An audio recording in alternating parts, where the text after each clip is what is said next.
Dreamliner City.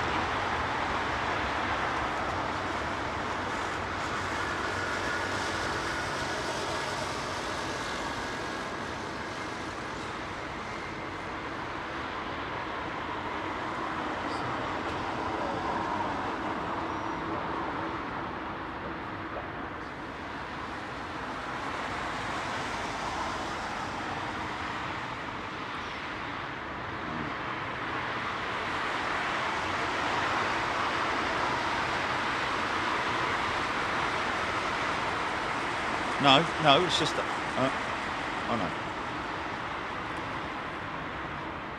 Yeah, no, I know, man, I know, but it's just, you know, I'd love to know what it's like when, okay, when someone else is hitting it. Yeah, right, it's just.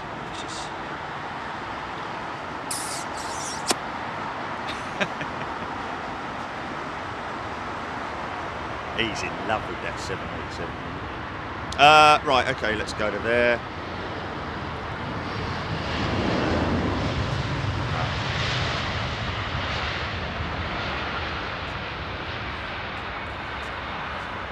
Guten Tag. Good morning, folks. How are we? Oh, it's not, is it? Good afternoon. Hold on a minute. It's like you've only got about 3 hours in the day now in winter, haven't you? In the deep midwinter, frosty winds may blow. Tracker. Okay, folks. So runway 27, right operations. So it might be a little bit of something going on around the Green Goddess. We've got what's that, GP? So that's.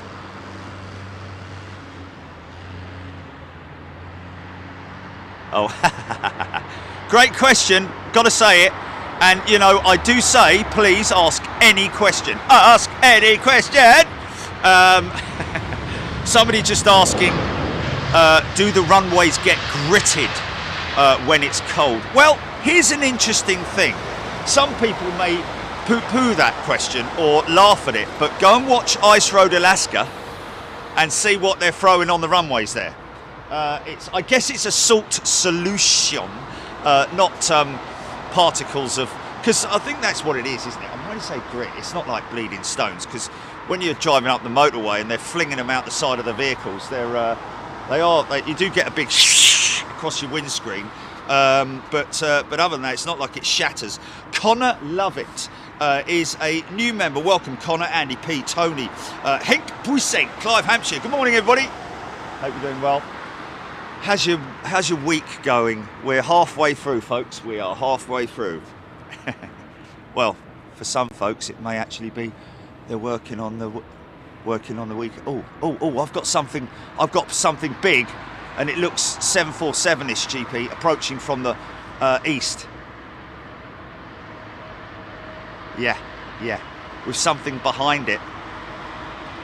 And we have, folks, a Silkway 747 inbound, Silkway 747 and CMA CGM. Is this CMA's jet now? It's not, because I know it's a 777. And this okay, Silkway's 15 minutes out, thank you.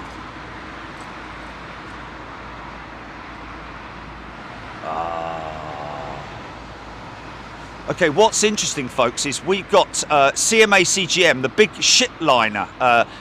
container shipping company that a lot of people may have seen their containers, or when they see footage of the big container ships. CMA CGM have only recently, this year I think it is, gone into air transport in terms of their cargo operations, basically giving people more option, clients that is. Do you want it there quick? Is it time sensitive? No, 777. I say it's 777. That's a good start. Me, I said this is 777.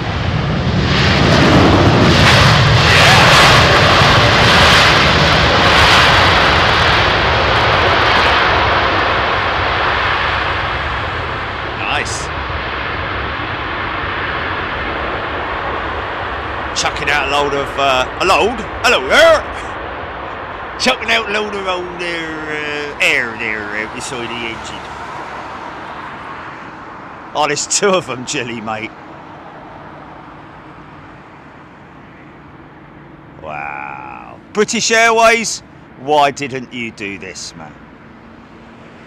Far too hasty in chopping up your jumbo jets that you had just spent millions of pounds on, shareholders' money, and getting those aircraft. I think 18 of your jumbo jets were refitted with new entertainment systems, carpet, seats, cabin, all that kind of stuff, and you went and scrapped them all.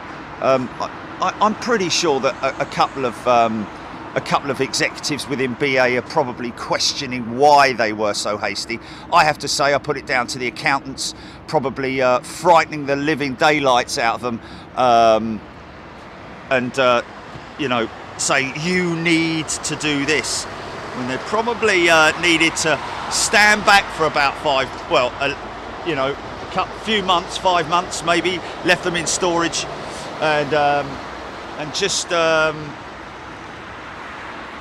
monitored the pandemic and see now, or did they just use it as an excuse, because they were slowly but surely removing the 747 from the fleet. Yes, we admit that.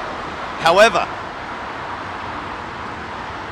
it wasn't for another 5 years at least before we would have seen the full end to the 747 fleet at London Heathrow.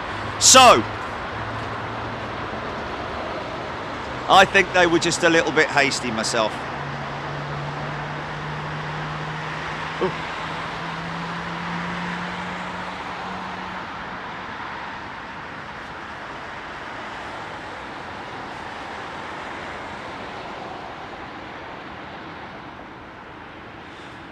So CMA CGM's 777. If those of you on, I think mainly they're most active on LinkedIn, CMA CGM,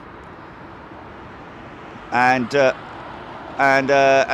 they have obviously been making a big point of their new aircraft, and this one is operating on behalf, I believe, of Qatar. Is that right?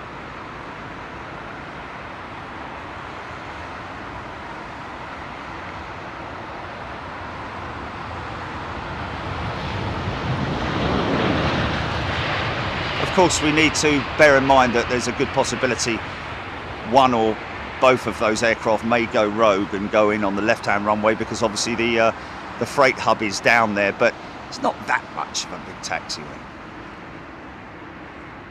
Okay, CMA 2 out on the northern. We've got her, folks. So is this all white? Is this all white? This oh yeah, no, I know it's got the title CMA CGM all in capitals along the side, but yeah. That's their livery basically. This is a great one to see, folks, and definitely a first.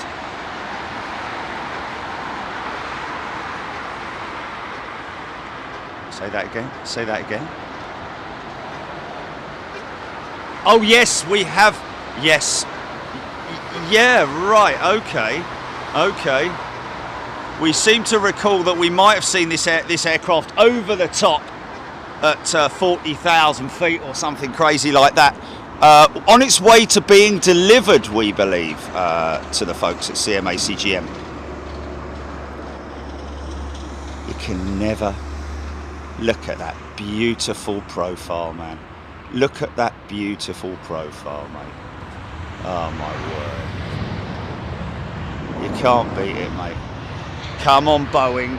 Come on, Atlas Air. Don't let this one slip through the net. You've got a historic event coming up. You'll never be able to repeat it. Let us come and film it live for you. For God's sake, don't rely on a couple of posts on LinkedIn or Twitter.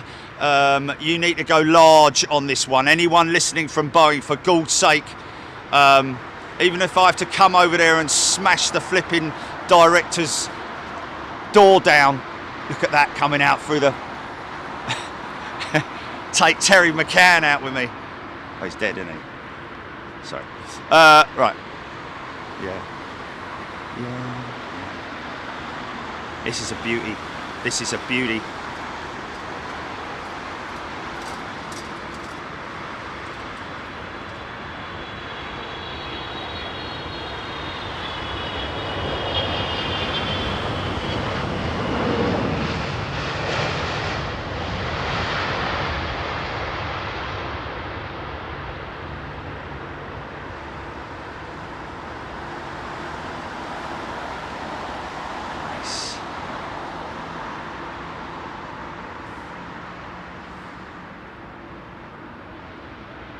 Very nice. Oh, we have got some gate holders here today.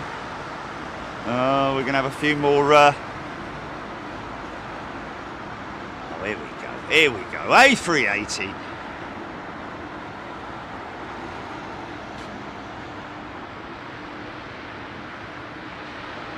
Loco, Silkway 747 freighter with Rolls-Royce RB211s. Yes, folks.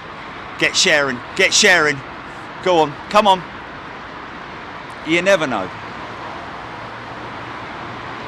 I always meet people who tell me they were never into aviation until they started watching Big Jet TV. So you never know.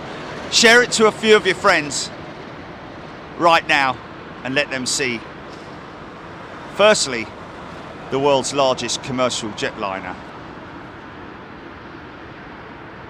in terms of seating capacity, etc., etc.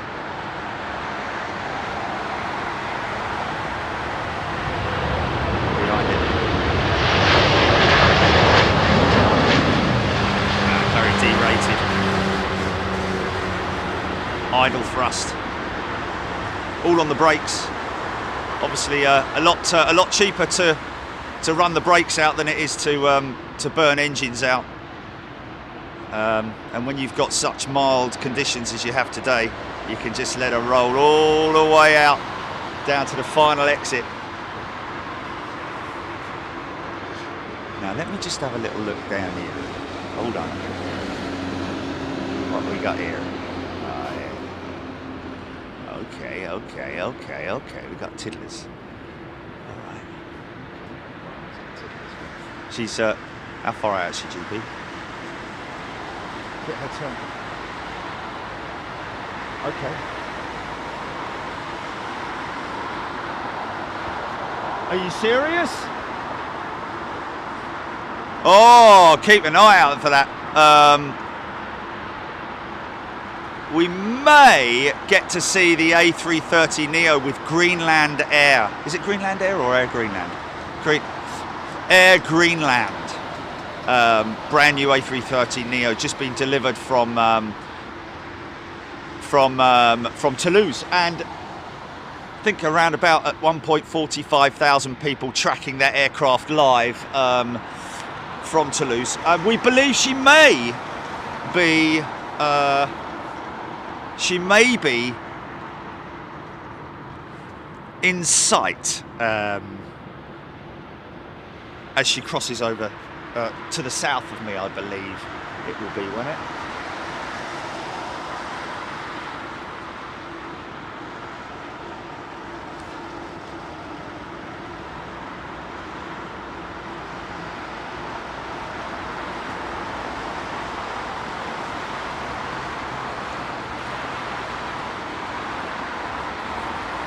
So the answer to somebody asking the question about do they put grit on the runway, do they grit the runway? They treat the runway in severe conditions, but only places like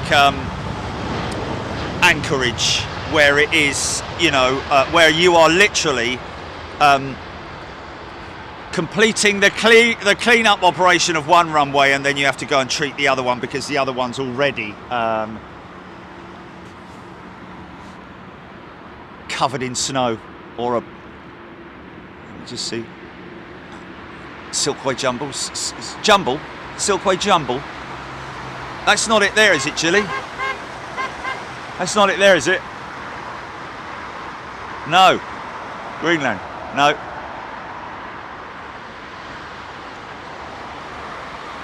Silkway Jumble.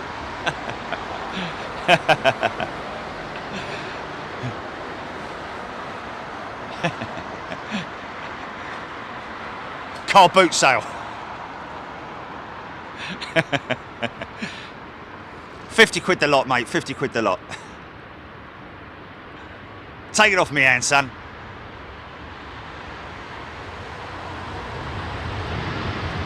Is it now? Wow. Always look after the tiddlers. Always look after the tiddlers.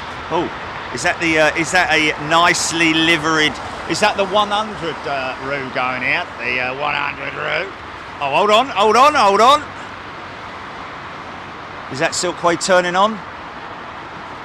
Let me get my bearings here. No? Looks like a jumbo.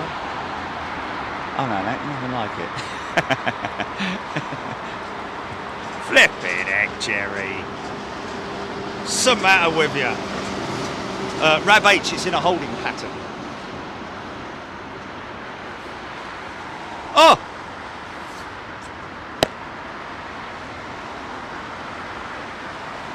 Okay. Well, we'll get him. We'll get Pilot BA going out, but from a distance, obviously. We'll get him going through the gap, the Berlin Gap, and we'll get him climbing out as well. So, Pilot BA, thank you, sir. He's flying out today, folks. Finally, we're going to catch him, albeit momentarily. Nice. Oh, I'll tell you what he could do. He probably wouldn't be able to, I imagine. Could request a northern taxi. It's not going to happen though, is it? See how derated these landings are today, folks.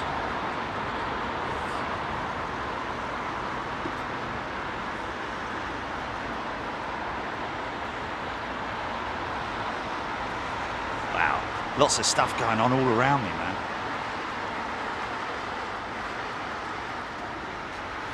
Chong Hunter, Simon Pewey, 747, still in the hold. Thank you, folks. Thank you. Keep me posted. Chilly 3 degrees in South Wales. Janine Kelly, there's me big row. Matthew Bentley, don't miss him like you did with Tory. Oh my good God. Rab H, Darren Golding, Scott Shawcross, Gary Sibthorpe. Good afternoon. Keeping an eye on Flight Radar 24 as our nephew is flying back to Sydney via Singapore from Manchester. Fantastic. Fantastic. Isn't that cool? Lots of people do that. You know, loved ones, tracking their loved ones. I believe that is a Delta 339. What I've been told, but it's just going to be a difficult one to catch, isn't it?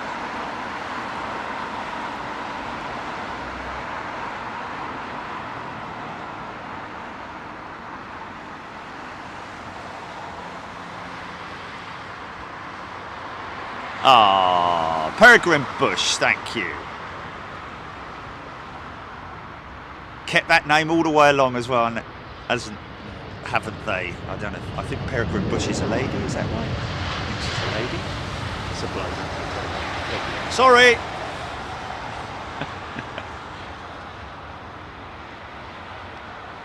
Oh, met him at Lakenheath. Okay, my apologies even more then. Don't you remember me? Alex Hilton, 747 is behind the Emirates 380. Wow, how cool is that?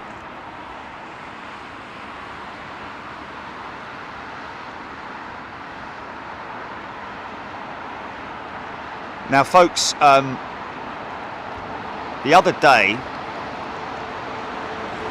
I had a good read up on the whole hydrogen engine thing. Now, this is what threw me was, you know, hydrogen engine, really? Well, it's not a hydrogen engine, it's hydrogen and air mixed in a chemical reaction that creates electricity. So basically, we are very much at the forefront, well, at least Airbus and some engine manufacturers, well, most definitely Rolls-Royce, I think, did a test the other day with, I believe, EasyJet in the fray. So I think EasyJet may be a big contributor to this initially, but what we're looking at is the big issue that the manufacturer's going to have at this stage is purely a power thing. In other words, kilowatts is what we're looking at now. So I would imagine that because it's the cells, it's basically the battery cells that will be stored in the body of the aircraft, obviously in the belly, I would imagine. Of course, these things are very compact and streamlined and very light indeed as well. So battery technology is really moving on very rapidly. And let's face it, Formula One cars are 50% electrically powered. Well, I say, they have extra boost, etc. But they have an internal combustion engine, and they also have the electrical component. But what we're talking about here is that the electricity, the hydrogen itself needs to be carried, of course. And let's look at it from a regional aircraft standpoint. Let's look at it from ATRs and other small regional aircraft, turboprop aircraft, because that will be the first. Oh, is it? Okay, so we can't get Air Greenland. Sorry, folks. So the first port of call really for these for hydrogen power. It's kind of like hybrid power. In fact, funny enough, that's what I was talking about some time ago. Hybrid power, in other words, mixing air with hydrogen to create electricity, which then creates the torque and the power for whatever motor it is that you're. But obviously, at this stage in time, they can only be looking at the small turboprop aircraft and below, but that still covers regional stuff. So theoretically, with the speed at which they're going, of course you would replace the fuel tanks that are in the wing with hydrogen tanks, and then you have obviously air intakes, which goes into the chemical plant within the aircraft, and that then converts to electricity. So theoretically, of course, don't forget that hydrogen is, I believe, one of the most available, other than oxygen or air or whatever. It doesn't have any limits in terms of its availability, hydrogen, which is a great thing. So I think it's a wonderful thing, and I think it's something that we need to embrace, although it will, of course, take away these big beautiful engines in the very long future we're talking about, folks. I will be pushing up the daisies literally by the time they introduce big engines powered by hydrogen, or should I say turbofan style engines, these sort of things, because you need a lot of thrust, folks, and to create the equivalent.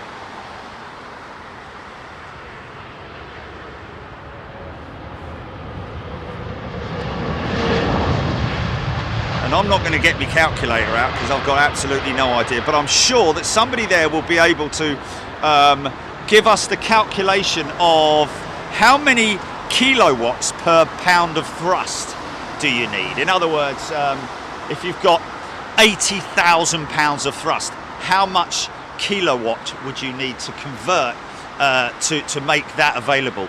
And that will then obviously give you an idea of how much. Oh, scary copter. Oh.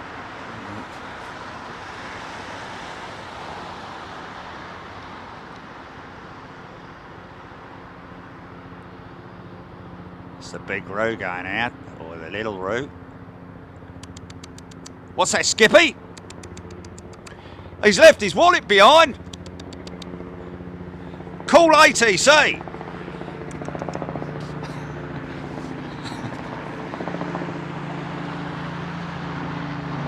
Scary copter. Don't like them. Actually, that's not. That's just sort of like a mid-range one, isn't it? Oh, smoky startup. Okay, now watch this number 2 engine, folks. Can't say Robinson without me thinking of Orange Squash. Anyway. Rab H Emirates now joining the stack behind. Think I can see it long range. Just want to see if this engine starts up, because this is the sort of time of year that.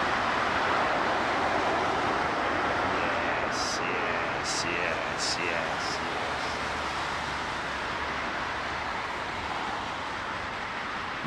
No, what is it?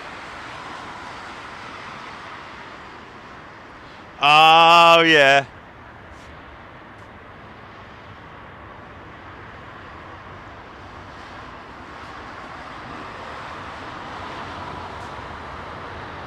Rachel Van Zel, Qantas heading to Perth.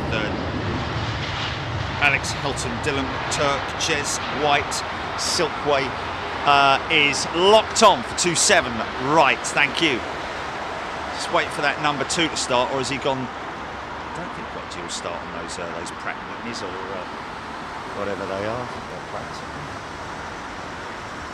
Come on, mate, come on, fire it up, son, fire it up. Got planes to watch. In fact, as soon as I pull away from this, he's going to fire it up. Is that number 2 running? Is that running? Don't think it is it? Come on, mate.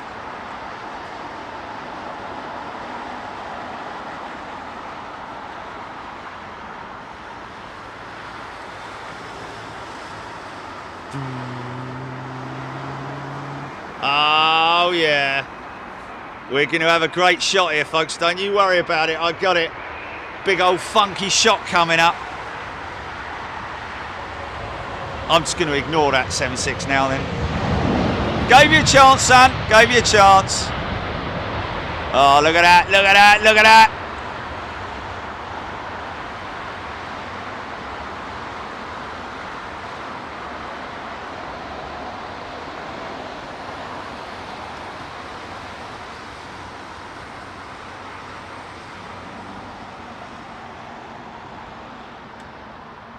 Now, this is a... It's... Why do that, man? You know. They've obviously got their reasons if it actually...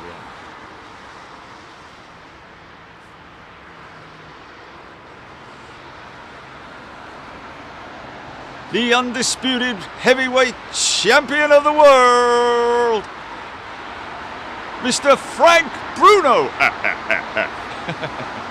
Hello, Harry. Oh, he did start his number 2, but on the move, look.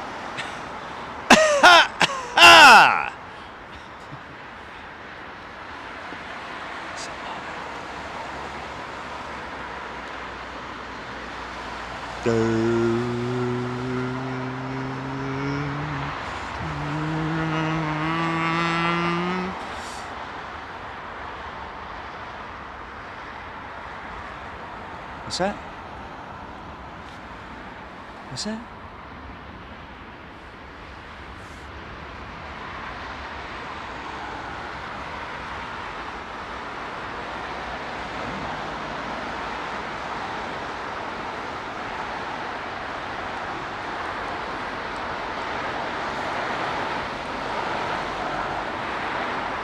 He had a go.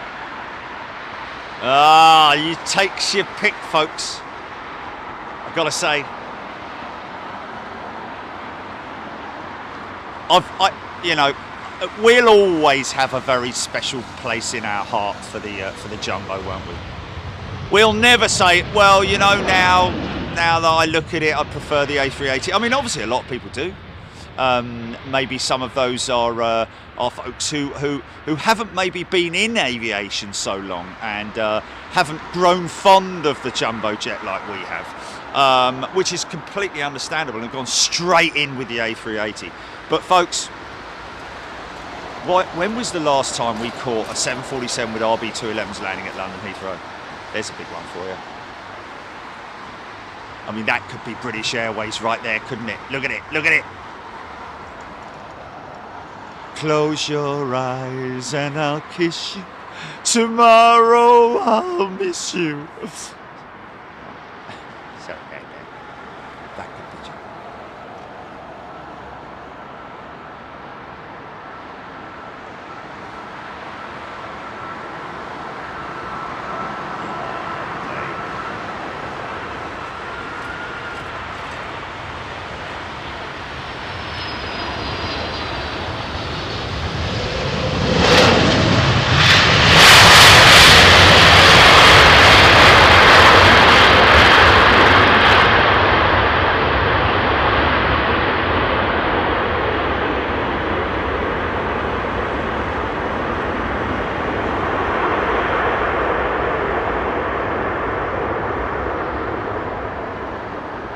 Say, you have to ask yourself, what's the big deal?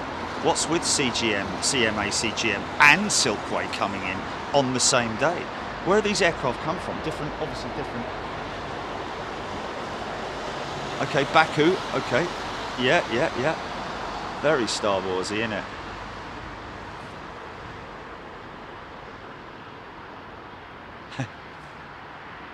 Okay, interesting, right?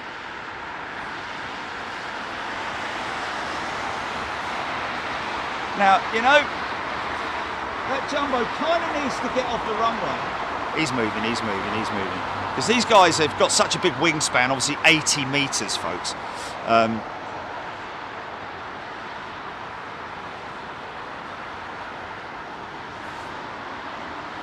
Oh, got a beautiful...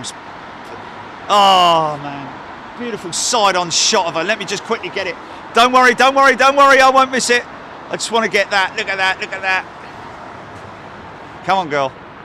In you come.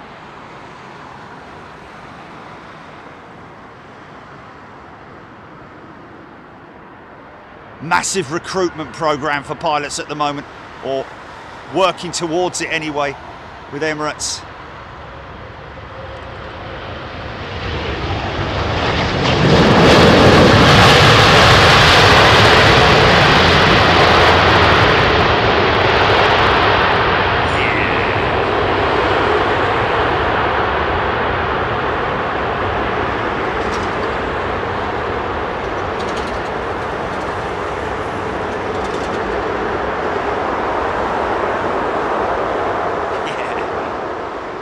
He ran that a long time.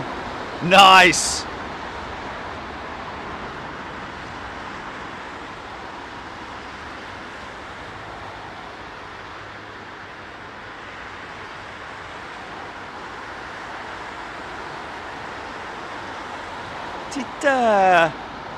Did you say X-Leopard? No. Did they? Are there any 747-300s that are circumnavigating the globe in freighter form? Here's a question for you. So obviously the 300 was the first of the stretched upper deck, wasn't it? I think they introduced the winglet on the 300 as well.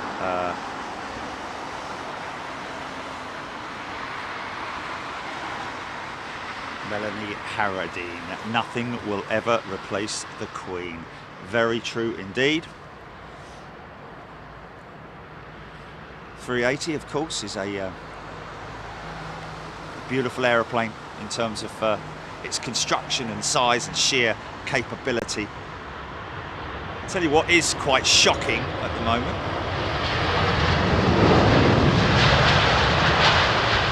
Is the concerns over SAS, Scandinavian Airline Services or Systems, whichever. I think it's Services. Scandinavian Airline SAS did at one point file for protection against going broke, basically. And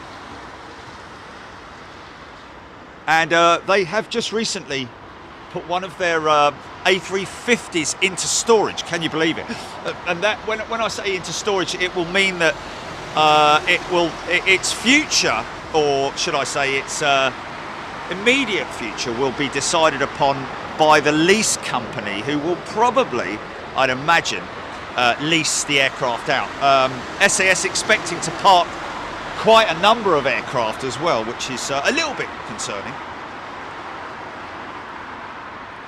Loco, there is one, 747-300 SF flying ex-Airbridge cargo, one of the last 743s made. It also has the 400 wing route, but with old CF6s. Wow. Loco, thank you for that. Ian Joyce saying 2 active 747-300s, 2 parked. Okay, so 4 in existence, 2 parked, 2 active, is that what you're saying? Gary Goodchild, afternoon everyone. Gaming Ham, Helen Clapp, Alexandra Wood, Chris Clark. What's the 4-engine Airbus that's even longer than a 747? Do they still fly? You're thinking of the A346, and yes, my friend, they do. The Airbus A346, of which Lufthansa are operating. And be honest with you, there's a good chance we might see one over the top today. Lufthansa, obviously, Lufthansa accountants a lot more sort of like, you know, laid back. Well, not laid back, but obviously leaning back and monitoring COVID better than other operators. And as you can see from Lufthansa, they have now reintroduced the 747 into their fleet, back into their fleet. 747-400 and 800. And if you go to Frankfurt, you're going to see them. I'd say one of the biggest operational long-haul / combined long-haul and short-haul fleet, or regional fleet, then, or no, actually short-haul and long-haul fleet, and also regional, in the world, I would have thought, with the amount of aircraft they've got.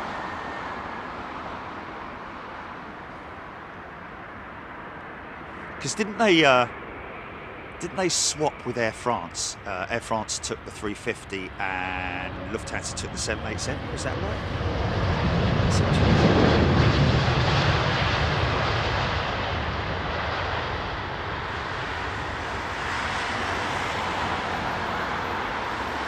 Very interesting sort of like interesting deal that, to be honest with you.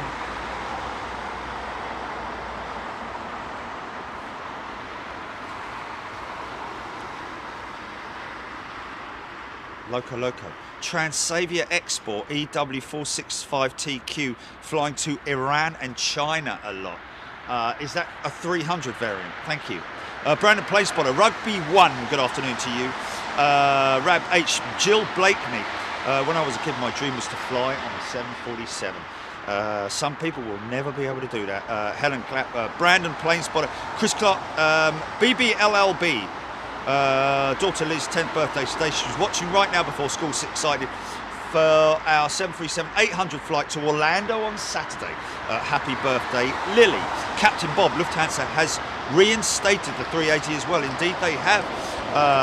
Captain Bob. Jill Blakeney, does Edelweiss have a 346? No, they have a 343 Edelweiss. I think, to be honest with you, Lufthansa are the only global long-haul operator that's operating the 346 passenger variant, that is, I think. Oh no, there was the one at Madrid, wasn't there? Who was that? The one at Madrid, the 346 that was parked up at gate. Plus Ultra, there we go. So Plus Ultra are another operator, folks, operating the 346. And of course, I have to say the 346 has a very special place in my heart, because when I came back into aviation, when I started Big Jet TV, I'd always had a place in my heart. I'd always looked up in the skies wherever I was in the world. I always had a fascination with aeroplanes and flight and so on and so forth. But when I came back, obviously the 346 was an unknown to me. And when I saw it, I immediately thought, oh my God, how much does that look like my old man's DC-8?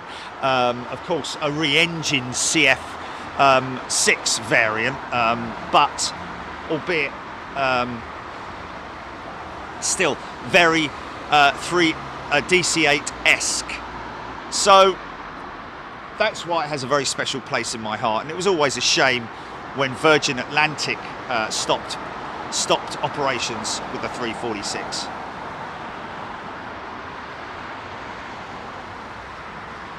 On that.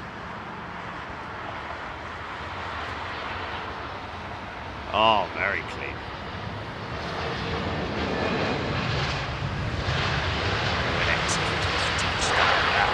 Touchdown. So quite a big number of jets out there at maintenance. White Hawk 93. White Hawk 93 is a new member. Welcome, White Hawk. Karina Roebuck. I feel for those Boeing workers in Everett. Why do we feel? That's a nice old bus there. Ding, ding. Ding, ding. Tickets, please. It's obviously some hire bus. Oh, nice. 767-400 is a lovely aircraft. I love this aircraft, man. See now the crows. Don't get to see it. Look at the crows. Wow. Look at the crows. Nice.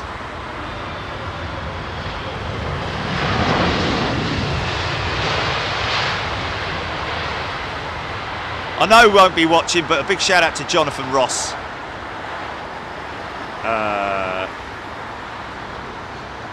And if he's watching, he'll know why. And Jimmy Carr.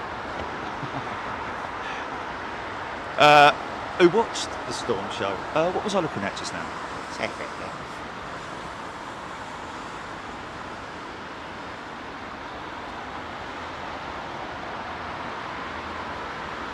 I was watching it.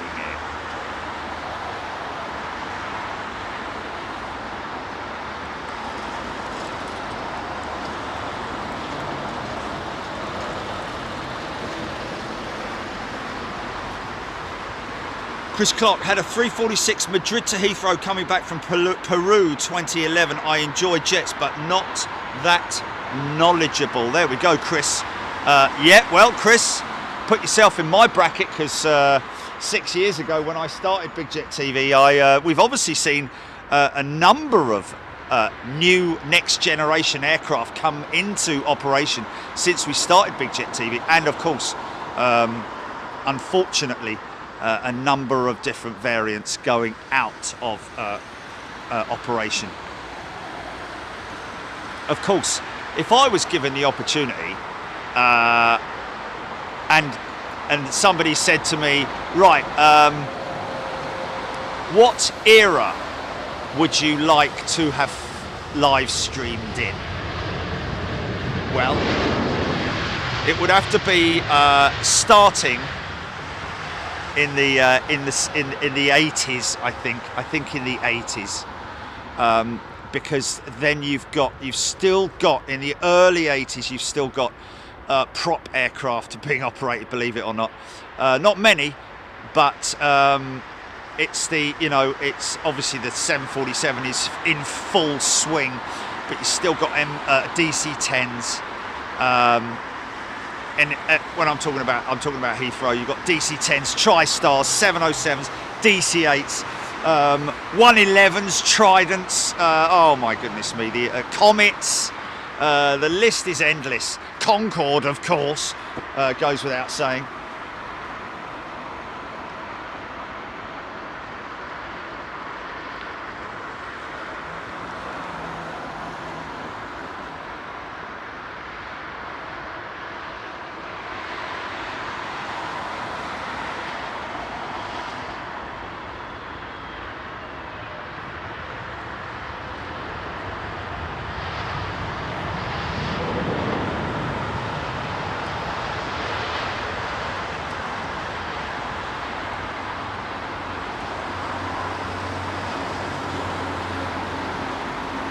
There's some ribbons over there. I think it's warmed up sufficiently now.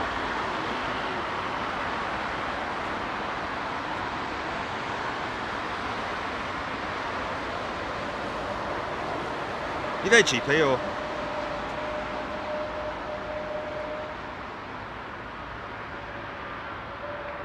Gary Sibthorpe's tracked flight just gone over their house.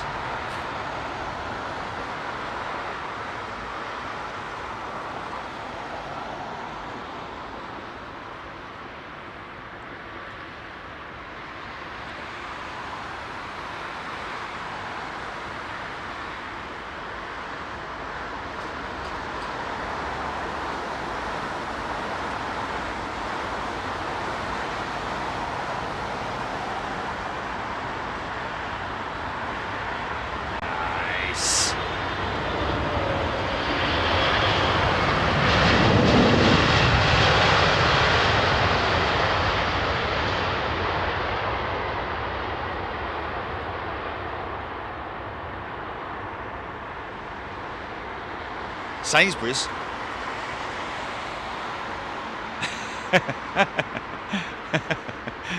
Yeah, they were both together. Hilarious. Wow, Josephine's been on an L1011 TriStar. Dash 8s and ATRs in the mid-90s, John Kemp. Yeah, no, oh, yeah, Dash 8s and ATRs, yeah, that's the, I mean, back in the early 80s, I think we still had the Vanguard, didn't we? Didn't British Airways or BEA, were they still not operating the Vanguard? Believe it or not. Ashley, good morning to you. 6Y, went to Tel Aviv for work recently. Surprised that there's a really good plane spotting platform there in Tel Aviv. Interesting. That's interesting. Tel Aviv.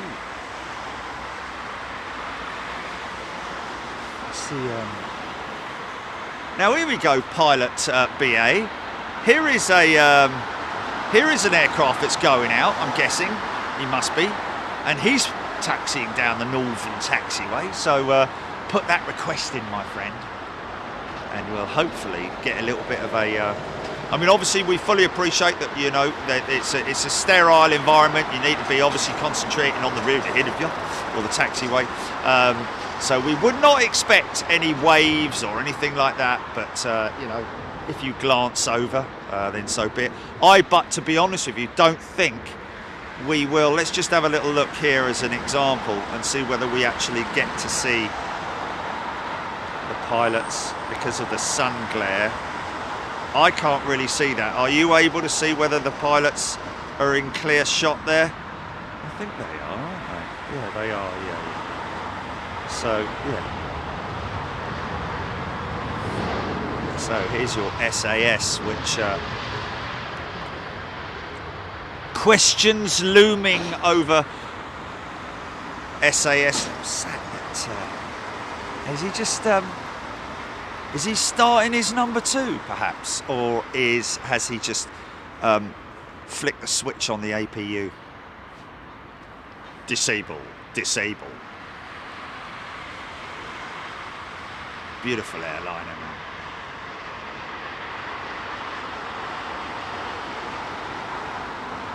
So yeah, Stewie's. Oh no, it's not. It's somebody working on the apron, isn't it?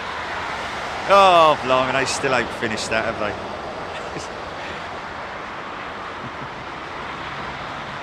Best part of 5 years in the making, that whole whatever it is that they did there.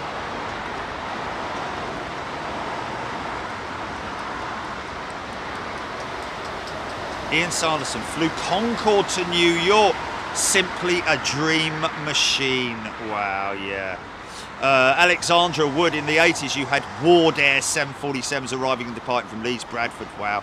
Gilly, you saw one of those, didn't you? Helen Phillips is a returning member. Daily, yes. Oh, my goodness.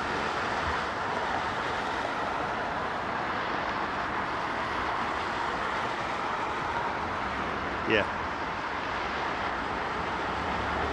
Oh, really? Really? Oh, wow, yeah.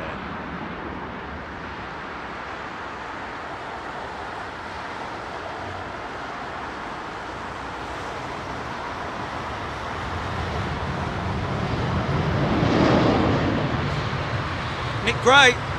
Reading newspaper report that Airbus will miss its full-year delivery target due to supply chain issues, will fall short of goal of 700 deliveries in 2022. Wow, that's a serious. And of course, yes, we've talked about raw materials being used in the manufacture of aeroplane, all these exotic metals which are mined, a lot of which are reliant upon Russian supply chains or supply chains that come out of there. So, you know, I think globally there will be, for the time being, issues with supply chain, and that's where why I'm talking about why British Airways were a little bit too quick off the mark to get rid of their jumbos.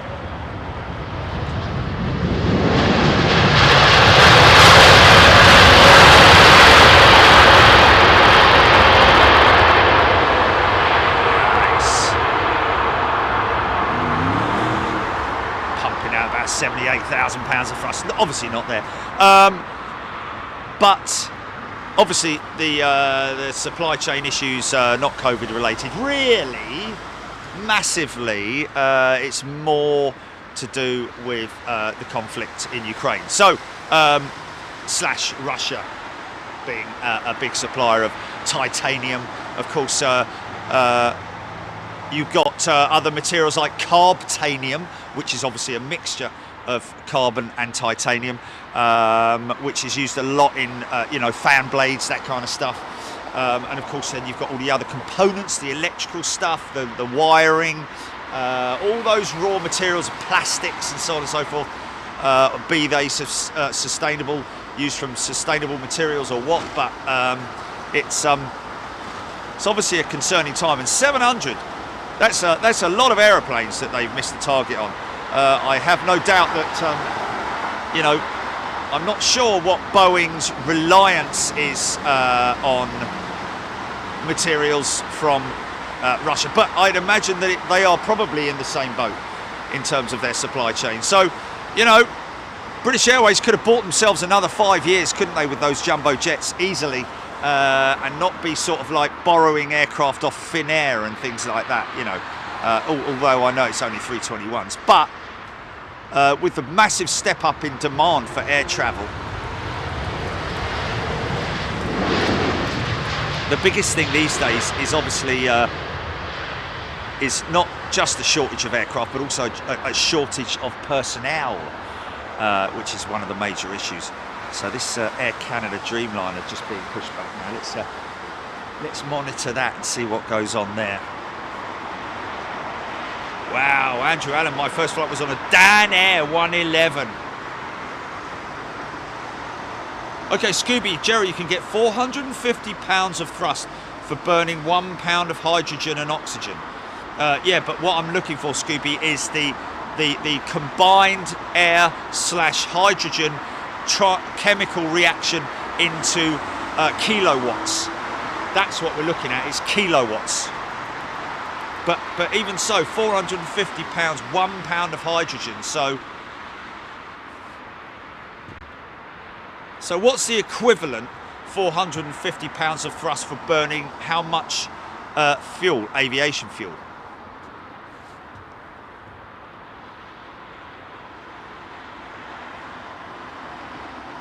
I had no Wi-Fi on my flight home from Tel Aviv because of global... No Wi-Fi.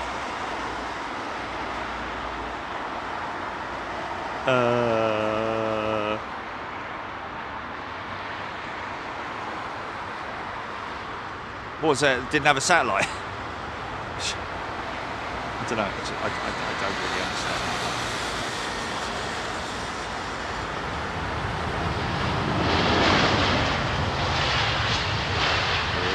Wow!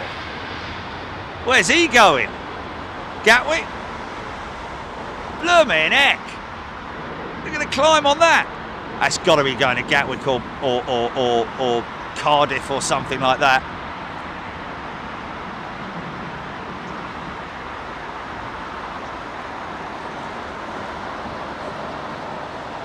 Oh, I always remember seeing jumbo jets, BA jumbo jets going down to Cardiff, being delivered as well down to Cardiff for heavy maintenance. Oh, all the humanity.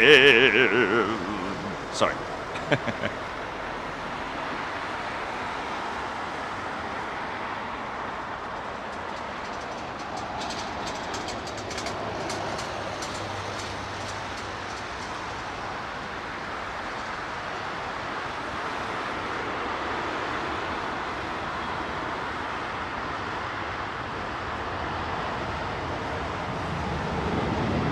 Oh, okay. So that's that.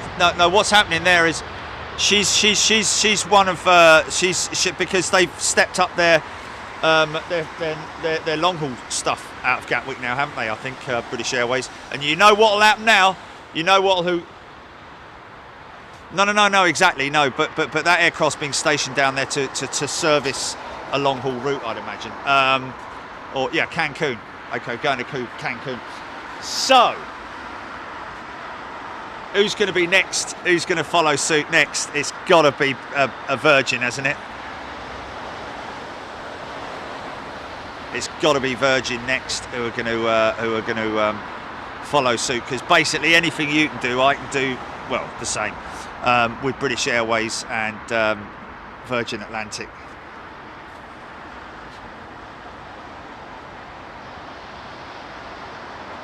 Martin P. positioning flag. Thank you, Martin. That's a nice little 220, isn't it? It's a 320 Neo, I think, yeah.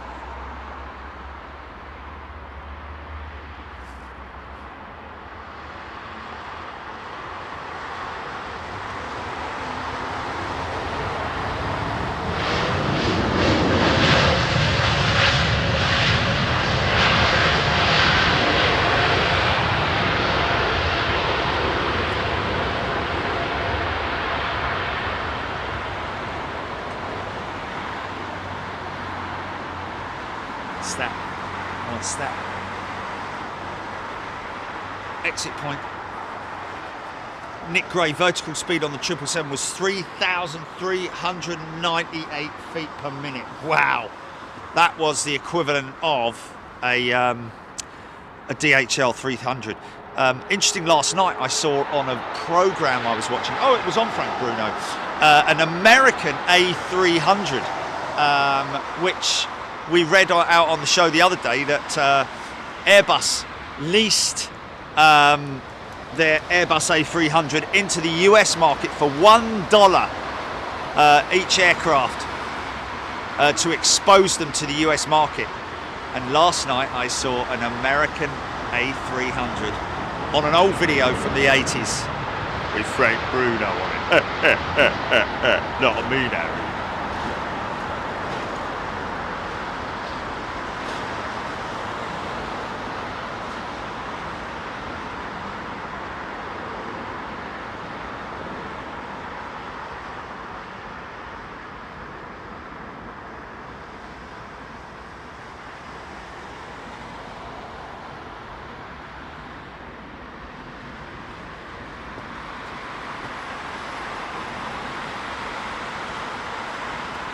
See those, well, you could do before the sun's up.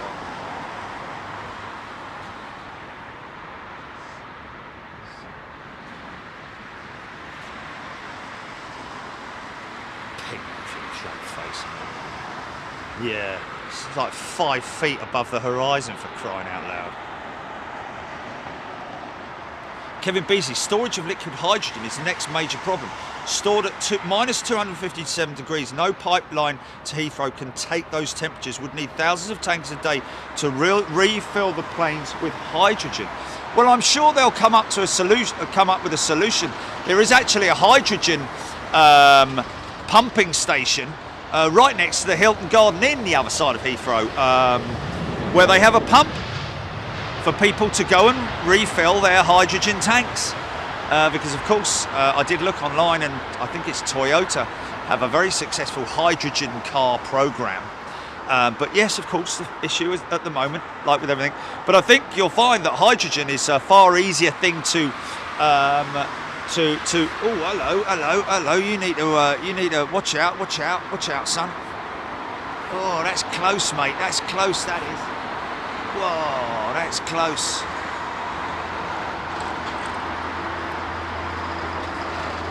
Wow, man, that's very close.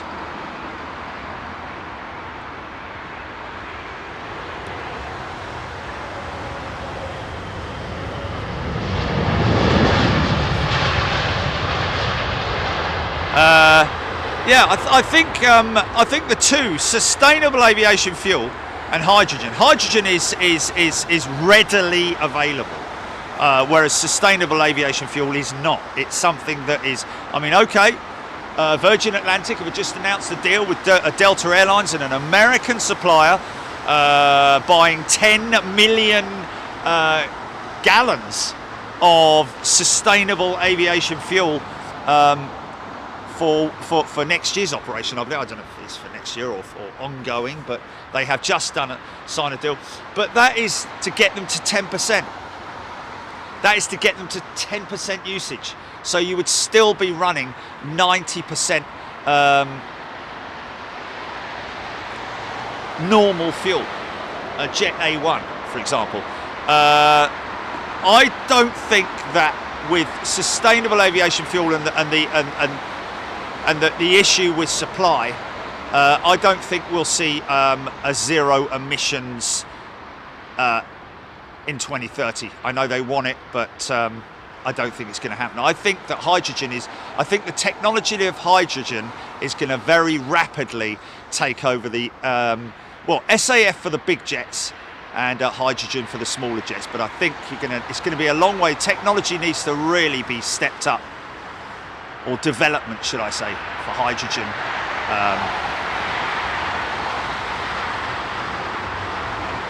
Well, it is actually electrical power, isn't it? Because ultimately,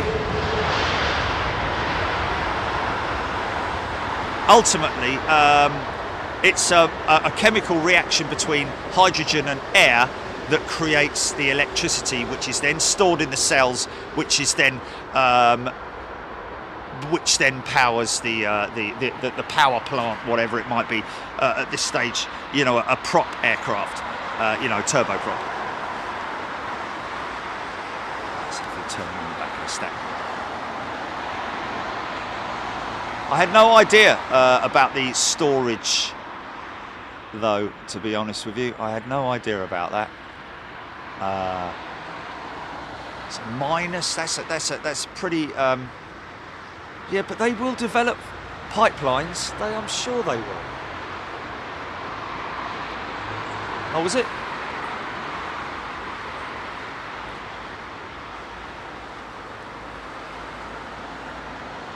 Yeah, but it's too warm. I'm quite content. I'd rather be standing up here in my 3 layers and my nice Michelin Man trousers with a nice big fat pair of socks on and my gloves in the sun, rather than standing at Miami sweating my, sweating everything off. It's all well and good sitting there and, every now and then nipping out down to the pool and having a sit down, having a glass of Coke or whatever, and then nipping back up into the nice, cool, air-conditioned.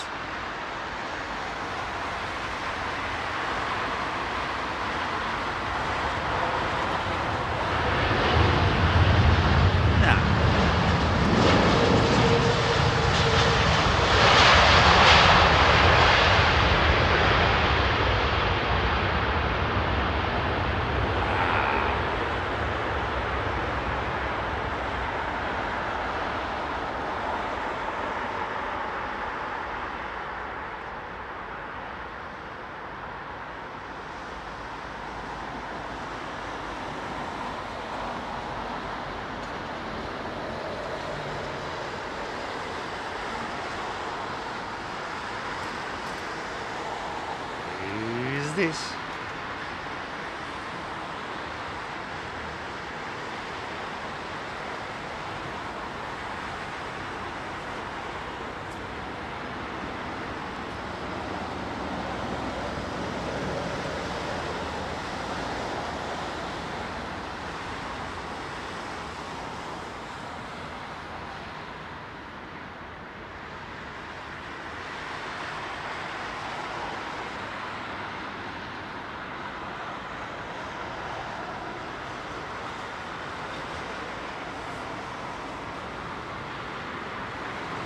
Bobby Fitzsimmons.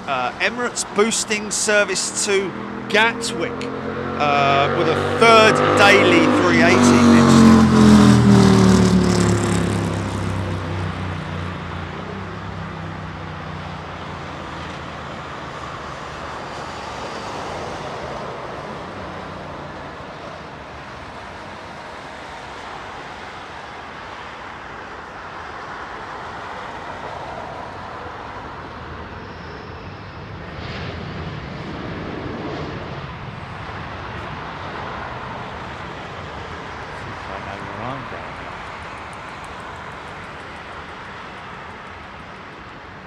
That'd be nice if we get a bit of cloud cover. Be nice. Come on, son. A bit of cloud cover, that's what we need.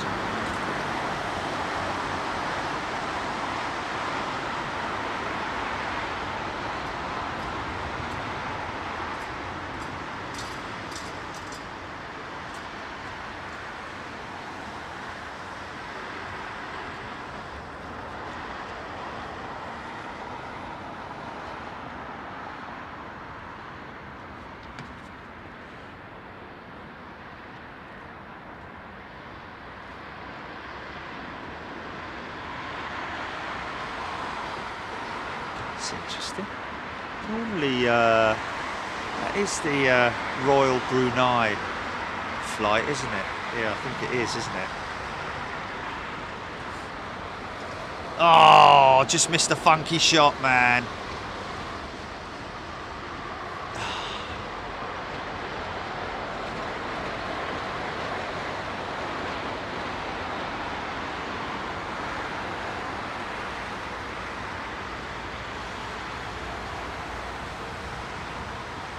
Oh, God. Oh, God. And by the way, while you're at it, the earth is flat. Let's just throw that one in there, shall we? Oh, dear, oh, Lord. That's funny, isn't it? We're not really here.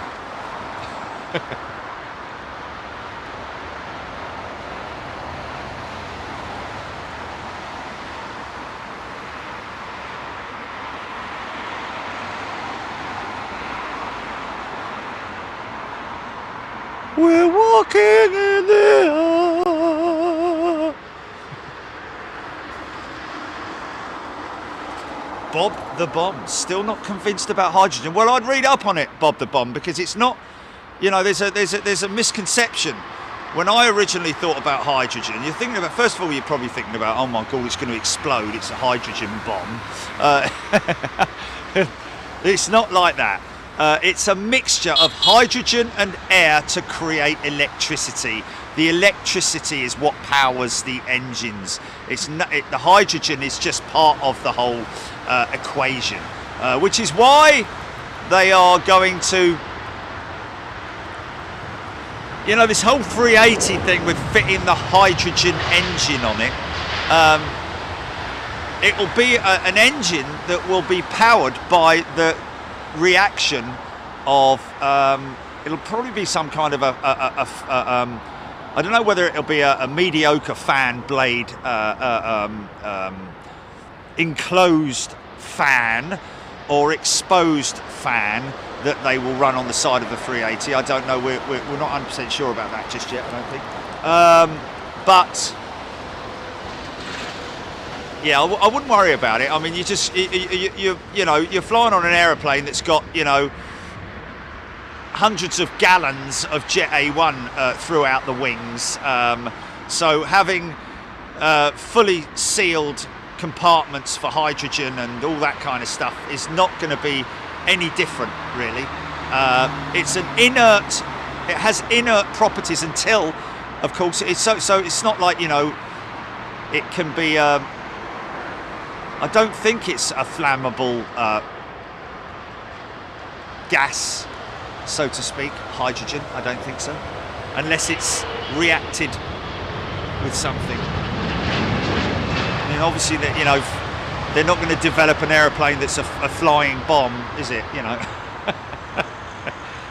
Good morning, ladies and gentlemen, and welcome aboard this H-bomb to Delhi. We're very happy to have you on board. if we do explode, you'll be flying another 45,000 feet into the air. And God bless you all.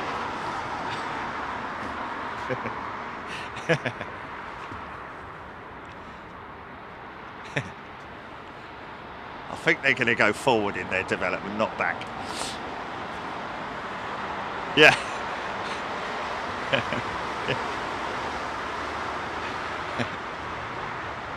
Sit back, enjoy the flight. If it happens, I'll see you on the other side.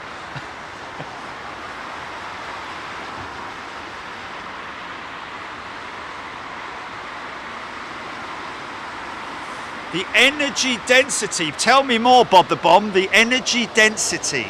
Obviously, you know, you are talking about squeezing hydrogen into tanks, I'd imagine, which is kind of what you're doing with aviation fuel as well. It's I'm still energy density. So in other words, what he's saying is the density of the product of hydrogen versus the energy or the energy. Oh, don't ask me, man. At this point in physics, I'm looking out the window going, oh, look at that. Is that my dad flying the plane? No. Dyer, stop looking out the window. Energy density. Tell me more, Bob. Always willing to listen. But, you know, I'll be honest with you, Bob. Neither you nor I have the capability and skills of the developers of this of the hydrogen era of engines, I would imagine. Certainly not me anyway, so I wouldn't question it. I would not question it. I certainly wouldn't worry about it.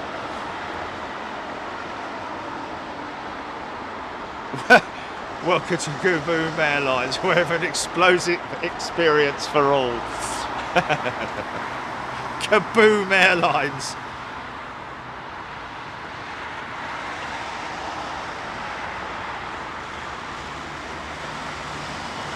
Yeah, you could do that, couldn't you? You could just sling a load of Heinz baked beans into the...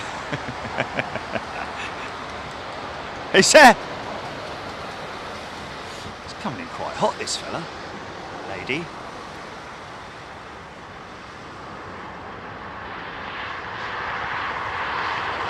Beans means Heinz.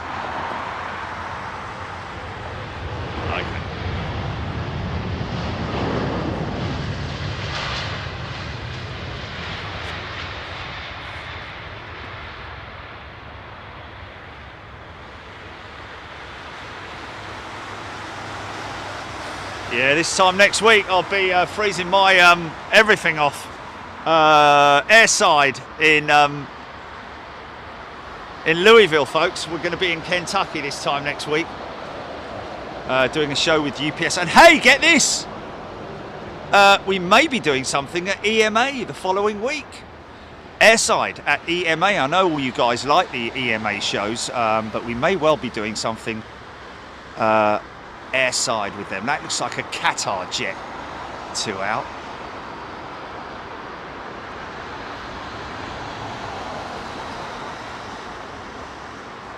Okay, ladies and gentlemen, we're going to light the blue fuse paper now.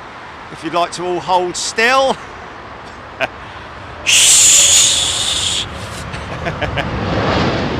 Touch paper, innit? The touch paper. Light the blue touch paper and stand well back. It's easy for a dispatcher then, isn't it? Just a big match.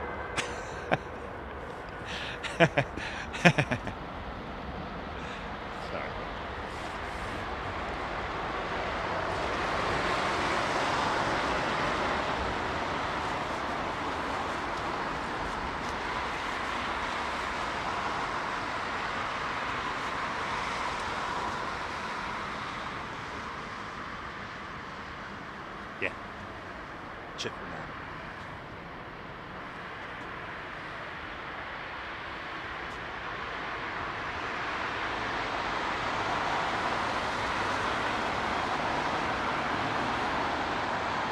So what are we through to now? We're through to the quarterfinals. Okay. So then the semis and then the final. Okay, so right. So can we sing quarter of the football's coming home song at the moment? Or should we just change the words? It may be coming home, it may be coming home, I don't know. Perhaps it's coming home, I may be home. It's very doubtful, but hey, it might be coming home. There's a possibility around about 40%. It all depends on Gareth Southgate. Da-di-da-di-da. Sorry. Stop.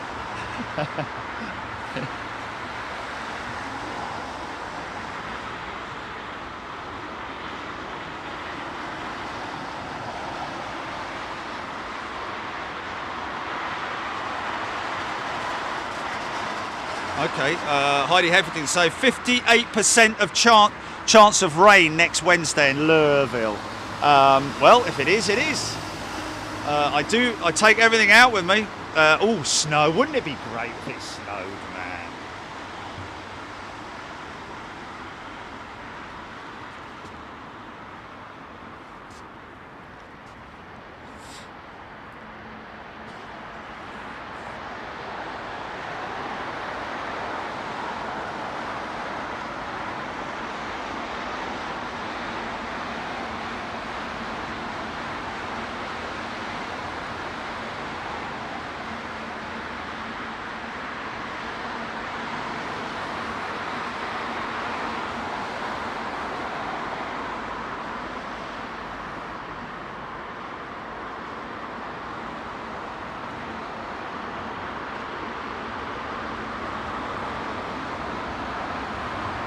Nice.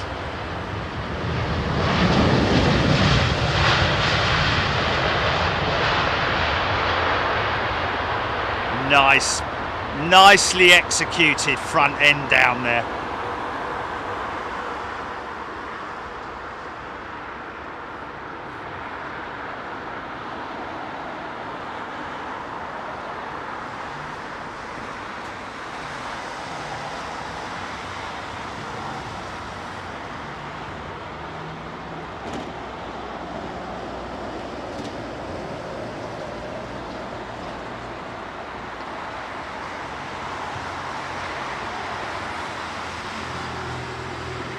Okay, Heidi Hefferton, if it snows in Louisville, you will witness full-on panic. They don't know how to handle snow in Louisville. Oi, there's a bit of a challenge for you. Apparently, according to one of my members, you don't know how to handle snow. Maybe at the airport they're fine, but everyone else freaks out. Oh, maybe at the airport they're fine. Everyone else freaks out. Okay, there we go. There we go. That makes sense. Bit like over here, in other words.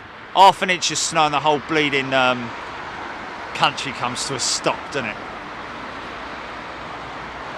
Mind you, that wouldn't be such a bad thing, would it? All the trains on strike. Oh, I mean, trains not operating. No post. It'll be the bin men next, mate. It'll be the bin men.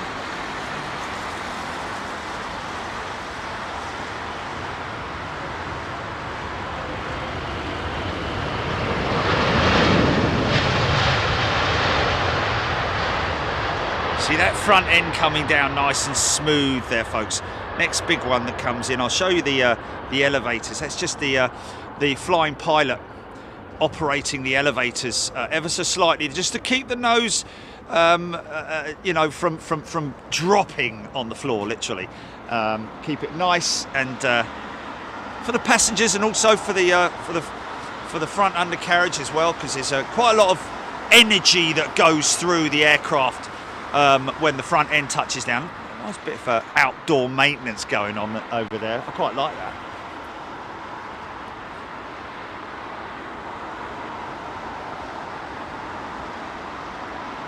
that. Jazz, asking for a nerd. Does the colder air density change the power output and engine tone? Jazz, good question that. I think they need a little bit more power on... oh, actually, sorry, no, because the air is thick, the takeoff power does not have to be so much, because it's obviously, you know, in the summertime where the air is thinner, it's more dense now, and therefore you get more air in through the engines with less effort, so to speak. So yes, now in terms of the sound, it will only obviously make a difference if there's low cloud cover and other sort of like determining factors, low traffic and all that kind of stuff. But yeah, as far as I'm aware, and I'm sure that our pilot friends will tell us, or anyone out there who knows their stuff. Where's Arif?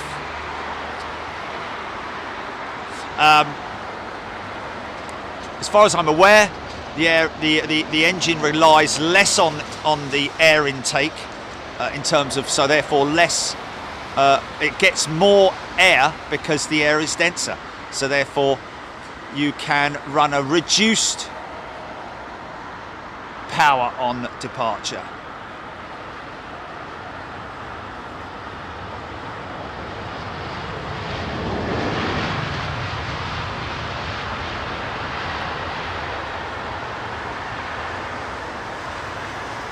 So many of those Neos now, just becoming more and more. It's a lovely old 200 who's just done it. He's just come out the bath. He's looking very clean, isn't he? He's got talcum powder on. He's got a robe on. Oh, he's looking lovely.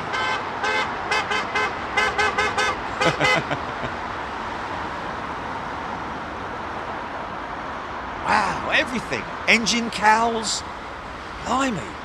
That's a beautiful looking aeroplane, man. Whoever were the crew cleaning that aeroplane, great job, great job. Very happy aeroplane.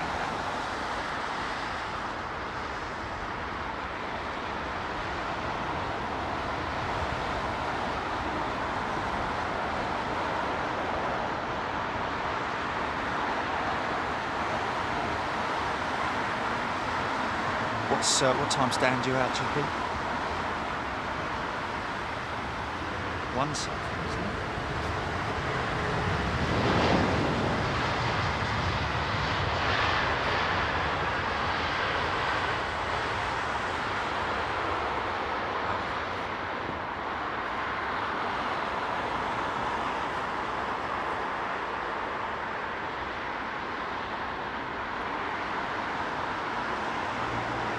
Did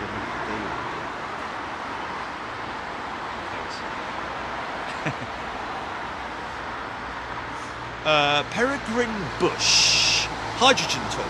In November, Airbus and Airline Group will work together to build the first liquid hydrogen refueling facility for the Airbus Zero aircraft at Toulouse. There we go. So they just need to construct it and obviously take into consideration the storage requirements for hydrogen. And of course those costs will inevitably just come down. Didn't I read the other day that it's the most available commodity? I mean, when you talk about commodities for fuel, you obviously need to, I mean, it's crazy, isn't it? H2O is also another component that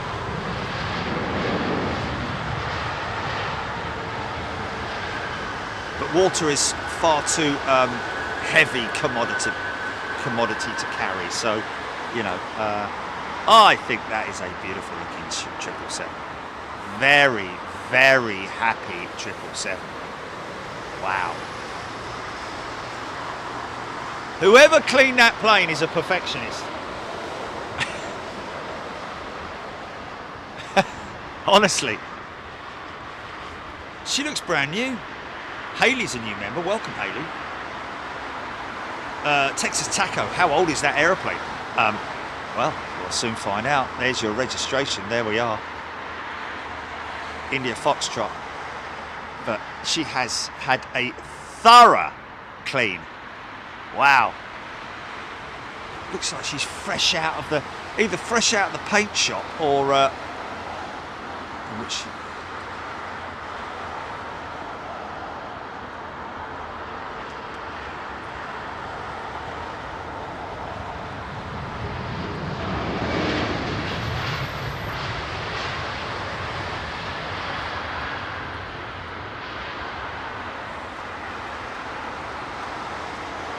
When you put the special, when you put the special, is that another look you set for when you put the remote in, is it, even though it's, oh, okay. Wow. 3 Lufthansa 747s, folks. Yeah.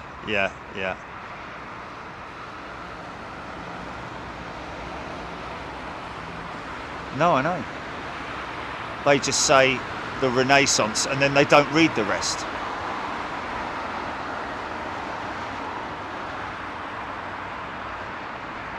Is it worth putting in capitals? Please read delivery instructions. Yeah, I know. But at the beginning of the instructions, just put in capitals. Please read.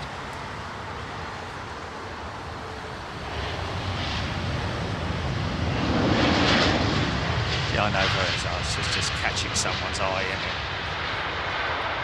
it? Wow, Kevin FB, 26-year-old aeroplane that. 26 years old, folks. Now look how good they can be made to look. Well, look how good they do look. So that possibly would have been one of those dull and faded 777s that we're so used to seeing. Sort of like a very chalky, stained white that we're used to seeing.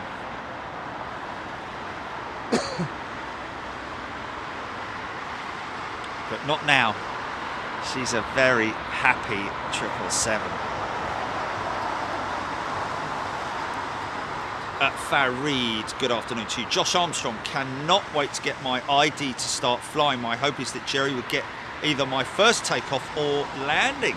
Josh Armstrong, get my ID to start flying. Wow, fantastic.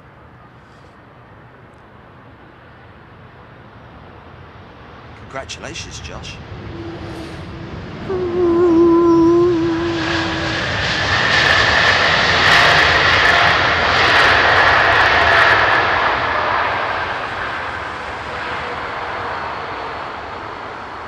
Those Pratt & Whitneys do have a very unique reverser note, don't they? More whistly than... Are they doing any cleaning down there? I've seen them now.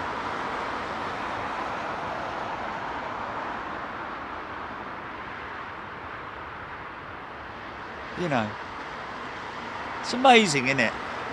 And again, it's all down to, oh look, Lady, oh look. So, I thought that was a, probably Logan Air, yeah.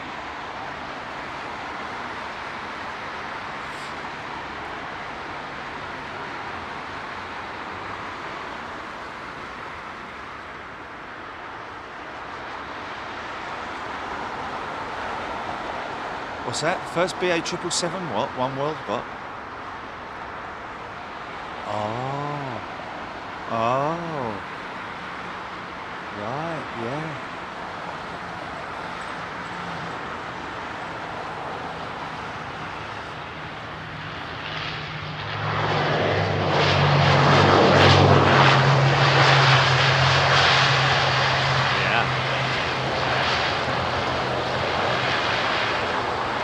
A 346. Nice. There we go, folks. We did talk about the Airbus A346 earlier on, and I did say that there's a possibility we might get one going over the top of us, and lo and behold, there is one approaching from the west, from the east, sorry, on its way to JFK.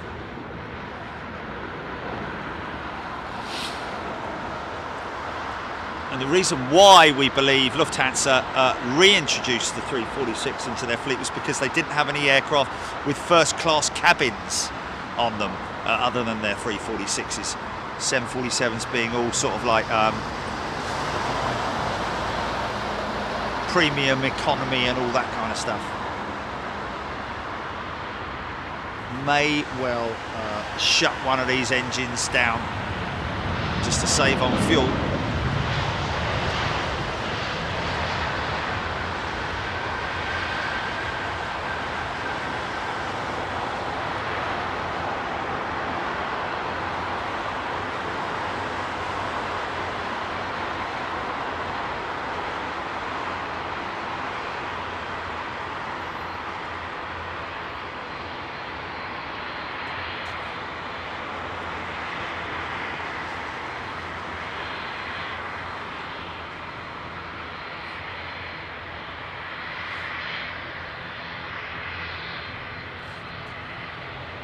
Jeanette Haynes, good afternoon to you. Clive Clark, listening in the background. Repairing an old toilet. Lovely. Make sure you wash your hands before you have dinner.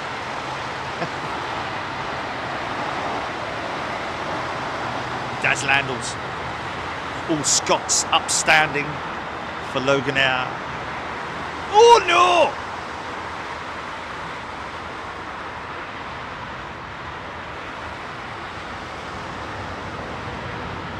It's your fucking dude.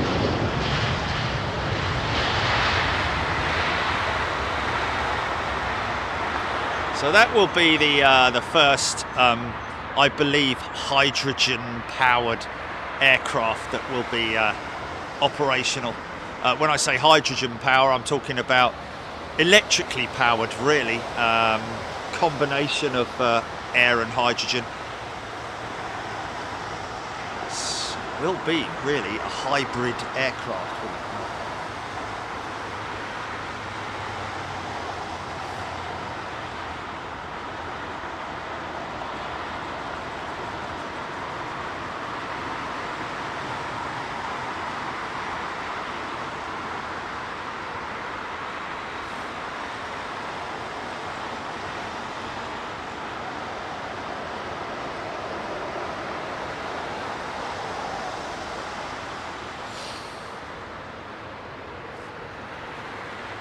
.72, of course, yeah, sorry, Matthew.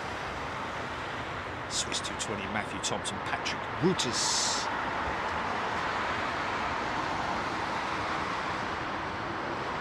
Air Baltic just taken delivery of more A220s, or at least agreed to the delivery. I think they got 2 being delivered by the end of this year, and then another one in January or something like that. But they're obviously very happy with the program. Can be a very young operator. Is now. Okay.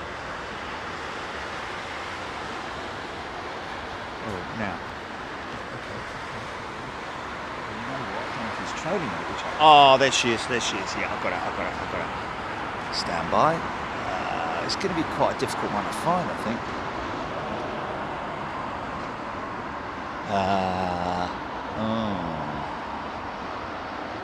Is it still maybe a little bit lower? There she is. DC-8.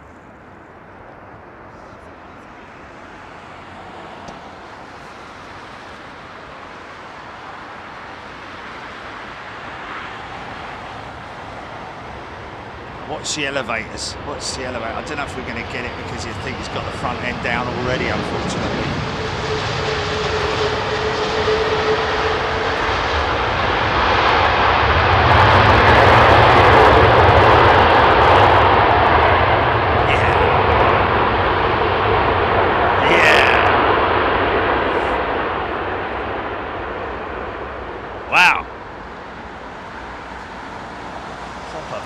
To vacate, wasn't it?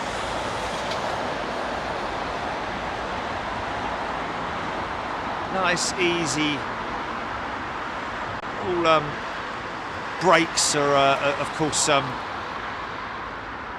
electrically controlled systems, brake-by-wire. So obviously the systems offer. Oh, hello, is this? He must be going into a remote stand. Surely he's not starting pointing in that direction.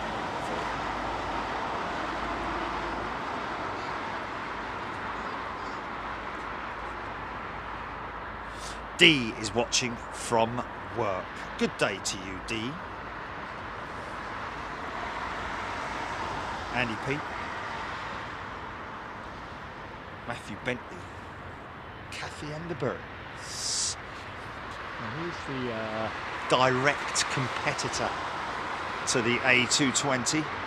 Is the E-Jet, the E2.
Oh, Bob the Bomb. It was the hydrogen fuel cell that caused the Apollo 13 accident.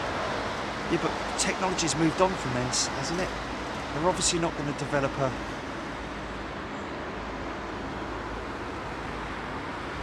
I don't want to sound like an old fart, Bob the Bomb, but I'm just trying to, you know, see sense in the...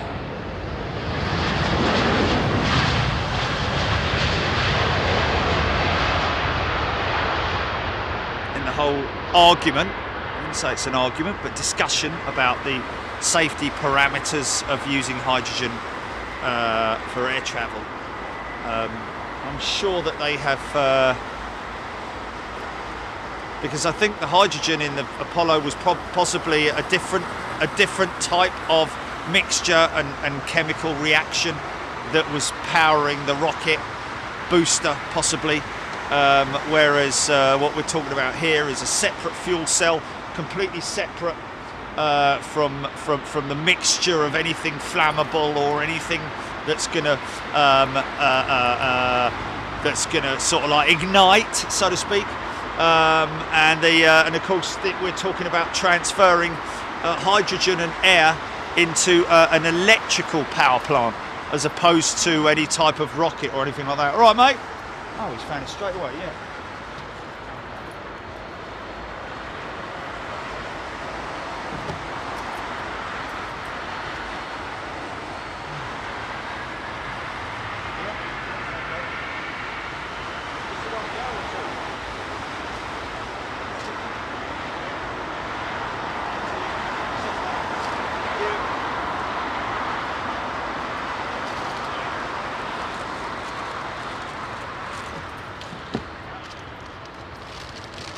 Hello there. Right, forgive me folks, stand by.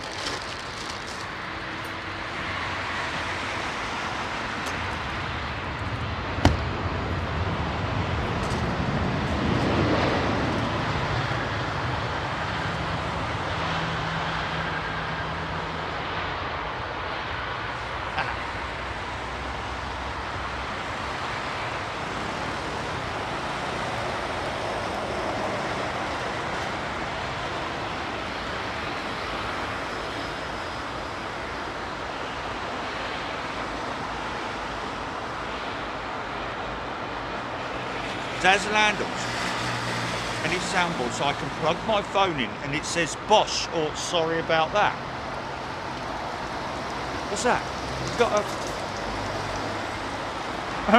sound cool.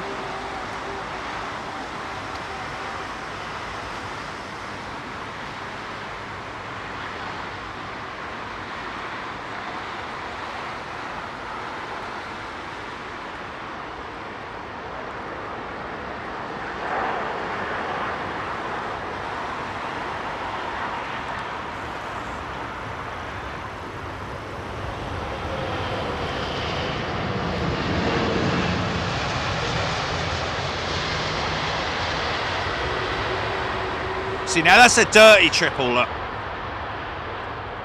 You dirty triple. Yeah, old.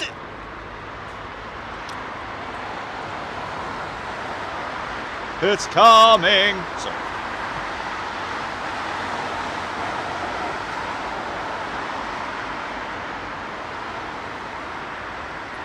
Oh, another one big. Another one over the top. Oh!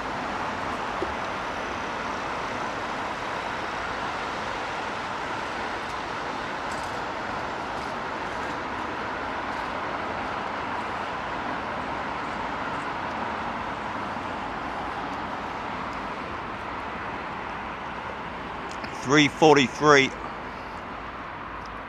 headed to Bogota, we believe.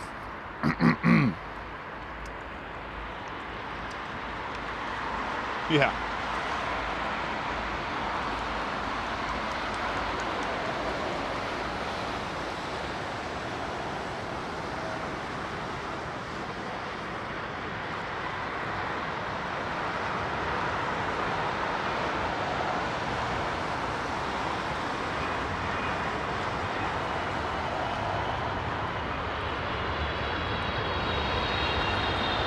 Right, now watch the elevators.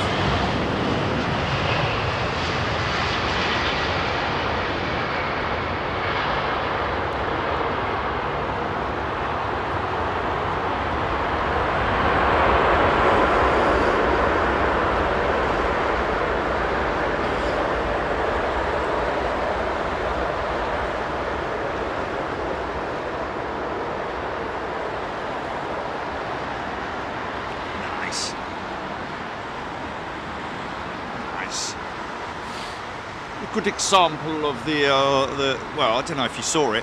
I've got absolutely no idea. I'll try to show it anyway.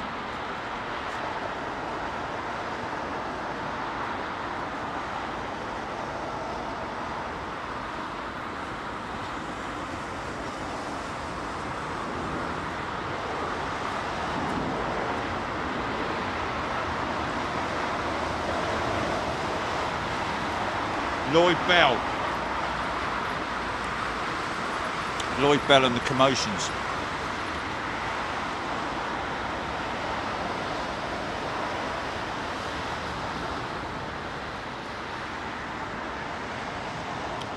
Matthew Bentley, may I ask you, it's a chemical reaction.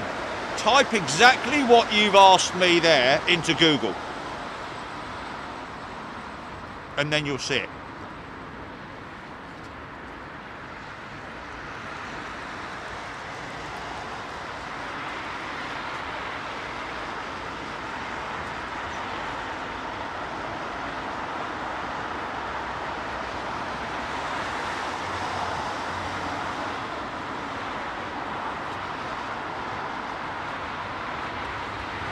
The lufty engine stalling mid-flight. What lufty engine stalling mid-flight? When did that happen? You got that, GP? Oh, look, he's got a big tail, look, all fluffy.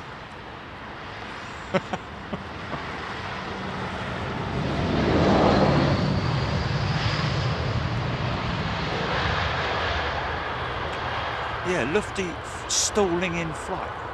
Lufty engine stopping in flight.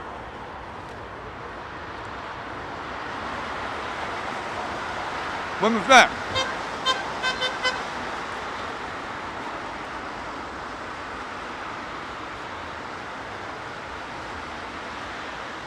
Mike James, I think we got it.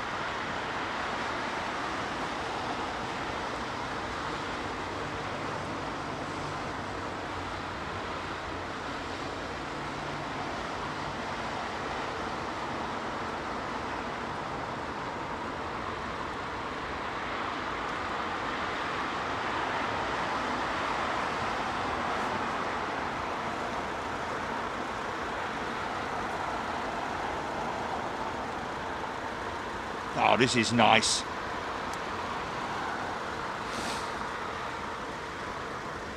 Oh, easy.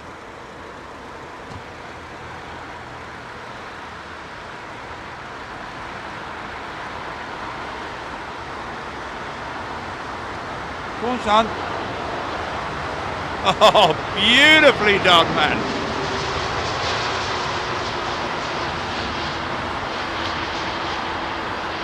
Beautifully done, man. Don't know if you were watching the elevators there, folks. Yeah. Clamshell reverses on those Trent 700s.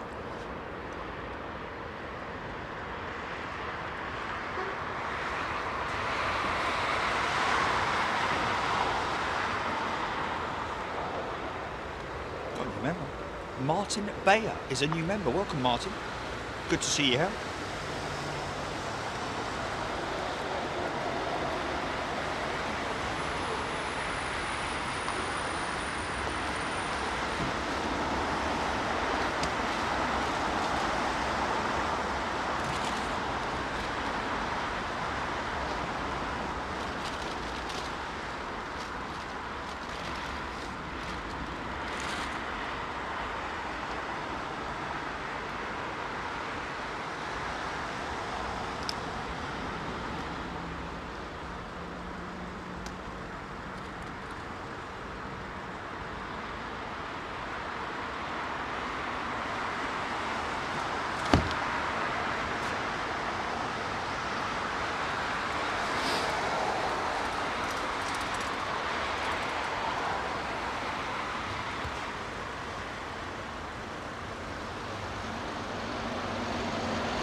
It's an absolute pleasure when we get messages from pilots saying that you caught me on so and so and thank you for doing this and all that. At this early stage, Airbus said the fuel cell engines may be able to power a 100 passenger aircraft with a range of approximately 1,000 nautical miles. There we go. Thank you very much for doing that, Bobby. That kind of cements what I was saying earlier regarding the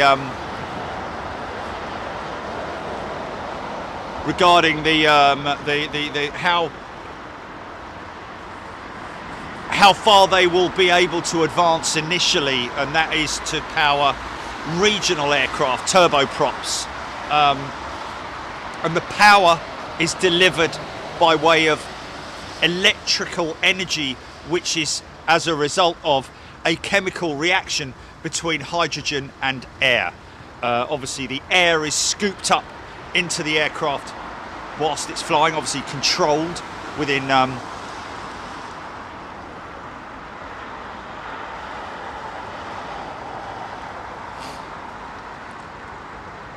so theoretically, oh, look at this lovely old thing, man. Well, I say old.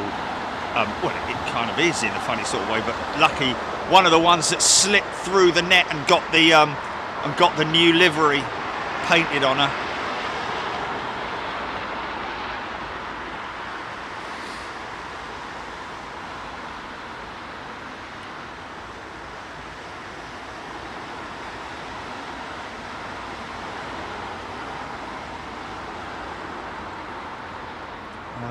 Why do we not have anything coming in on approach GP? Have we got aircraft in holds? Have we got a runway inspection of some sort going on?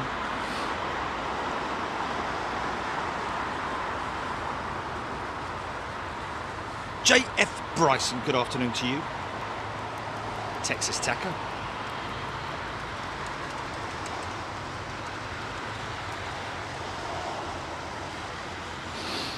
Of course, we would much rather have the old Air Canada livery, the red, almost the red, very old retro Air Canada livery. That would be ideal, but it's not.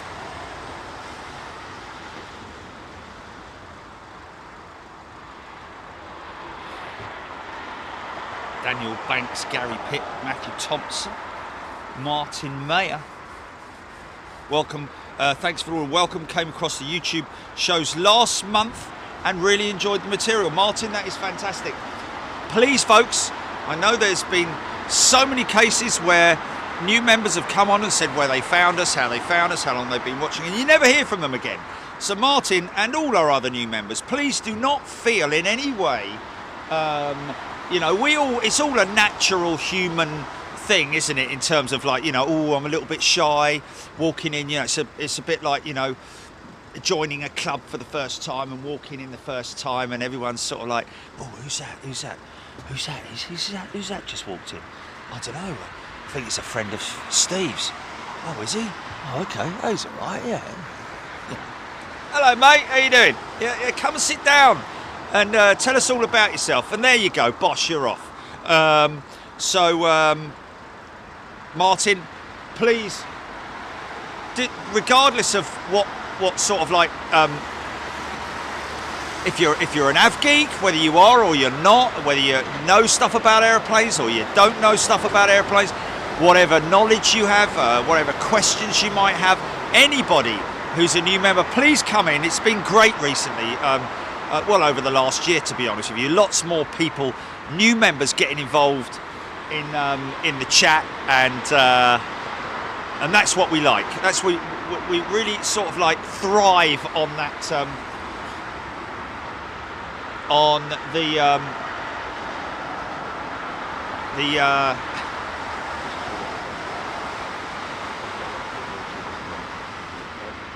hello. No.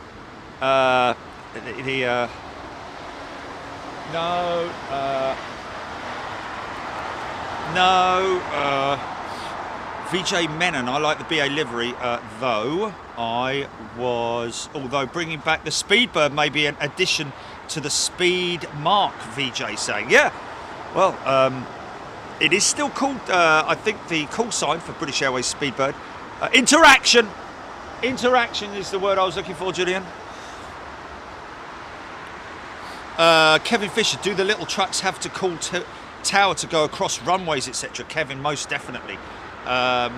Every single movement on the airfield is closely monitored by ground control.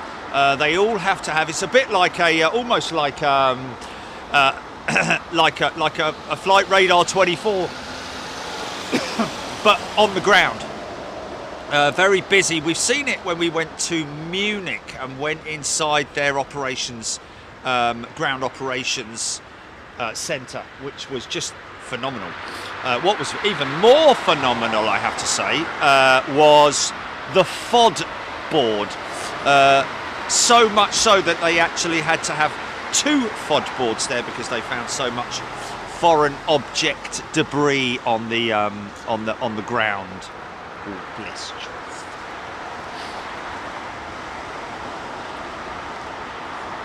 Nice one, Clive. Thank you. Hands washed and clean. Come on here. Let me open them up. Let me see them. Yeah, lovely.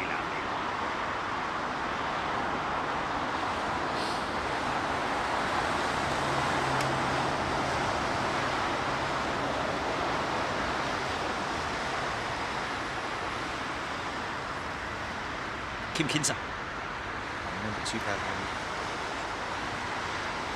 So, and Picard outlining his plan to do global solar plane travel in 2009. It became history. Wow, yeah, there we go. Solar travel, solar power, there we go. Yeah, some ideas have come and gone, haven't they? Over the years. AVGEEKs unite, Matthew Bentley. Have you got a business email? I'm an aviation student, so would love to contact you. Okay, we've done that. Okay, Philip Lowry. I discovered Big Jet TV during the storms earlier this year. It was on Sky News, yeah. Something which we have obviously gained a lot of notoriety for was the storm show with Eunice, of course. And we're just waiting for that moment to happen again, folks. But on that particular day, it was literally the perfect storm, was it not? I mean, we had arrivals to start with. The fact that they were on 2-7 operations could have worked if we had 09 operations. I would have done something. I would have made something happen. That's for sure.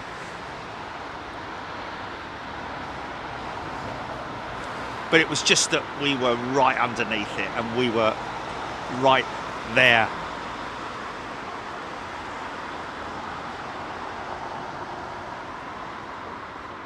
I know. Sandy Cumbly, thank you. Kevin Beasley, I'm trying to find the moose clip from Anchorage. Is there Is there a separate clip, or is it one of the longer shows? Kevin Beasley. We have. Oh, look at that. That's the downwash from that aircraft there, folks. Look at that. Kevin, I think, what day was it, Gilly? What day was it at Anchorage? Oh, my God. Was it day 2? Early in the morning. Early one morning. I think it was early in the morning. We have actually cut it, haven't we? You know.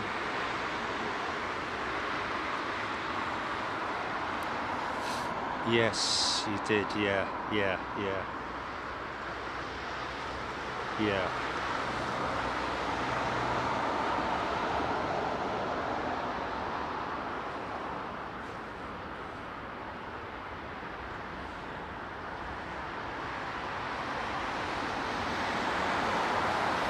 I don't think it carries as much weight, to be honest with you, as it did when it was live. Do you know what I mean there? Do you understand what I'm saying there? No?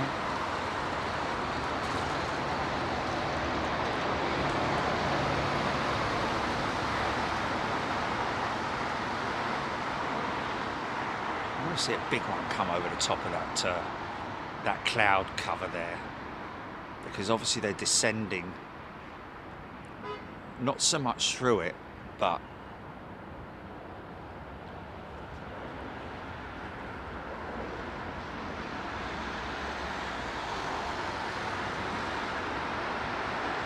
Stuart Ross, anyone flown with United before? Well, I have, and they're great. United, a great service. Definitely. Oh, sorry about that.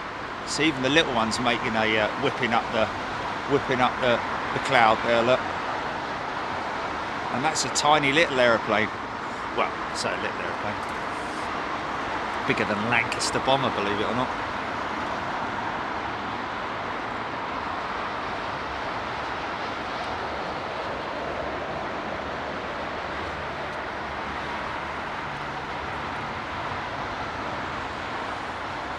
The runways, what?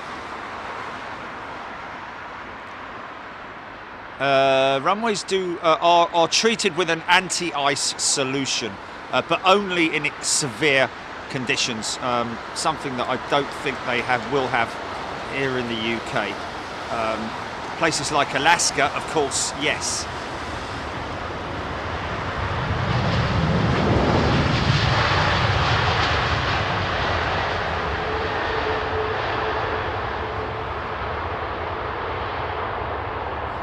Don't forget, folks, we do have a runway switch at 1500 hours, which is still some way off. What's that, GP?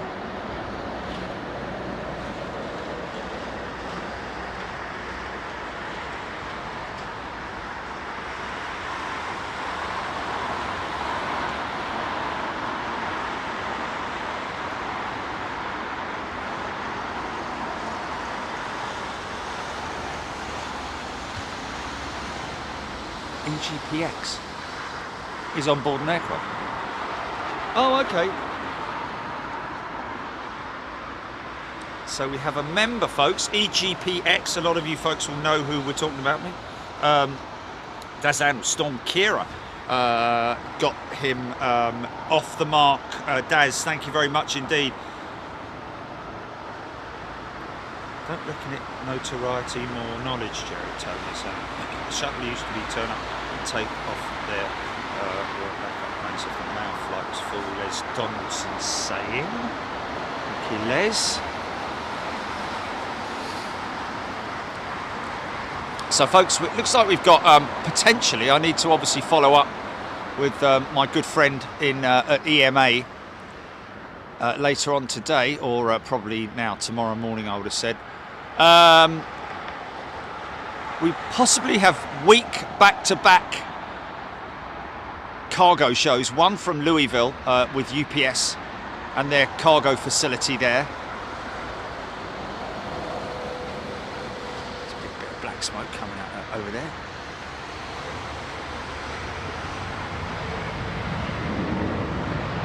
It's unwelcoming black smoke, but that's a long way over the other side, isn't it? That's somewhere else, one of the industrial facilities. Yeah, so Louisville next week, folks, and then the week after, potentially, we've yet to finalise it, but potentially we could well be airside at East Midlands one night. So that'll be a good one to watch. Joe Thompson, good afternoon. Sorry, I have no power due to faulty cables. Patrick Gatenby. Can't seem to work out how to give thumbs up on my phone. I think you might have already done that, Patrick, because there's one there. Ursula Cooper Ryder is a new member. Welcome, Ursula. Oh, I don't know, mate.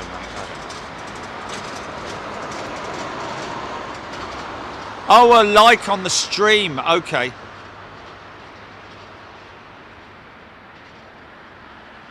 Isn't there just a like button there? Isn't there just a like button there? Oh, you need to minimise the chat to like it on your phone. Yeah.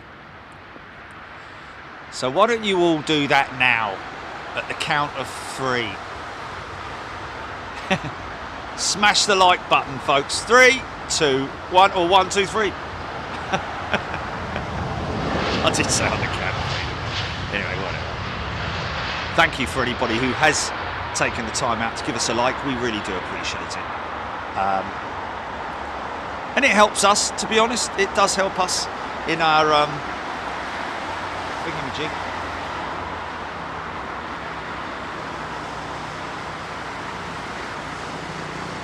Heidi Heffington flew American 2018. My brain was trying to block that out. A silly question, but why 27 and 2 and 9 for runway numbers? Captain Mannering. That is compass headings.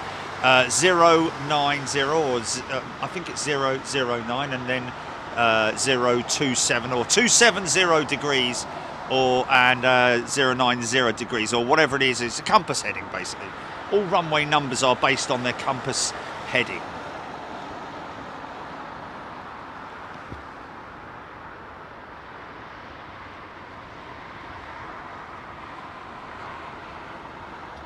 Say that, Dad. Oh, she's made a big... Look at the cloud whipping round, man. Look at the cloud whipping round. Might be a big love heart coming up. Oh, come on, man.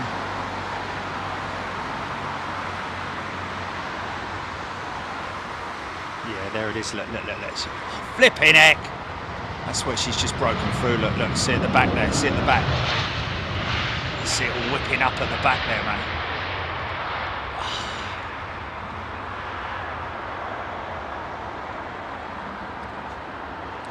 Sometimes it disperses quite quick, other times it all depends on the density of the cloud. It's it all. Oh,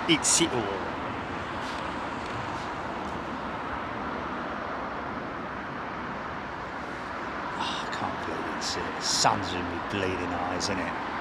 Flipping heck.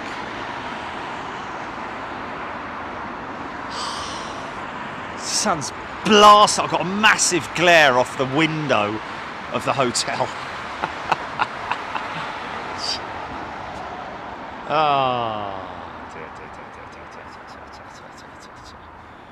Chicky Armitage, good afternoon to you. Foxy B, Sue Taylor, Diane 78, Daz Landals.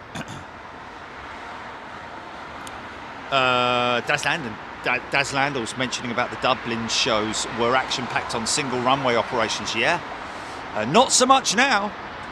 We must go back to Dublin, but I don't know. Have we seen any evidence of decent spotting positions, locations for the new northern run or the new runway at Dublin?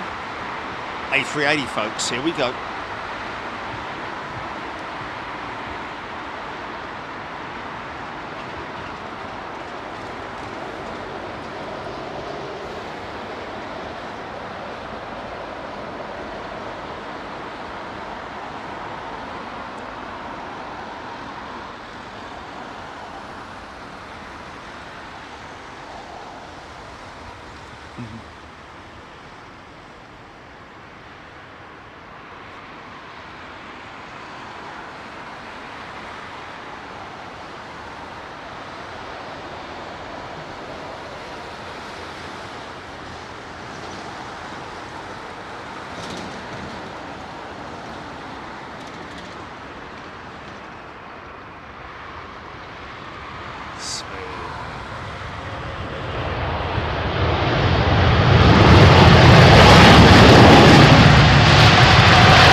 Trent 900s potentially, or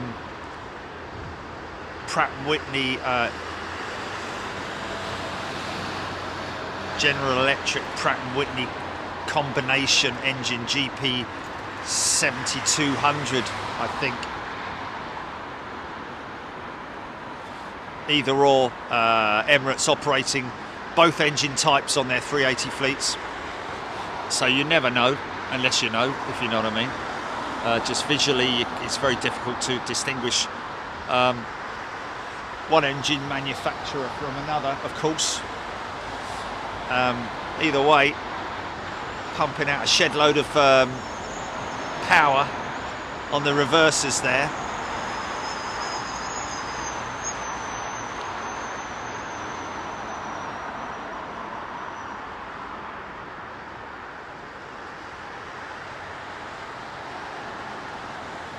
Hefty old maintenance program with Emirates, of course. Oh, mate, I just missed one going over the top. Another bleeding. Have I just missed it? Yeah. Another jumbo jet. Come on, mate, where are you? Thin heck, son.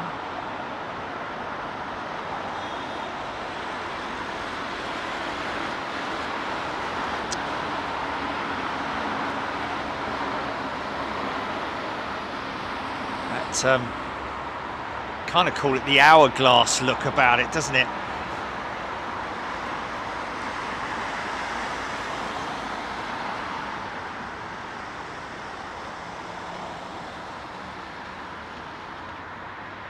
Look at that wing flex, man.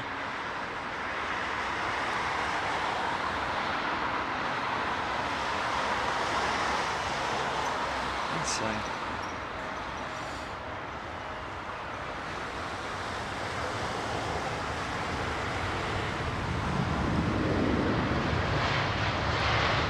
Oh, no, don't tell me that was RAB. Don't tell me that was EGPX just landed. Just before the 380. Ah, I think I might have got it. Did I get it? I don't know. Did I get it? I didn't get a reminder. I didn't get a reminder. Did I not get it?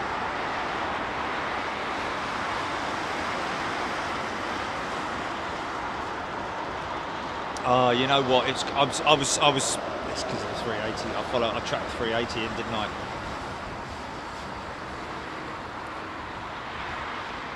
I know.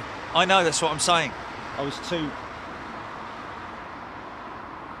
Oh, okay. So he was landing as. Oh, mate. Unless someone shouts in my ear, he's landing now. Oh, I see it. Yeah. Stephen Forward, good afternoon from Eastleigh. EGPX, I do sincerely apologise. Once again, I've missed one of our members arriving. I do apologise profusely. I had my camera on him, did I? Well, yeah, but even so, I might have had the camera on him. But... Yeah. Right. Yeah, but I didn't know it was him. I still didn't know it was him. I still didn't know it was him. No, I still didn't know it was him. I mean, I've got how many aircraft in front of me coming in and coming in. I need a specific... It doesn't matter what reasons around you. This is him now, is what I need. But anyway, doesn't matter. Doesn't matter. If you still shout it in my ear, I'm going to react. But it doesn't matter, man. Yeah, you can.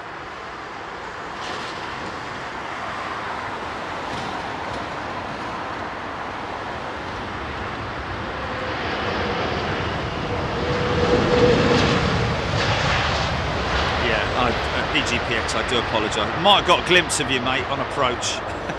Didn't get the landing, though. Sorry, mate. It's always tricky, man. There's a lot of things going on, man. There's a lot of things going on.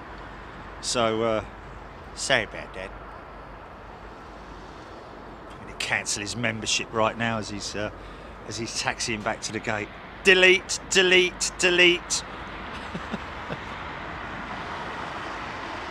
Michael G. Kelly, those reversers.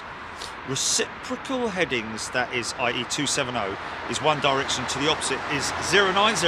So it'll be 27 right or 09 left. So just to check a compass graticule.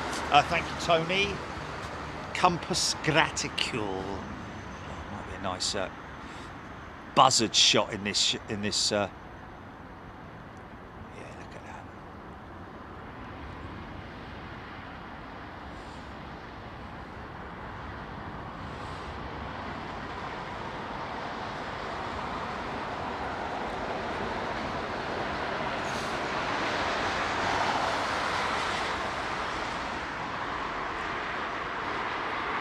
Now you see, with that bird, that big bird there, there's a possibility that this pilot may report back after he's landed, just to alert, you know.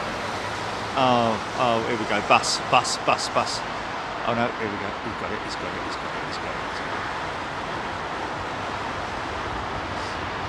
Wow.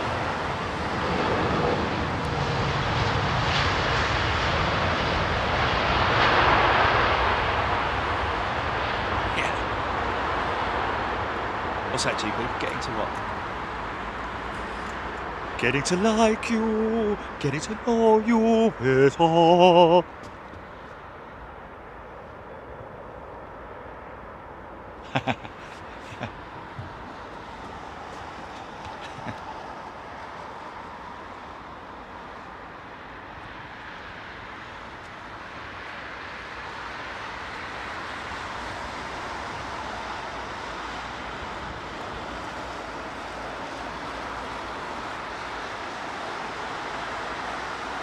Go back and repeat it, EGPX. Patrick Gayton B.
Mind that.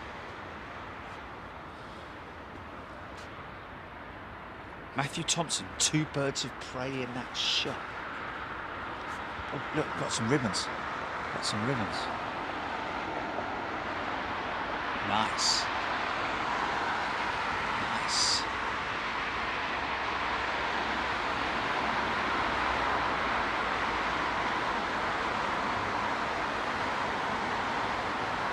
Flight surface vortex.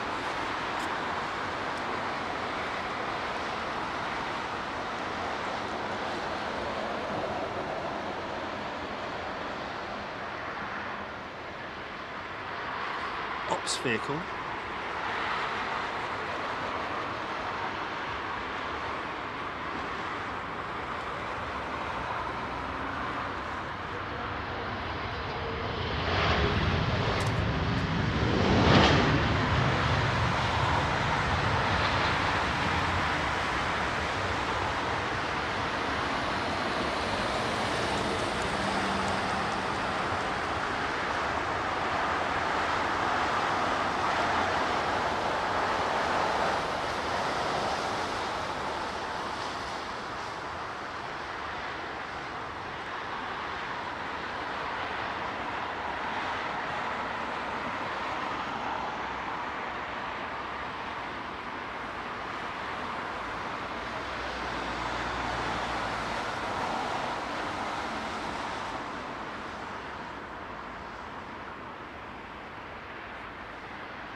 Jenny, didn't we say that, was it the 12th? What's the date today?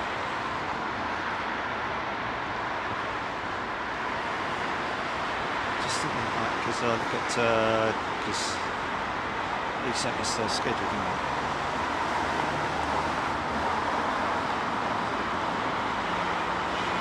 I think maybe that was the 12th, was it, or something like that?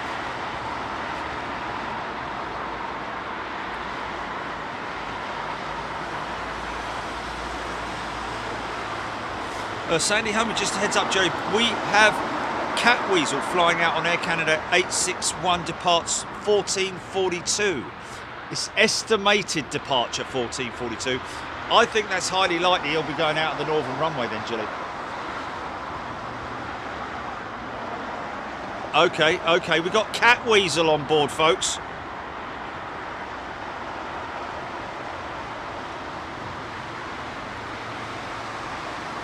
Josephine. Hello, what's that? What's that? I thought I heard a prop. That's a Herc, isn't it? Isn't that a Herc?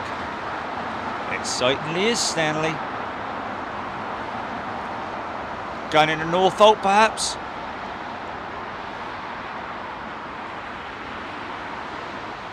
It's got a refueling receptacle over the fuel over the.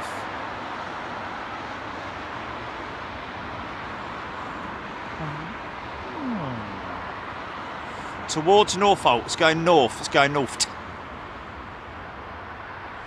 Well, I don't know about northwest. Well, probably northwest actually. Yeah. Well, just north.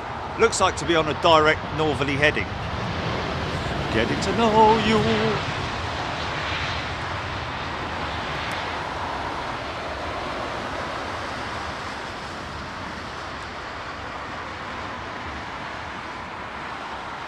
It's a German Hercules, is it? From the Luftwaffe. Catweasel sitting in 14A on board Air Canada 861. Okay, let's just figure this out. Air Canada 861. Is that his jet there, Catweasel? Is that your jet there, that 777? I'm guessing it will be because that 330's only just recently come in, unless you've got one over the other. So I'm betting that that's him there.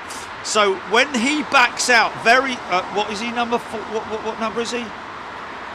14. We'll just about get his light in the window before he pushes back. He might push back straight towards us, and we'll get big.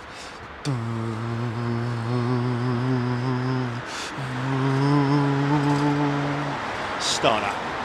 So here's one of the older Embraers.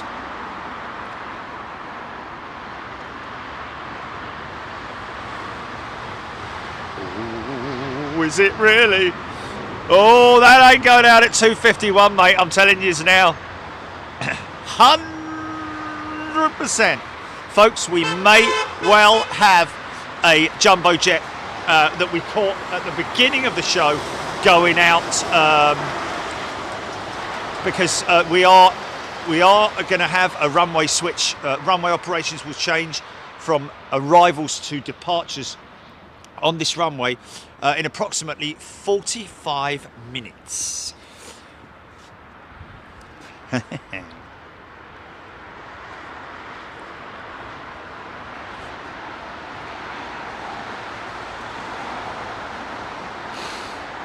Oh, okay, so it's Lima Zulu, so she's not even on that line up there. She might be round the corner. I think she must be round the corner.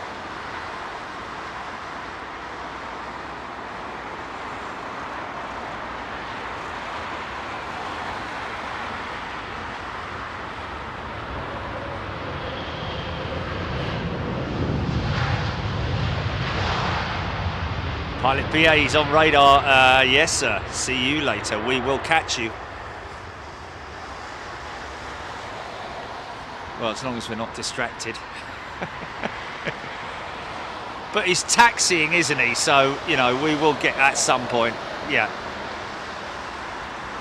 Okay, let's see if he's going to come out this side or go through the gap the other side.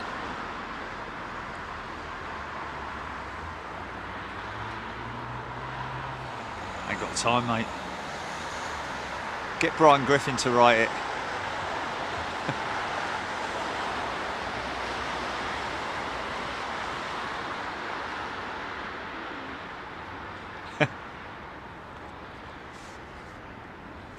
That would be an absolute disaster.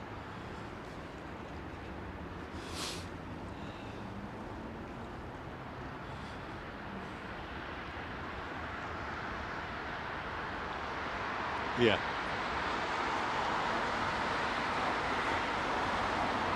Mind you, it would have to be really with Quagmire, wouldn't it? Because he's a pilot.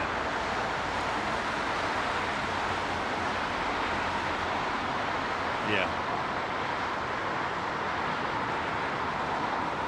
Nice, Japan Airlines. One of my favourite liveries, believe it or not. Because it's old school. It's still old school. All it's missing is the line down the side. Haven't really changed that livery since... The only one thing that they haven't got down the side of it is the black and red stripe.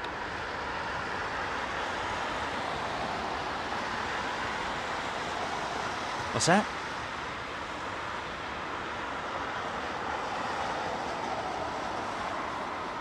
Oh my God. Yeah. And they're more or less used all day, every day, aren't they? So, Philip Sinclair, Air Canada 6861 is a 787 Bandit livery. Thank you. That's going to be around the corner and out of sight. And we're hoping that there's going to be a bit of a delay on it.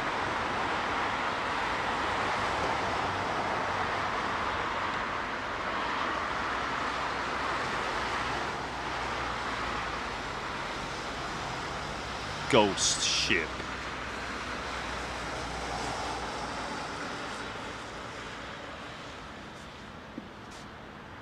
Is this the real Jardini?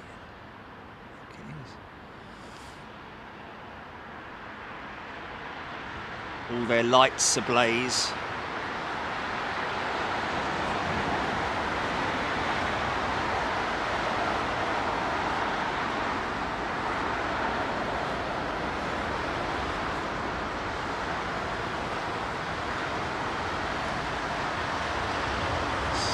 Happy, a smiley face.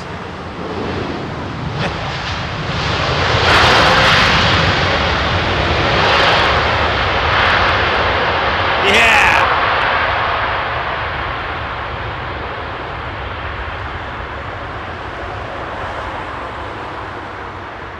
Nice. Nice.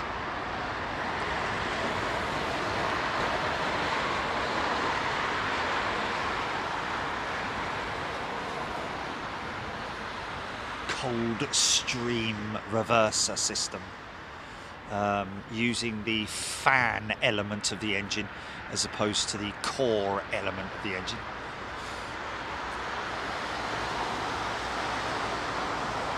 Hence the word cold stream. So that's the way I'm led to believe. Kind of makes sense. Going up to his hangar, a bit of maintenance.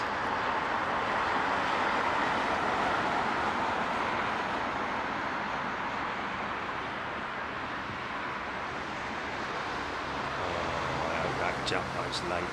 I hope that jumbo's late. Did you say it was due out 47? Did you say so? Oh.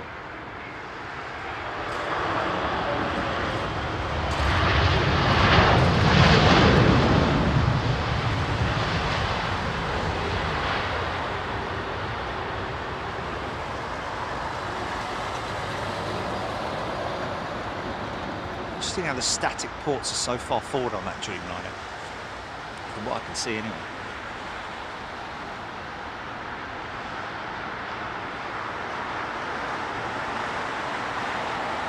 The sun goes down. Oh, hello. We've got a bit of a side slip going on.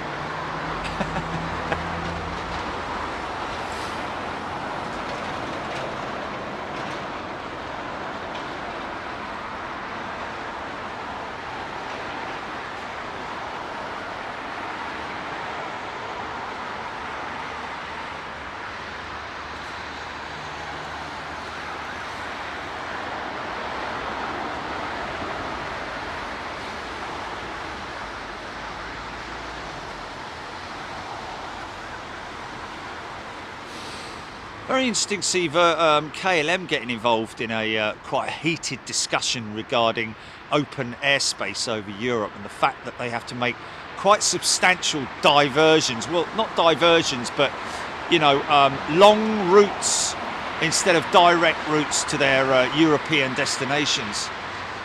Obviously burning more fuel than absolutely necessary.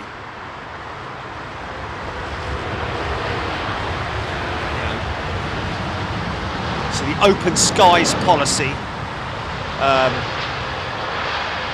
which is quite interesting over Europe. There are boundaries and borders in the air as opposed to on the ground, believe it or not. with the aviation sector. And in order to fly, you know, 400-500 miles south from Schiphol to a destination, they end up adding on another, you know, 70 or 80 or maybe even longer, more kilometres to fly within a specific airspace, which is quite interesting. Was it Qantas operated the first ever direct flight from Melbourne to the US hub of Dallas-Fort Worth? I think it was on Monday that may have happened. Let me know. I believe a little bit of news for you there on our friends from Qantas. That's a long old flight, isn't it? That's a better shot.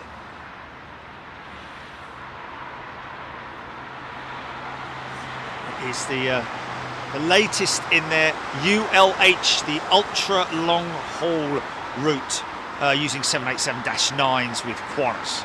That's pretty cool. Nice one, Qantas. Already mentioned about Air Baltic taking delivery of 2 new AE220 jets, and another one due for delivery in early 23, which is good. 747, of course, the last ever 747 to roll out of the Boeing plant. Very surprised that again, and I'm kind of, to be honest with you, I'm giving up on all this stuff with I'll let them sort of like, you know, realise their own mistakes maybe later on, but you know, large organisations, you really need to have a good social media or media team who understand the importance and potential huge exposure with live stream aviation. I think the thing they may shy away from is because they think it's a production, therefore they think there's going to be hundreds of people turning up, big, you know, production vehicles and sound recording, all that sort of stuff, and it's going to cost them a fortune, you know, a small fortune to do it. It's not. If we do it for absolutely nothing. We cover our expenses. It wouldn't cost you a penny. Literally, it will not cost you a single dime or pound or whatever it might be. Brave Heathrow Police, Heathrow Fire Service. Way to it's a bit of a stack.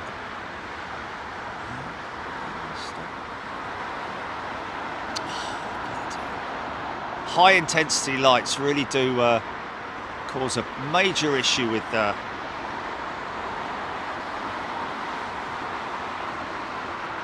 little bit of a crab action going on there. Wow.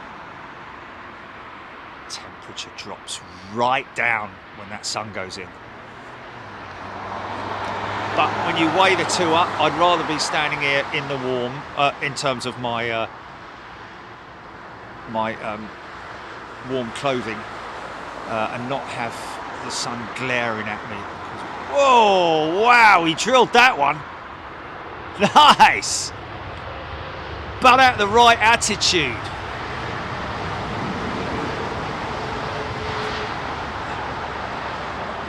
Motocross racer. Nice 767. How did do his engines look nowadays? You know, those older generation engines, even though they are high bypass engines, bypass ratio is probably only about 5 to 1, I would have thought, maximum on that, isn't it? I think it's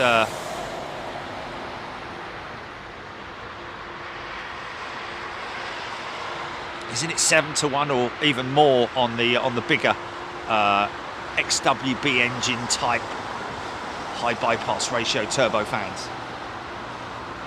that are slung underneath all these new next generation jets.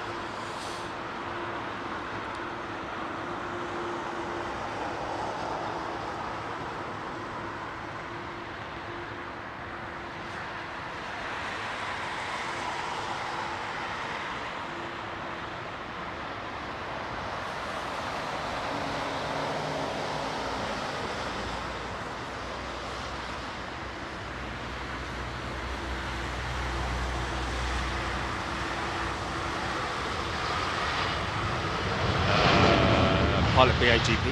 Got an update on Pilot BA. Okay. Oh, is he coming up the other side, is he?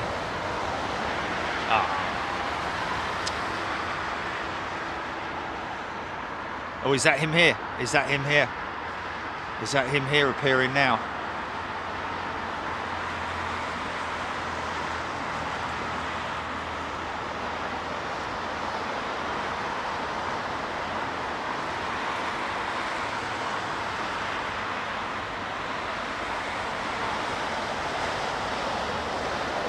That is crazy, isn't it? A member of Big Jet TV is, I don't know if he's actually, I know he's operating the aircraft with his colleague, but whether or not he's the flying pilot, I don't know.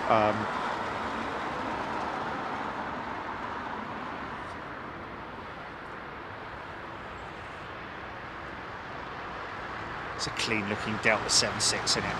See that big rake wingtip on it? I think the 767 was the first aircraft in the Boeing family to have the raked wingtip. Such a success as it was that it was obviously modified for the 787 and the 747-8 as well. 777 operates it as well. I think I'm right in saying that. Clementine.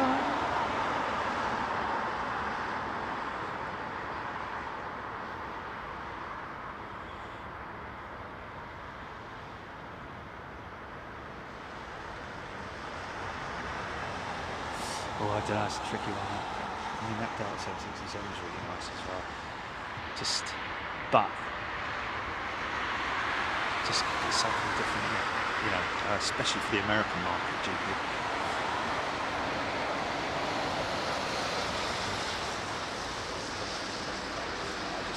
Yeah, at some point,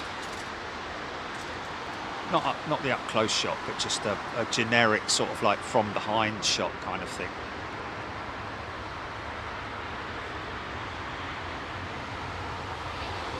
Yeah, just mind you saying that. I think if we've got this Silkway going out, mate, off this runway. Yeah, because it was arrivals, wasn't it? Have you got one lamppost free?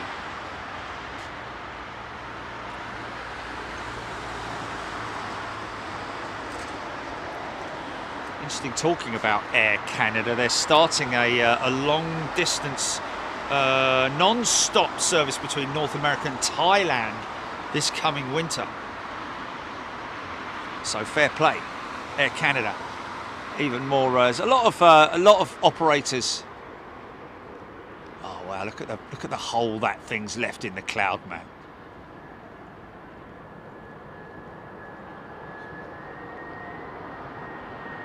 Yeah.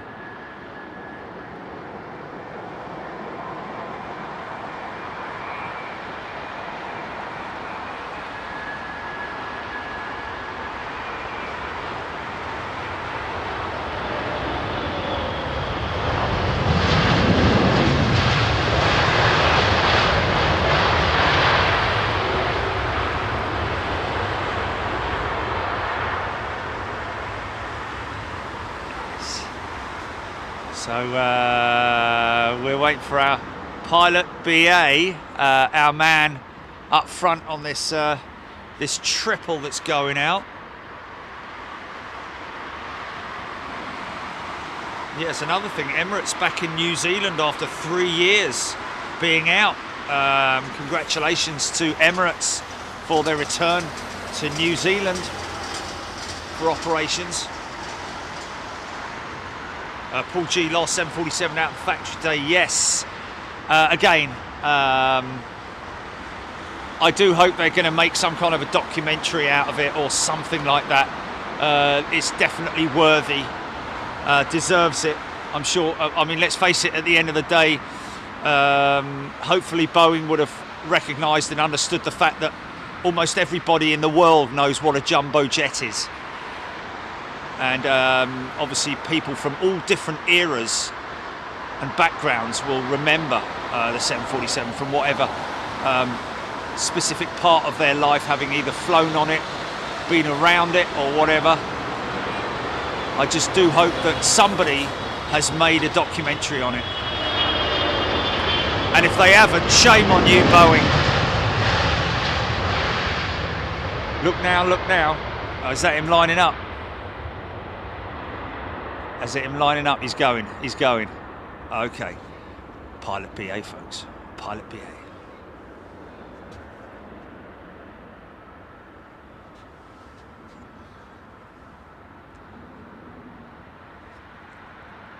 Hello, it's moving very slowly, or is that just a roll on? Is that him just rolling on?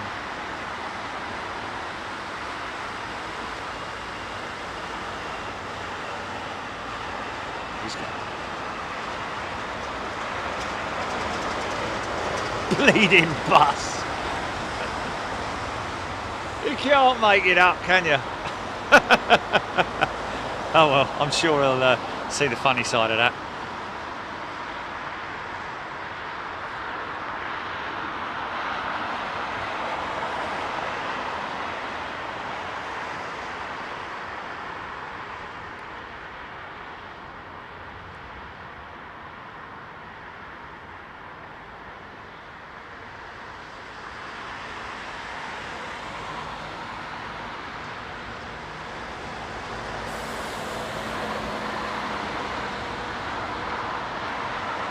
Where's he going, GP? Where's he going? Okay, so this should be a nice light, tight left turn. Here we go.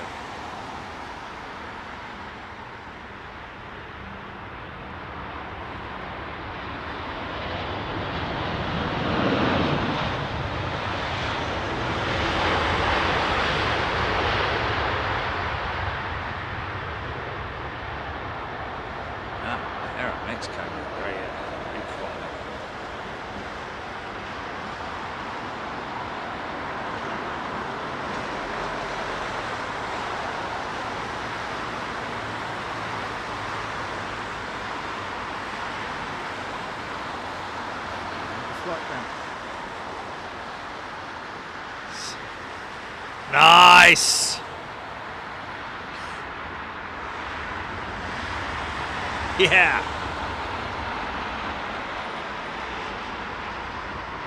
Have a good flight, sir. Nope.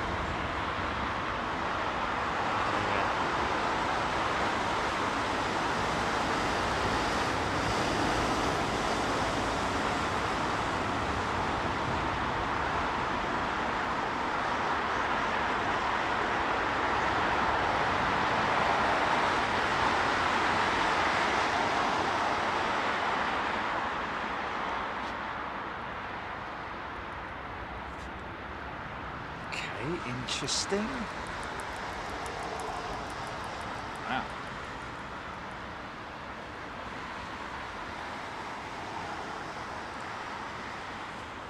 Okay, I'm not sure if that was the actual reason. Martin Bayer, for the guy who asked why airlines board from the left, Google says that after World War I, most aircraft had left-turned rotary engines. Since they followed the engine torque, it was also easier to turn left than to turn right. As a result, the pilots considered the left turn to be a more convenient maneuver, and thus the more experienced pilot began to sit on the left. What's that got to do? Oh yeah, well, I can understand that from the point of view of pilots, especially in old World War era aircraft.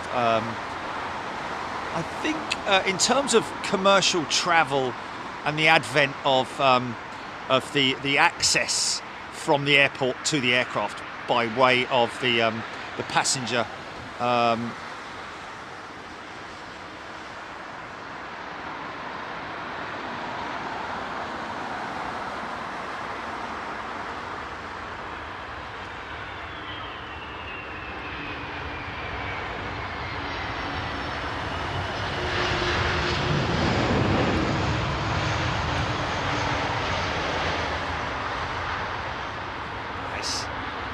Yeah, the passenger walkway, which is obviously a development that started in, I think, in the late 70s, perhaps maybe a little bit earlier, I don't know, mid to late 70s.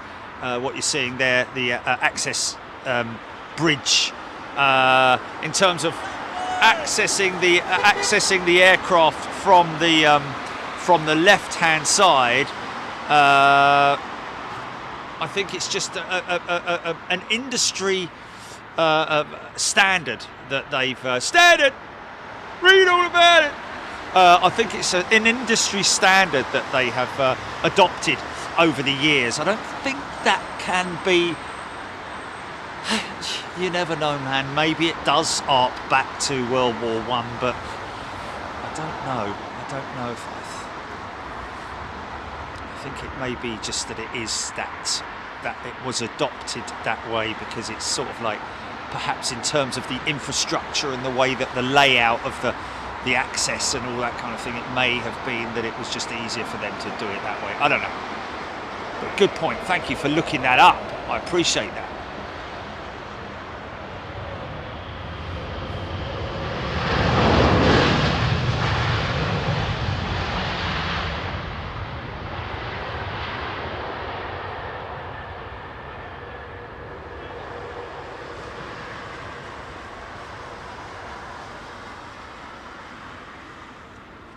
So Martin Bayer, thank you for that. Appreciate that. Mike James, thank you.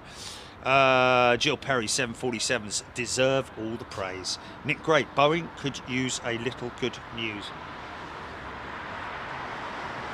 Well, to be honest with you, someone did mention today that Airbus have a shortfall of 700 aircraft deliveries this year, or just announced that they are 700 aircraft behind in their delivery schedule, down to the availability of raw materials in the production process.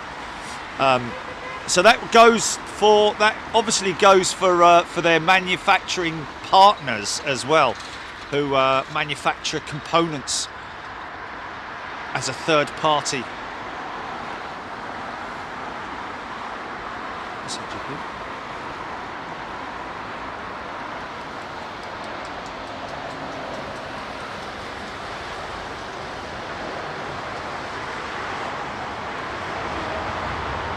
No, this is pretty standard.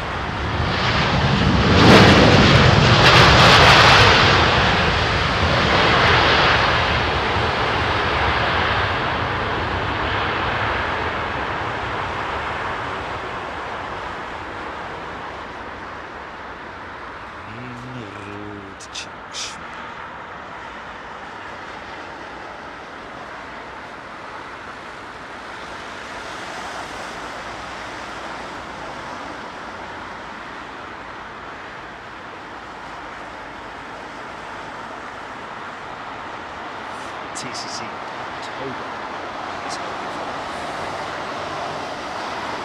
Ewan Weech mentioning about 380, Lufthansa 380 back at Frankfurt. Yeah. Paul G, yes, we should go to Everett next year. We're going to keep very close tabs on that, folks.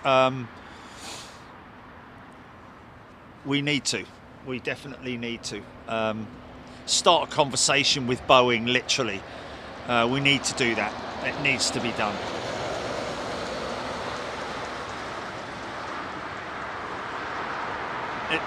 Again, folks, the big problem that I always come up against, and it is a major issue, and that is the first person you speak to, it's a bit like Louisville. When we contacted Louisville, bang, straight away, like knew exactly what we were talking about. Invited us up there, just straight away it was all happening. Whereas, you know, sometimes you call them up and they're like, you know, they don't get it. You speak to the wrong people, really. Oh, why don't you send us an email and we'll have a look at it? Wheezy. Wow, that's a bit heavy, wasn't it? And then you never hear from them again, do you?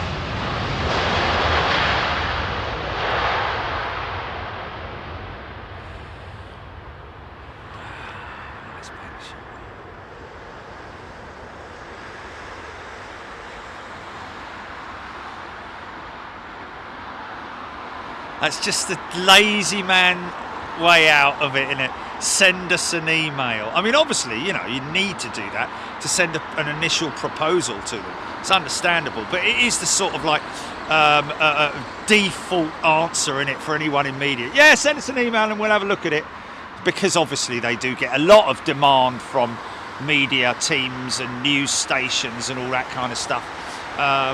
But the whole process of what we are proposing is very, very simple. They don't have to really do anything.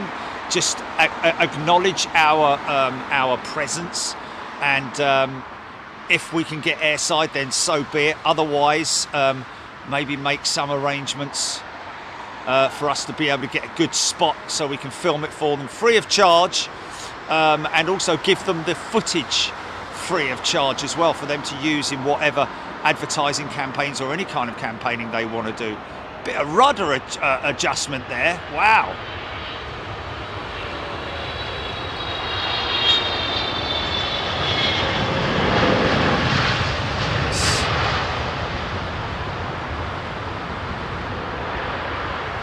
Yeah. Beautifully executed.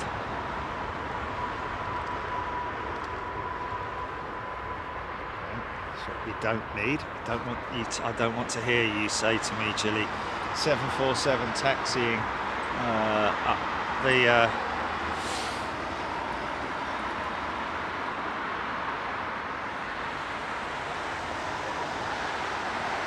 Randy Schwartz tuning in from New Jersey.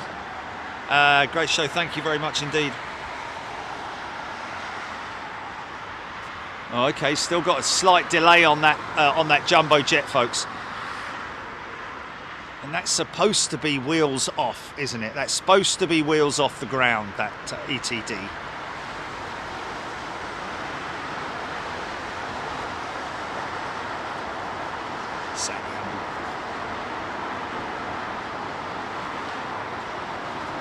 Yeah, we have 15 minutes to the switchover, folks. We're actually going to start seeing, wow, hey, is that Qatar jet? Surely not. Was he just rolling very slowly? Has that Qatar jet gone off? Can't have intersected. Surely not.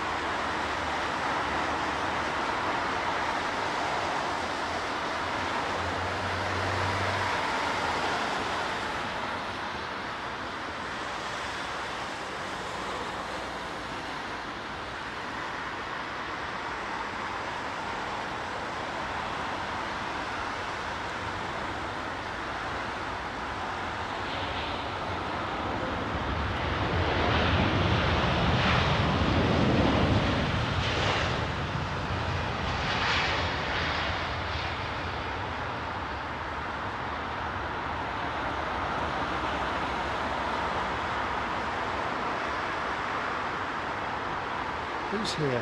Who's here? No. What's happened?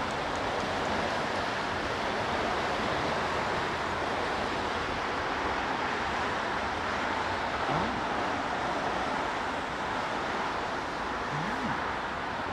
Good to see Turkish's 350 in town.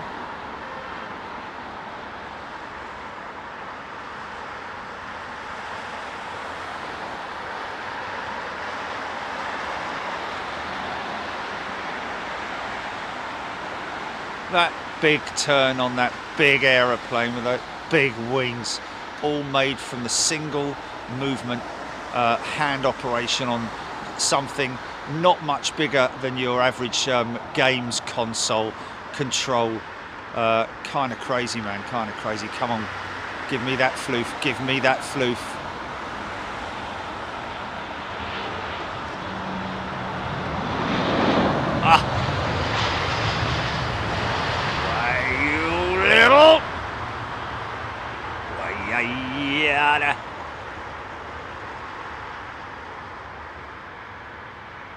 Catweasel on Air Canada, hoping that Catweasel's going to go out of 27 right departures.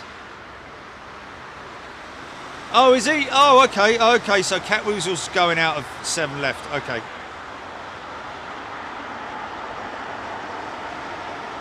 Darren Lee, Land Rover will be an escort vehicle for the for the ambulance, because obviously that ambulance crew will not be from Heathrow Airport. They will a CMA CGM going out.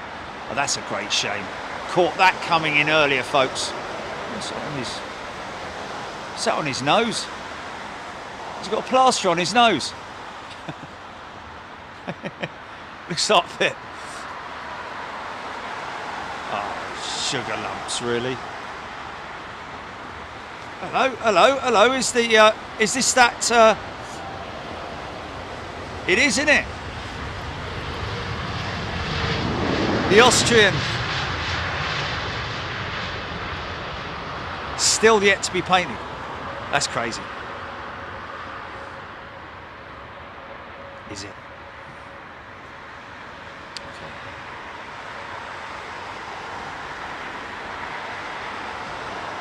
Sandy Humby, new ETD 1444 in the radar now. Thank you, Sandy. Yeah, we're looking out for him. He's pushed back, did you say, Gilly, or is he almost? No, the Air Canada jet. Catweasel. Okay, I think I can see him. I think I can see his tail. Yeah, 220's gone.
I swear, man, I swear.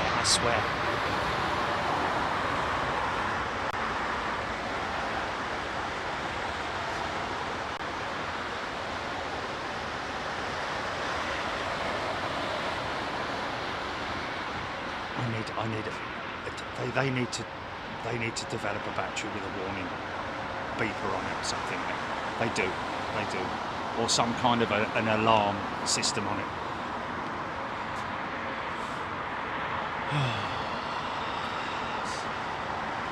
Sorry, folks. Sorry. Yeah, I know. It does do that. It does do that from time to time.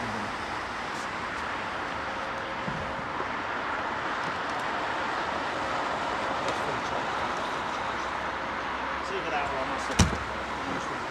Oh, I don't know.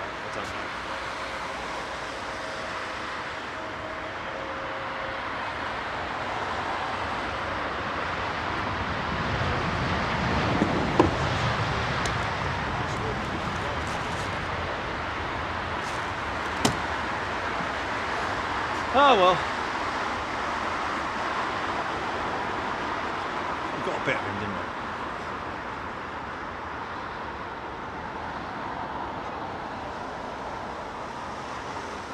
Hope to see you again, CMA CGM. it's a Qatar operation. So, well, Jilly, look, aircraft, anything that's coming out now, mate, is going out 27 right. Look, yeah. What, the jumbo?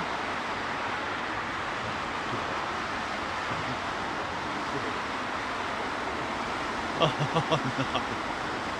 Please, please, dear aviation gods. Shouldn't do. I don't think so. 767, here we go. That's the size of these winglets, folks. Do what, GP?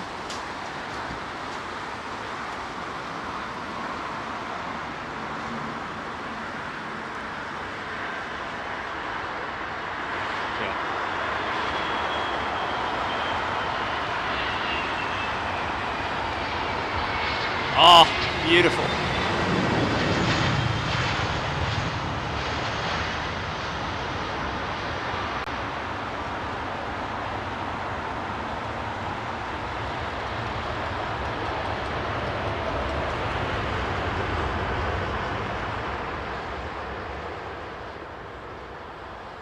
I'd imagine that those pilots operating those 767s have been pleaded to by the by United. Please, please, please, please try to minimise the amount of wear and tear on our engines. Use the brakes and use the spoilers, please, because they're having quite a few issues with them. In fact, I think United have just placed a massive order with Boeing for 787 Dreamliners to replace those. Oh mate, no, too late.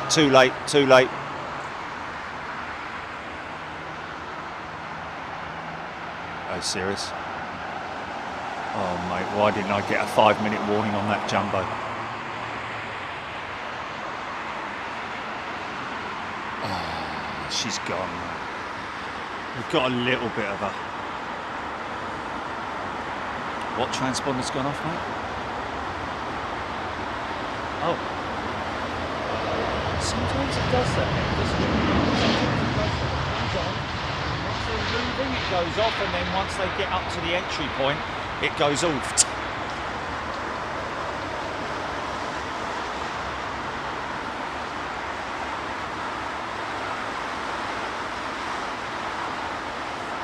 JMank 72, yeah, well that is kind of like par for the course, isn't it? In terms of hiring the right people to do the right job, who are passionate about their brand. Got to be passionate about your brand.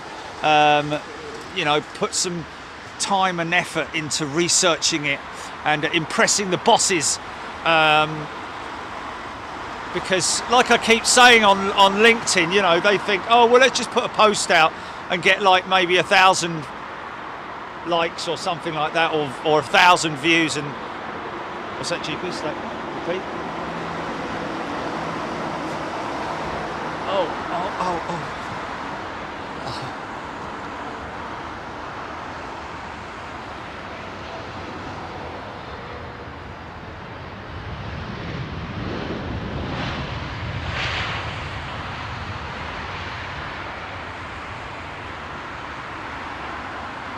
Oh, it's definitely coming northern.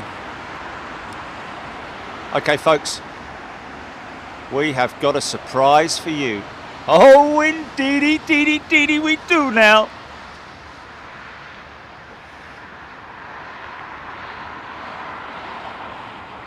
Singapore Slinger is the last arrival.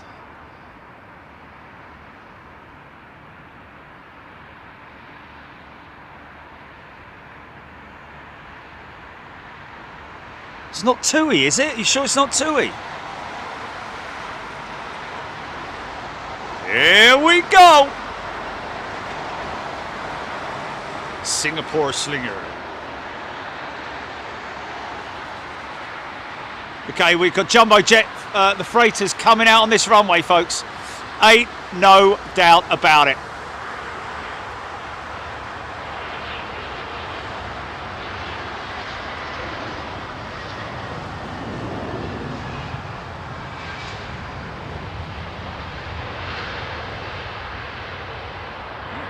lovely, beautiful 747 departure shot as well.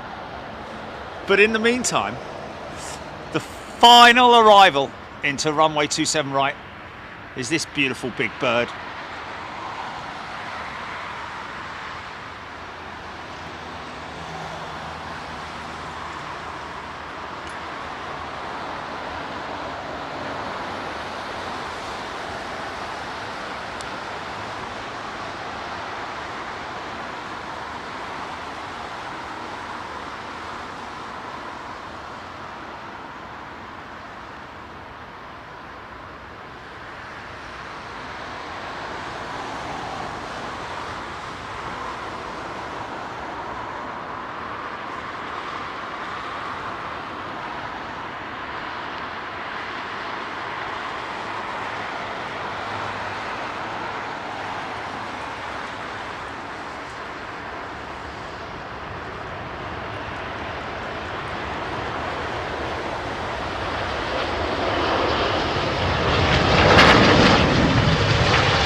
Nice! Yeah! You big, beautiful bird, you. I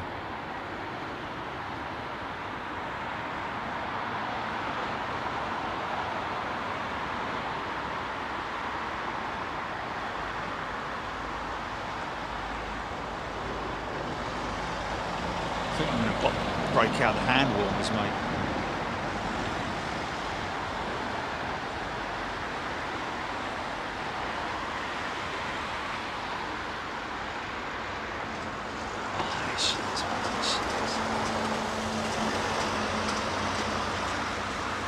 Yeah, everything's coming over this way, folks. It's all coming over this way. Hey! Watch and learn. Okay, I think we've had enough buses for now, haven't we? The question is, I think she might turn left and come all the way up this way. Okay, first one going out. Let's just have a little, I'm going to leave it on that shot. Oh, stand by, stand by, stand by.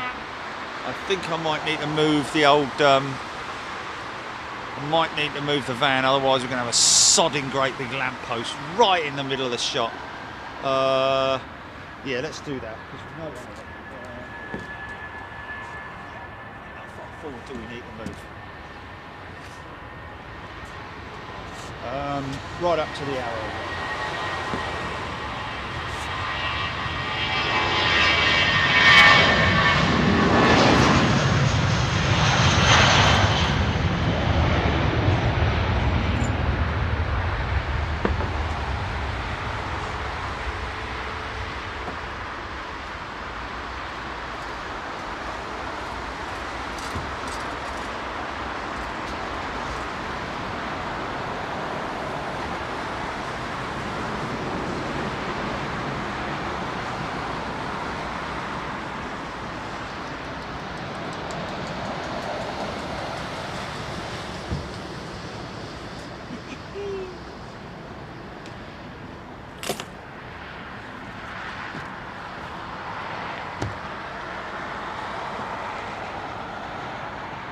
I think that should be a, could even go a little bit further, but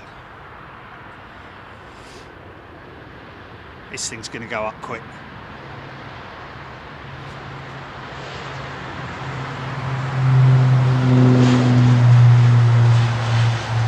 Oh, a little bit hesitant there. Oh my goodness me, this is going to be a pretty spectacular shot.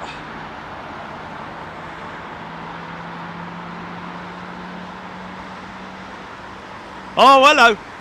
Engine start on this Egypt Air Triple is going to be good. We've been waiting a long time. When was the last time we had a 777 facing us for an engine start? Quite some time. This is going to sound great. Listen to this, folks.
We have got some classic stuff coming out.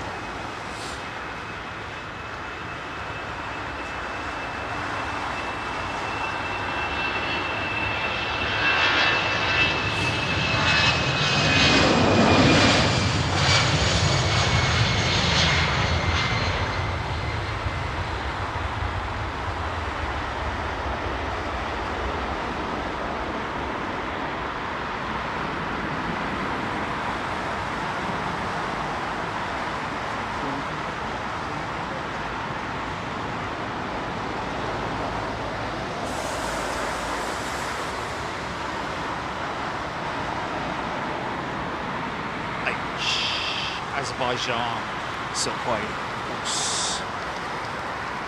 Oh, look at this, ladies and gentlemen. Oh, she's taxiing fast.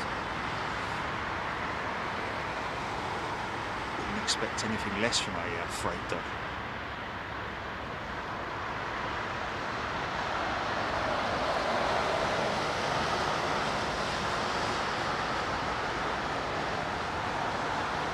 Right, okay, so we are going to get a full shot. Now, because of the conditions, we should get a little bit of intake, ingestion cloud, ingestion fluffage, whichever you want to call it, from these big aircraft as they gulp a ton of air a second, or thereabouts. On this one, they're derated.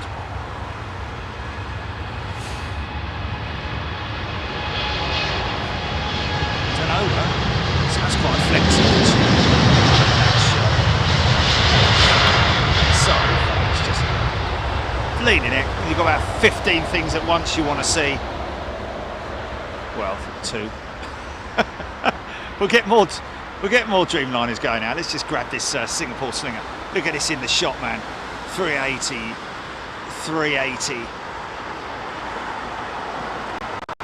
I think. Apart, obviously, from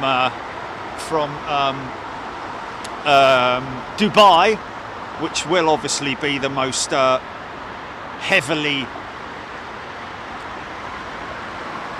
heaviest 380.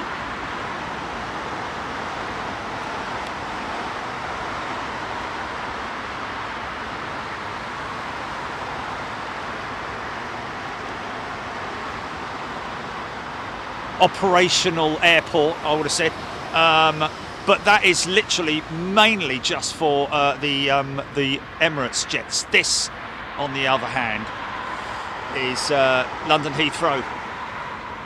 Has a really good, strong, actually, screenshot. I don't know.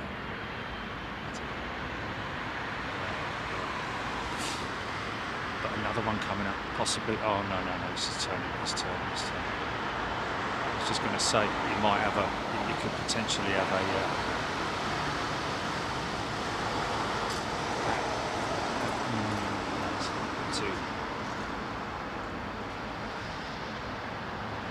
10 years. So there's another one.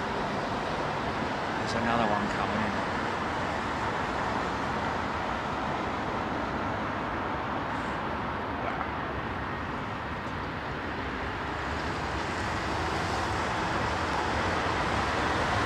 Yeah, but mate, yeah, it's got to be the Silkway Jumbo going in.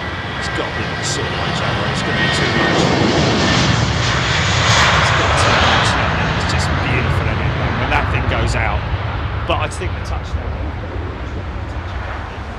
But the light is beautiful now, is it not? The light is fantastic now. So it might be, I don't know. Bass and Carp 101 is a new member. Or Bass, sorry. Bass. Bass. There we go. Bass and Carp. Obviously a fisherman or fisherwoman, fisher person.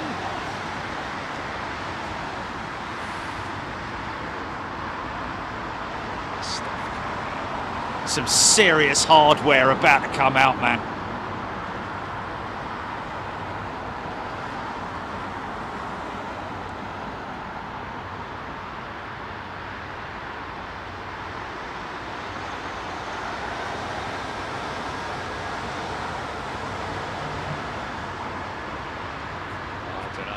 I don't know. It's a tricky one, man. It's a really tricky one, yeah.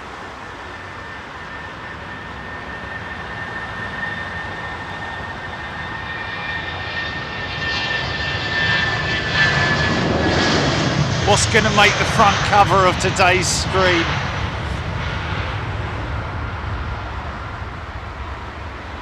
Scary copter alert. But I'm going to ignore it and catch this triple. Oh yeah! Rolls-Royce powered 777-200 with American Airlines. Fire it up! Tommy Richardson, welcome back, Tommy Richardson. Wait for the, here we go.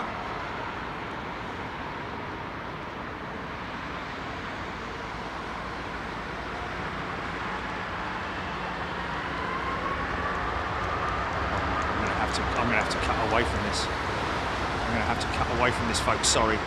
Because we've got the Jumbo coming out. He's definitely pushed in, isn't he? Yeah, Jumbo. He was delayed anyway, wasn't he?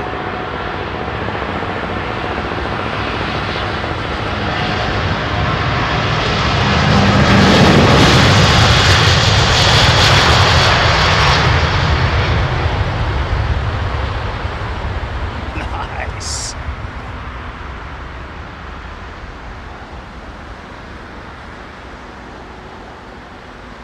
It's a freighter, this one, folks. Anybody wondering why she doesn't have any windows on her? This is a freighter. Who knows what she was bringing in, or is more than likely not taking out. This could go up very, very quickly, folks. She's rolling.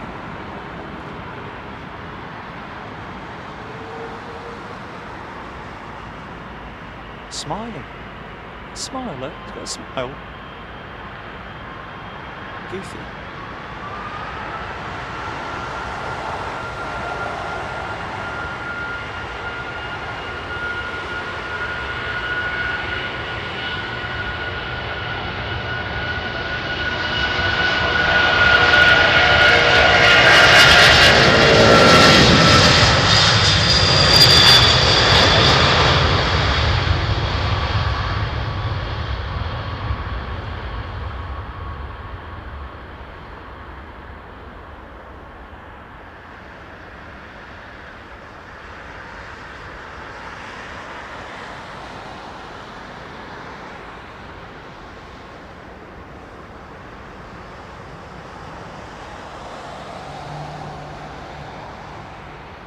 Oh me, oh my.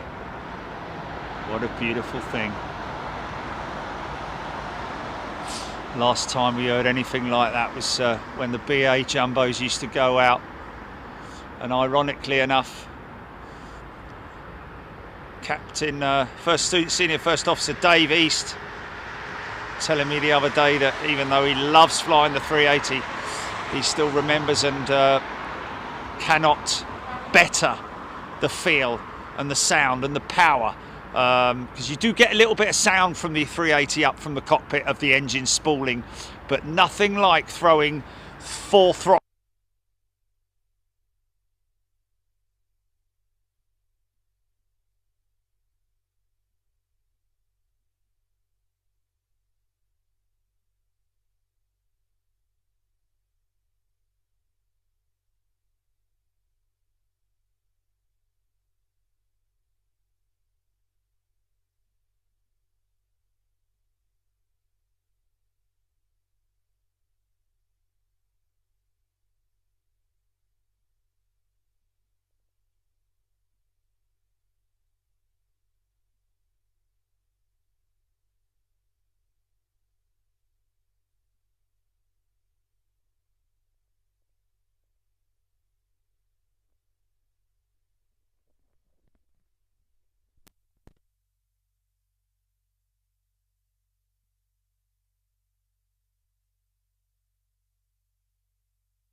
Oh yeah, there is that, isn't there?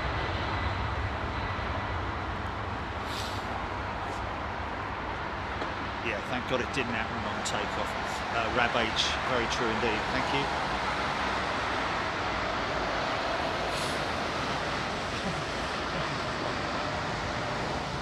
Sweetie, good afternoon to you. Steve Drake, that was pretty awesome. It was it not? Especially that tiny, short example of pressurization over the wing.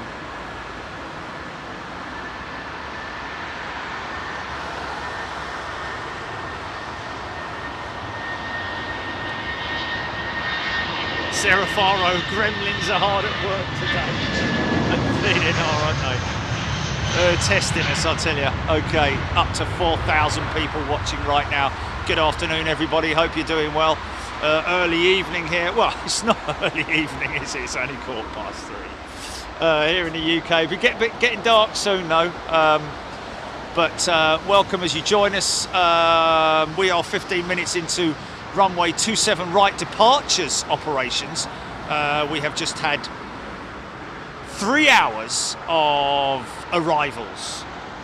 So if you want to scroll back to that, you are more than welcome. But other than that, join us for the last hour of departures out of runway 27 right here at London Heathrow.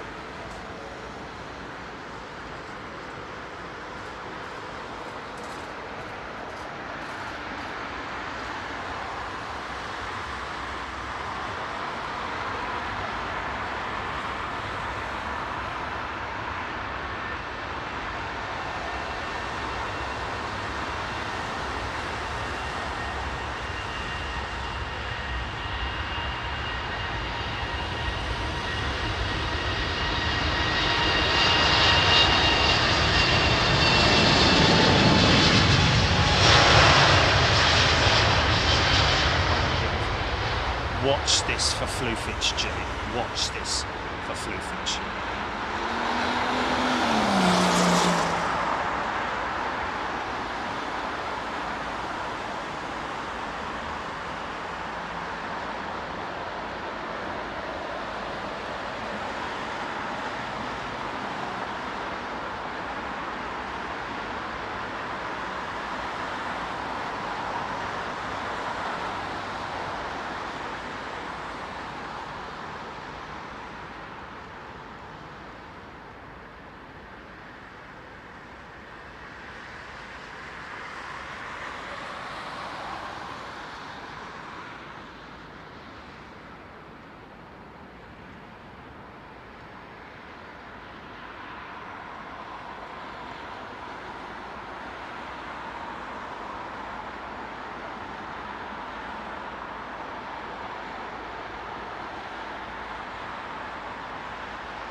not as much as I would expect, to be honest with you. No. Jumbo did better.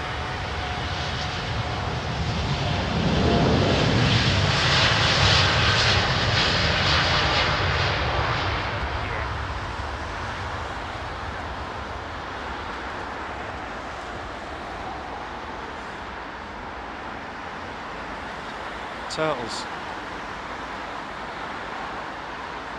Only time we've seen one was at Toulouse. No, they're on the high intensity routes, aren't they? Yeah.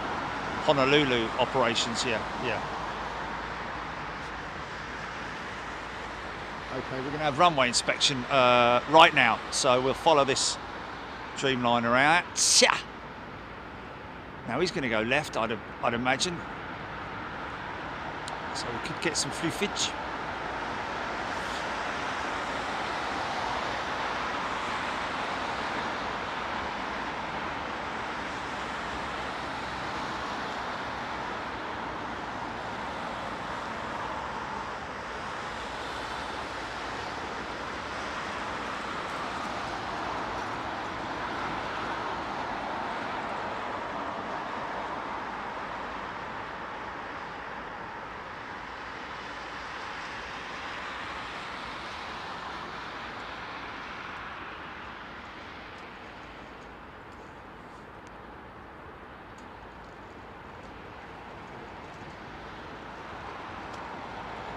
Gotta say, mate, you just missed that. You just missed that.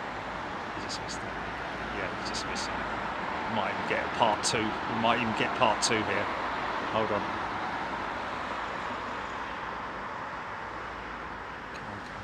Come on.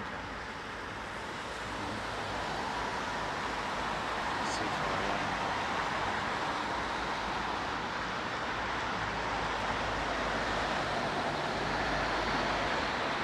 Yeah! Oh, wow. Who saw that, man? Who saw that? Who was looking away? And who saw it? Oh, my word. Oh, my God. Beautiful, man.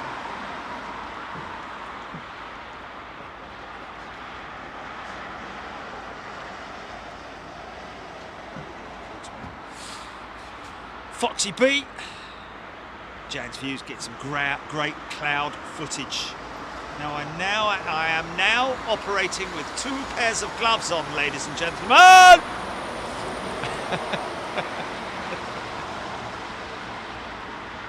Fat hands Larry. Larry's fat hands.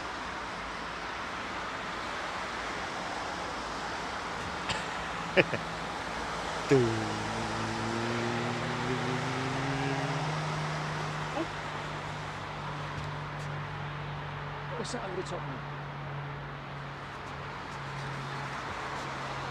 Is that him trailing there?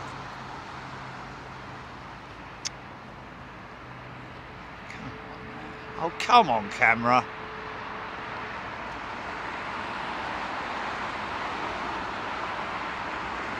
Yeah, there she is.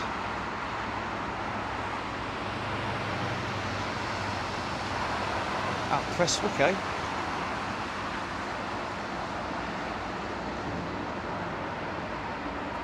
Beautiful. Beautiful.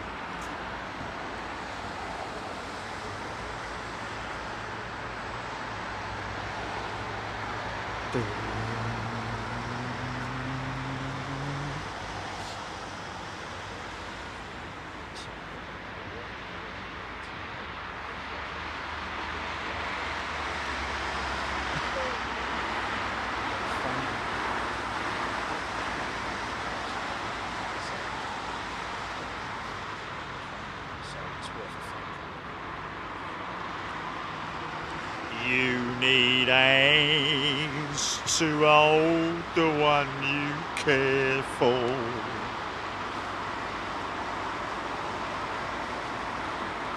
Road. Hey. Yeah, London though, UK contact. You need tender hands to show that you're sincere. Mikoto, that was military. A400M. Airbus. A400. Yes, Airbus A400M. Belgium Air Force, there we go. A400. Thank you, Diane78. Bass and Carp, I look forward to the day I can fly on my first ever 380 or a Dreamliner. Oh yes. Good days.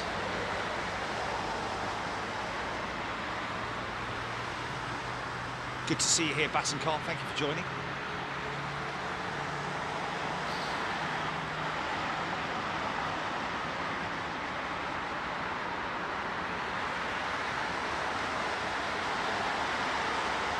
I think his mate Tuna and Stickleback is also going to be joining at some point.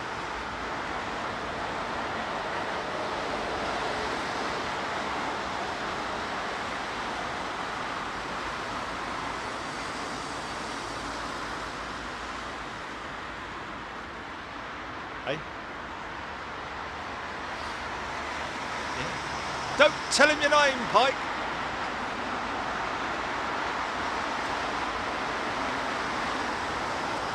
Wow.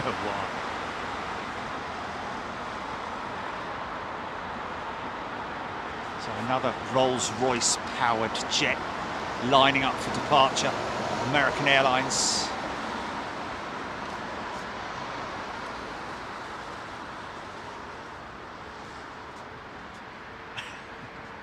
Spare to tell him for our old ex-leper governor.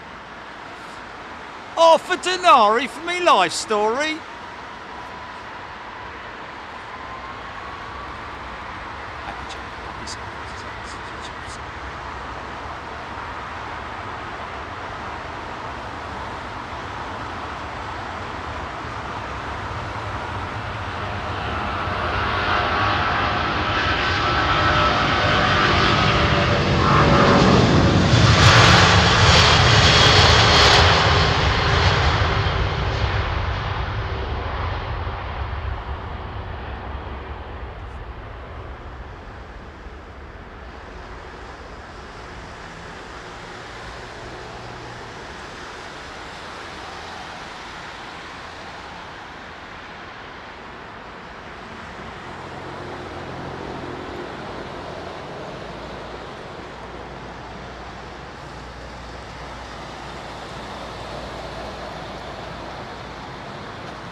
Is his big brother coming out now? This is a 777-300. Oh, we got an intercept.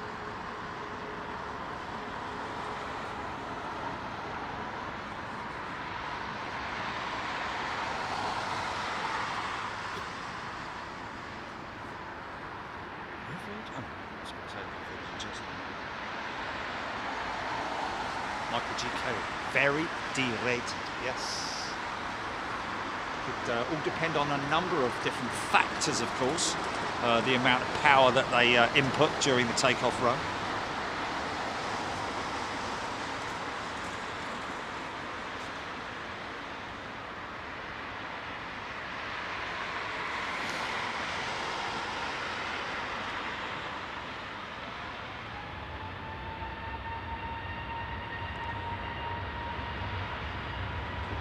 KC-135 heading your way north to south.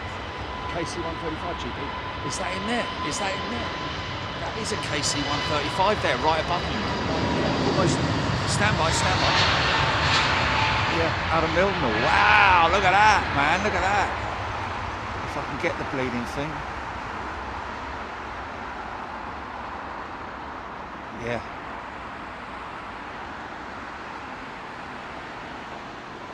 Air-to-air refueling jet right there, folks, out of Mildenhall, RAF Mildenhall, US Air Force. And that is a 707, basically, based on the same frame. Look at that. Don't get to see many of those these days. That'll be switched out. Switched out to the 767 in oncoming in the future. I got the 74, I got the 74, I got the 74. Oh yeah! Heavy metal. Again, derated. Cool, my toes are starting to feel it, I've got to be honest. Got quite thick socks on, and these are the socks I bought in Anchorage. From the shop with all the bear repellent, which I left behind.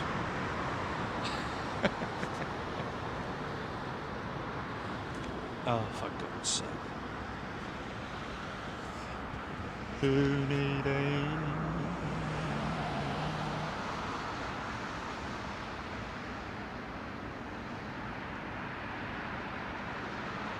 that?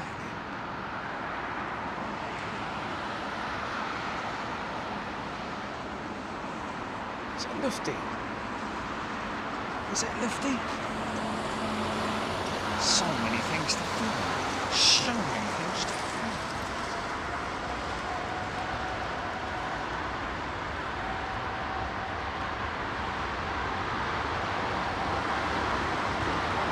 Oh wow, look at the turn on it, man. Look at the turn on it. Look at that.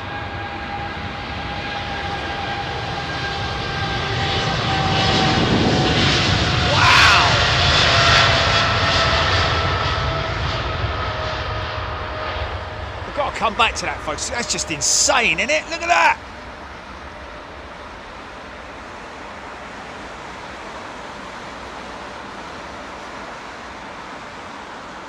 So that's an air-to-air refueling aircraft, folks, which is going out. I've got to be honest with you, it's quite late in the day to see that happening. It's normally morning time that, wow. Oh, Gilly.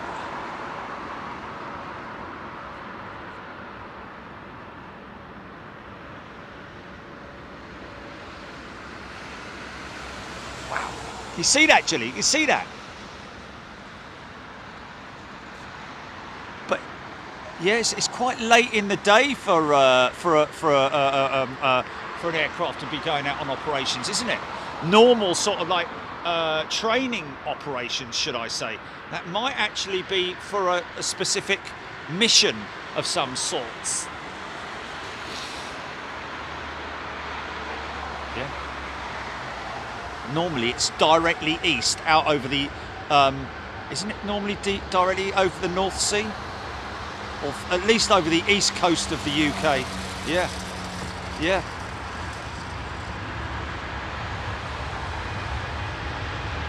Now he's turning again. Haven't I flown on this jet? Didn't I fly on this jet? This Chief. I think I have flown on her, haven't I?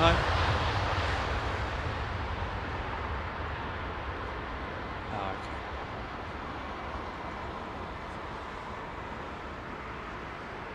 Yeah. Oh, BA 380 coming out. Let's get excited.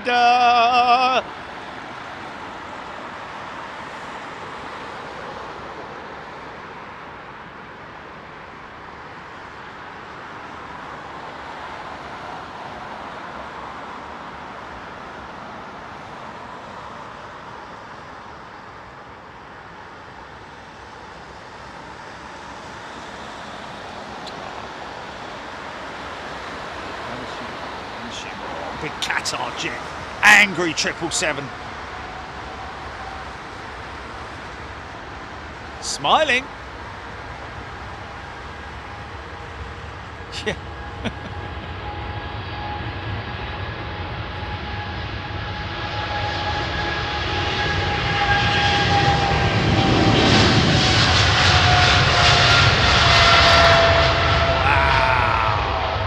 Just got to get this shot, folks. Stand by, stand by. Just want to get this shot at this 380. Look.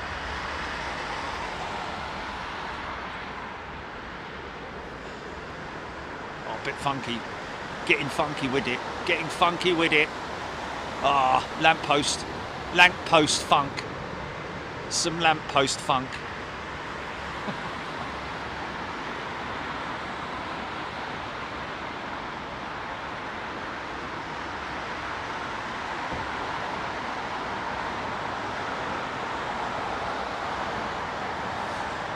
Let's go to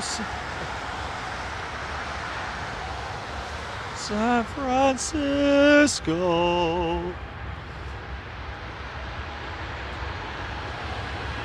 Starting to get a bit of intake moisture now.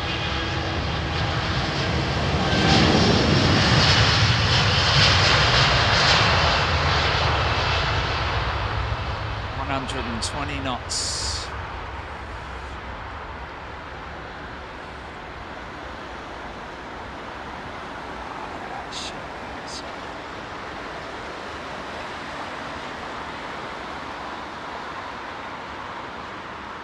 Do what now?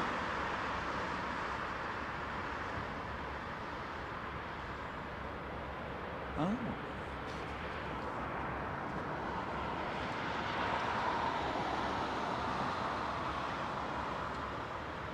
Look at that. Look at that. That's that jumbo and whatever it is. Oh, we love you. We love you. Oh, that's a bleeding work of art, that, isn't it? It's an oil painting right there, isn't it? Go, Bennett! The lighting that's coming off of these beautiful aeroplanes.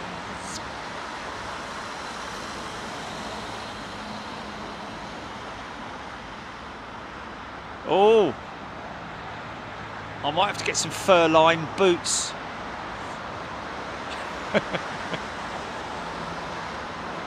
Maybe some ladies' ones.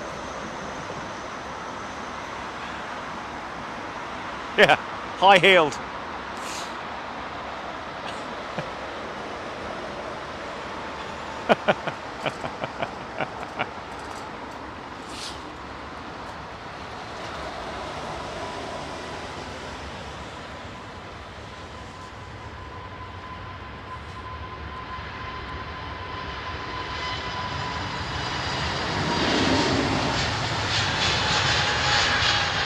That was a good call. Whoever called that KC-135 tanker, thank you.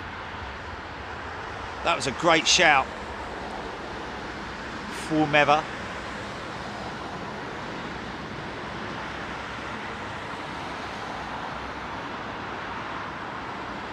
What is it called? That Miami, the bird strike. What is it called? Bird strike at Miami.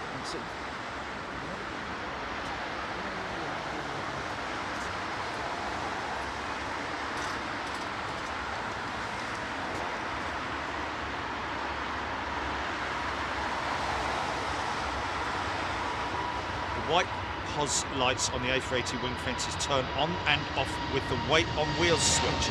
So when that aircraft rotates, you'll see them turn off. The white POS position lights on the A380 wing fences. Oh, okay. That's what he's talking about there. Is that okay? So wheels off.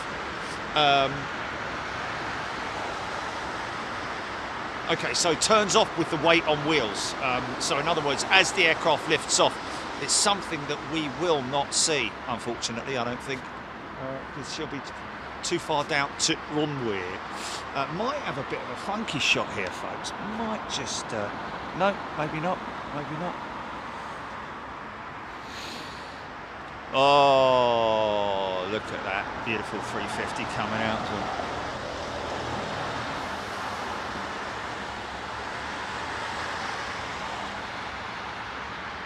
What's International Civil Aviation? What are you talking about, Jimmy?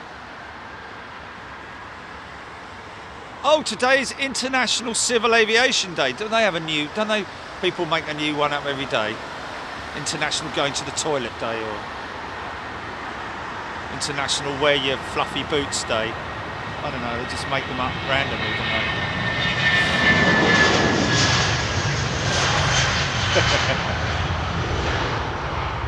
What about International Flight Engineer, like Ground Engineers Day? What about International Loading Ground Loaders Day, you know. All of those folks who work really painstakingly to keep these airports running. They're the guys and girls that need that. Well, Civil Aviation Day. I mean, what does that count for? Civil Aviation Day. It's like, where do you even start with that?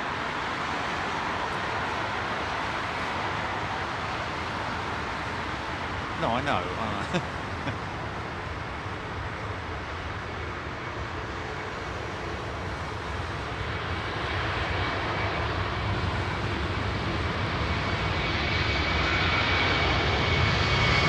What, Neil?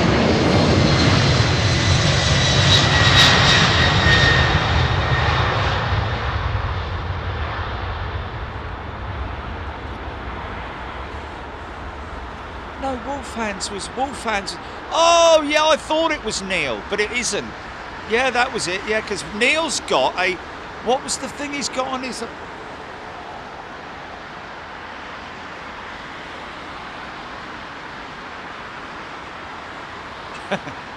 Yeah, he didn't. I called him it, didn't I? Something Hands or something. Okay, so Wolfhands is completely unrelated, but yes, I remember Wolfhands from a long time ago. Good to see you back, my friend. Always nice to see people returning.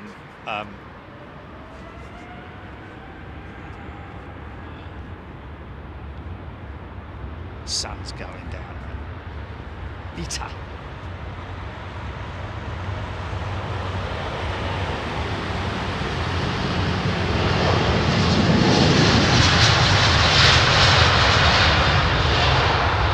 Yeah.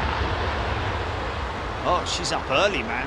For a Dreamliner, that's very early. That's very quick. Oh, we're online for a funky shot here. We're online for a funky shot. Get ready. Here we go.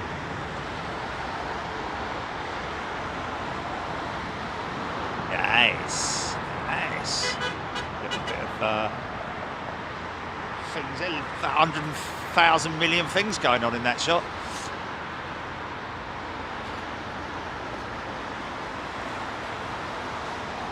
Oh,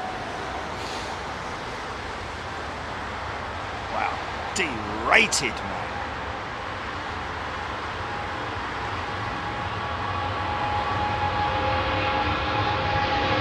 Well, I don't know, though, it's quite flexy, isn't it? Yeah! I think the old pilot's fooled the engines there. Give them a higher temperature to Scott.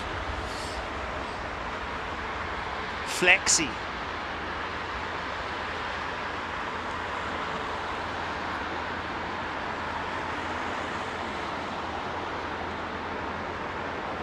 They were screaming, man. Those fan blades were screaming. Just grab that shot there. Yeah, got it.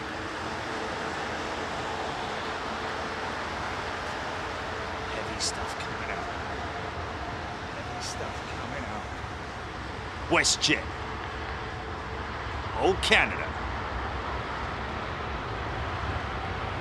Yeah. Here we go. Ingestion moisture. Let's be to Canada. Okay.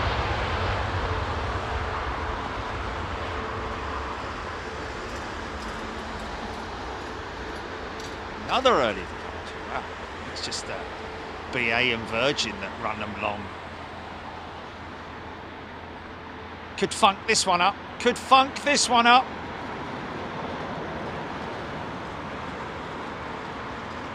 Lamppost wants a bit of it as well. Look. Yeah. Wow. Okay, watch as these engines ingest around about 1 ton of air per second, folks. Watch for the ingestion clouds. Yeah.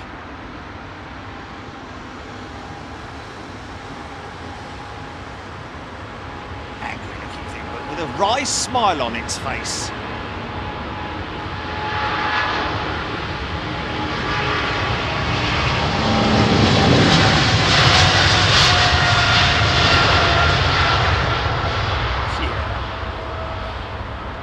He's going after that WestJet, isn't he?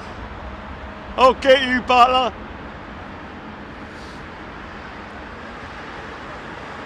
Shut up, Blakey. Wow, I'll run out.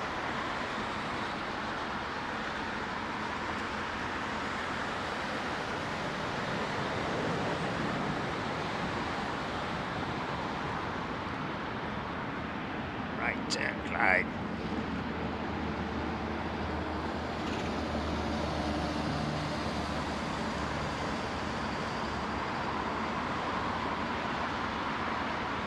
Tell you, that sun goes down, mate. It drops by a good 4 degrees at least, I would have said. Wow, man, that is crazy. No surprises though. It is a sodding great big burning. It does supply quite a lot of heat, doesn't it?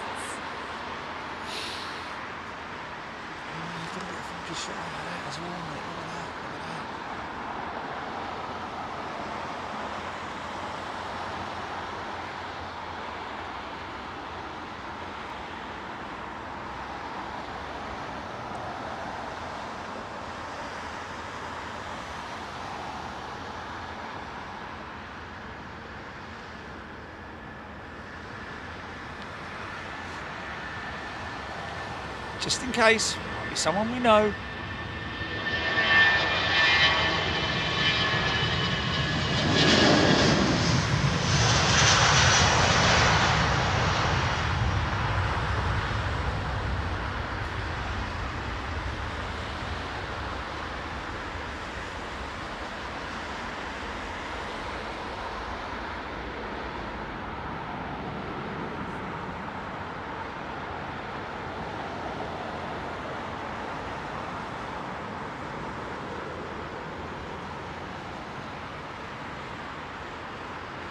Look after the tiddlers and they'll look after you.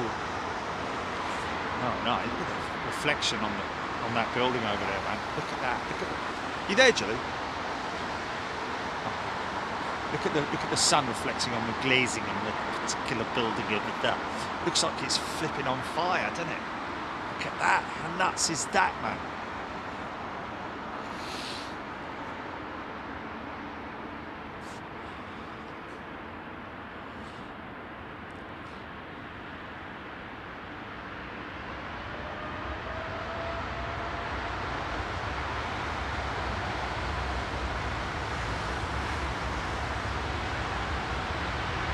Weight on wheels. General Electric GNX.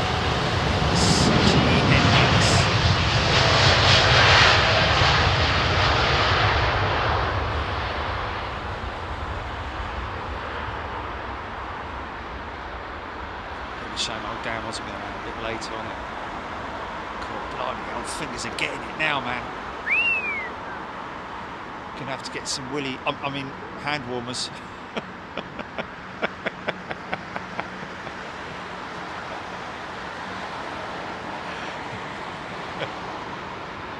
So got toe warmers as well, man. I need everything warmers.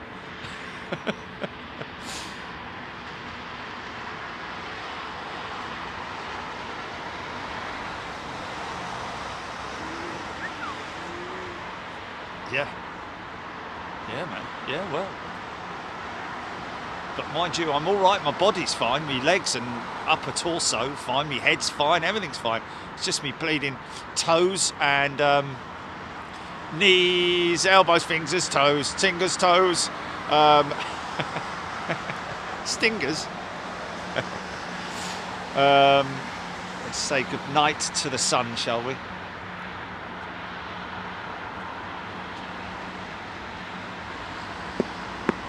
Well, yeah, but when your ends of your fingers get so punctured, it's very little you can do. In fact, you know what the problem was? I left it too long.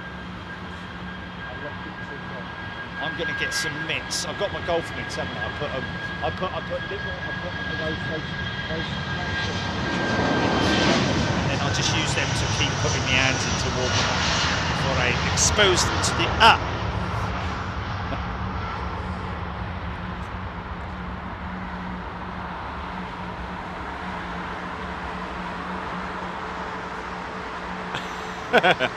Jerry should develop your own line of Jerry's everything warmers.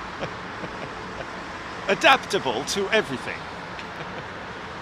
Just wrap it over whatever it is you want to warm up.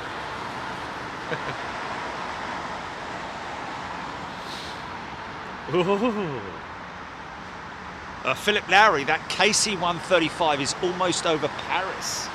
Yeah, that's definitely on some kind of a mission, isn't it? Foxy B, good night. Daniel Pearson.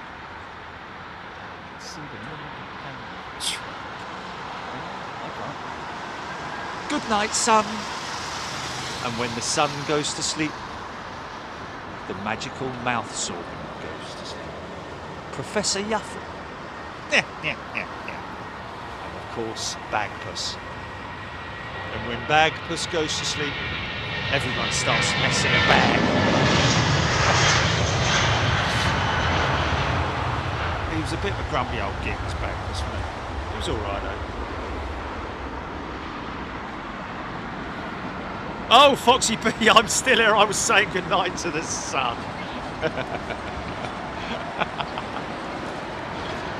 I'm not dead yet. Bring out your dead. John Godson, -5 at Manchester all day. My goodness me. Goodness me.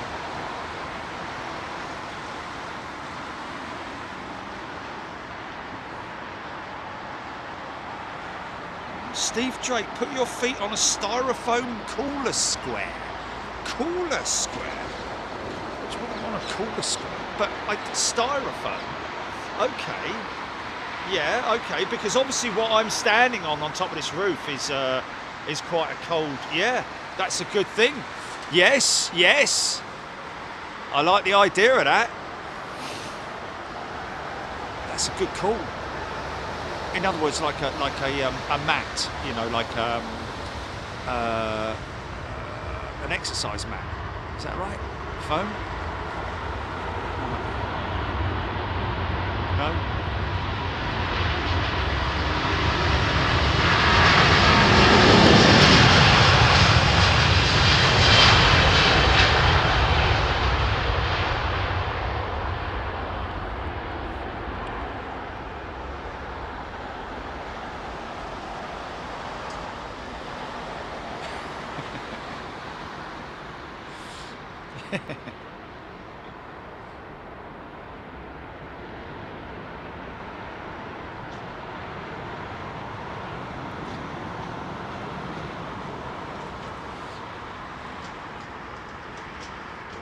Bernie, the old XWB, still, aren't they? Heads, fingers, knees and toes. That's hands.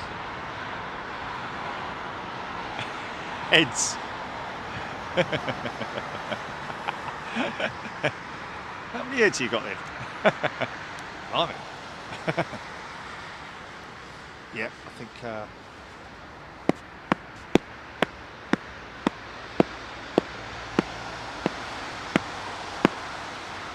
polystyrene.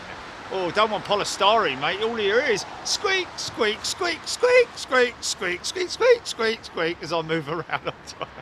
That would be terrible. And there would be plumes of polystyrene going down the street, of course, as well. No, I think any kind of barrier is obviously going to do better. I've done that. I do that in my boots. It works in my boots. I haven't got the boots on today, I've only got the trainers on today, so definitely next winter show is going to be boots.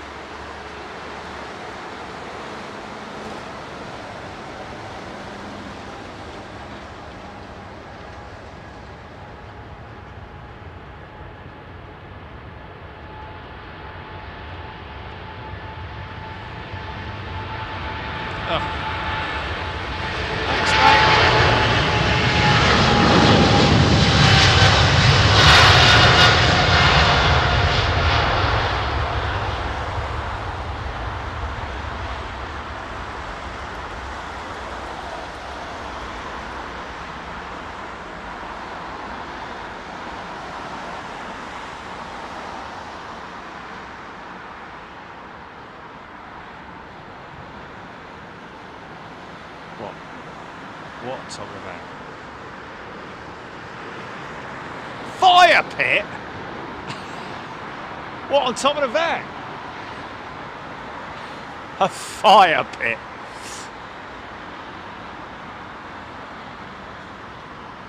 All sit round it. Kumbaya, my lord.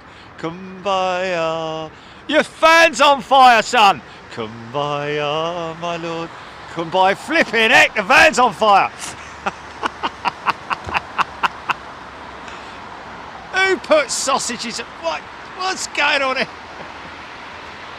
A fire pit.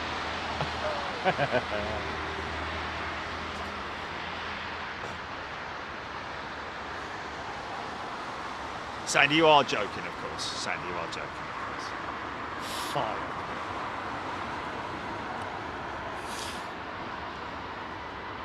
John Godson already done the heated jacket thing. Didn't work, did it? I can't remember what happened.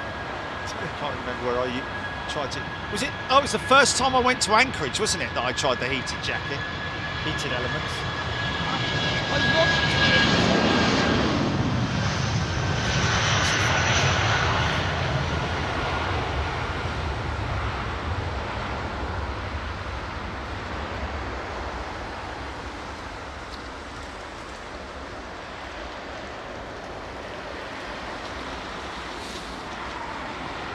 Yeah, we've already done the heated jacket thing. It's okay, definitely does serve a purpose, but it's not my upper body that gets cold. It's just obviously the fact that I have to have my fingers permanently, not my fingers, but my fingers are operating the camera, aren't they? So obviously they're the parts of my body that are most susceptible to the cold. Toes not a problem, because obviously today I'm wearing big fat socks, but not the big boots that I normally wear in winter conditions. And the boots have enough room in the toe section, because they're steel toe cap, to put little hot things in, the little hotties, the little bags that you crush, and they heat up, and that will last me a whole show. In fact, funny enough, when you go to reach into your pockets the next morning, the flipping things are still in there, and they're hot. Quite surprising, really.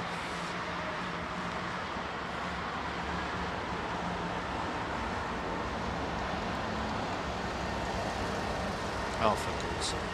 Bleeding trucks. Truck for truck's sake. Okay, watch for the wow lights.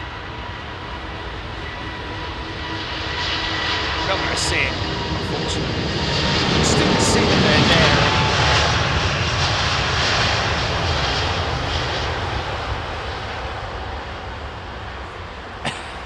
What's that?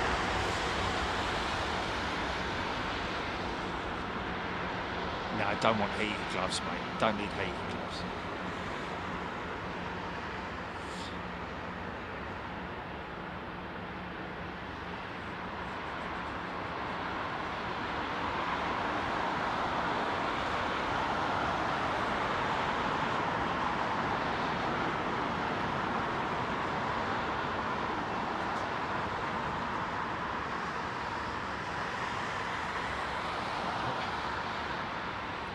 Yeah. Yeah. Yeah.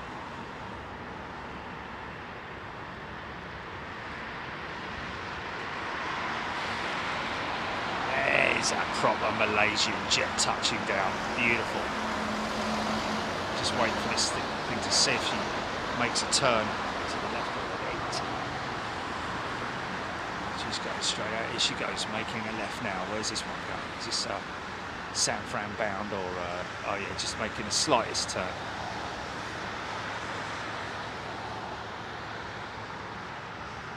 A long way from that cloud bank.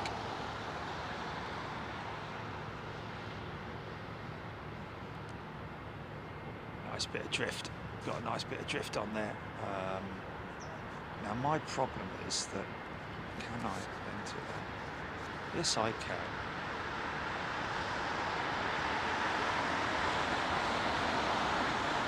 It's not loose. Look at the separation, folks. Oh, now, is this 7.6? He's going to push back and start up right, folks. Could get a smoky start up here, ladies and gentlemen.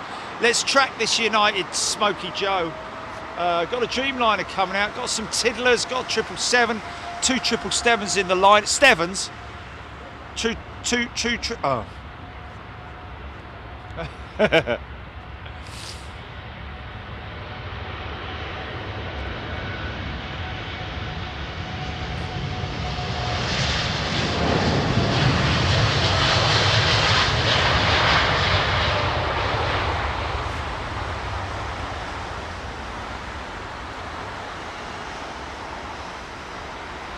Ting Tong John's got a heated fleece jacket for working outside. Well, that makes sense, doesn't it? Of course it makes sense.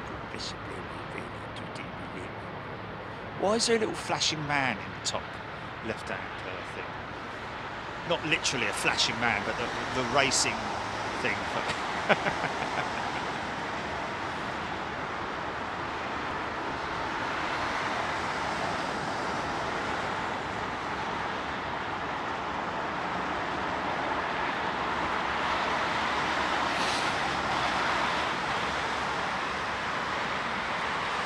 Come on, hurry up, out of the way, don't stop there.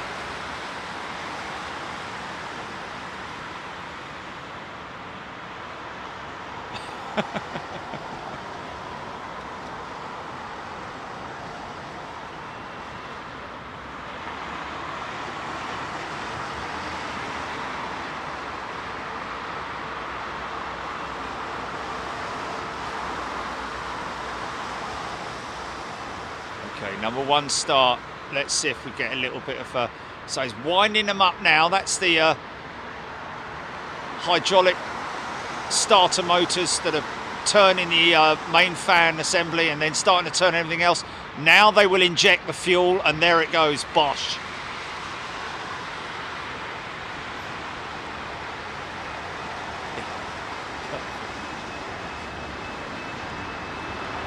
Look at that, chilly.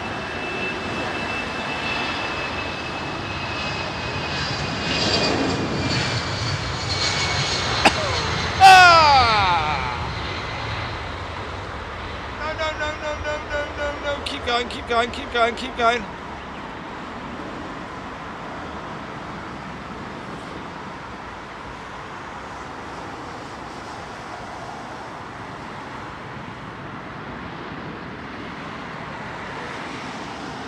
Okay, number 2 start.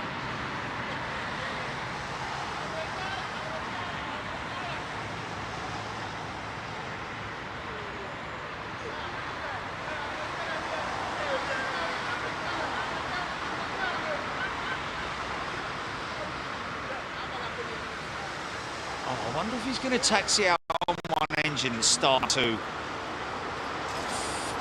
Leading edge slats have not, flaps and slats have not been extended yet. That'll be happening any moment now. Here we go, number 2 start. Okay, wind it up. Start a mechanism working.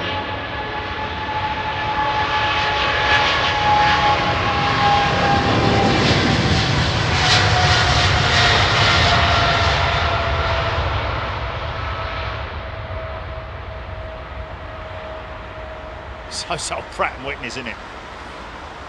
Wow.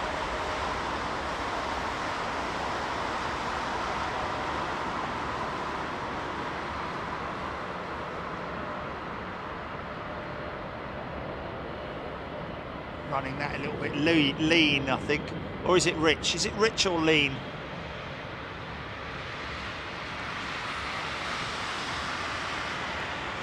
Kevin, he wouldn't have flashed his lights at me. He won't be able to see me.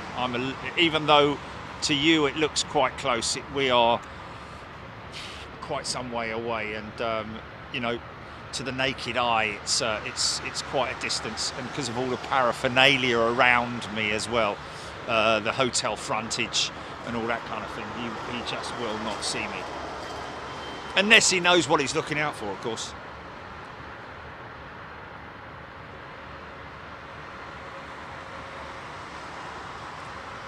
probably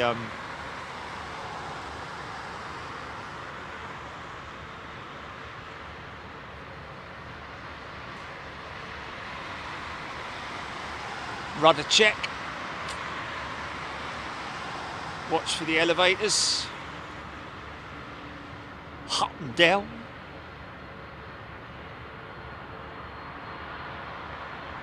Already done the elevator check.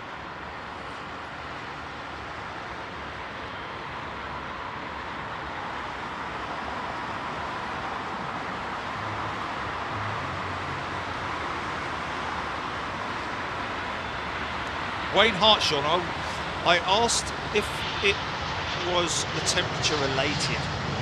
Yes, most definitely, Wayne. In terms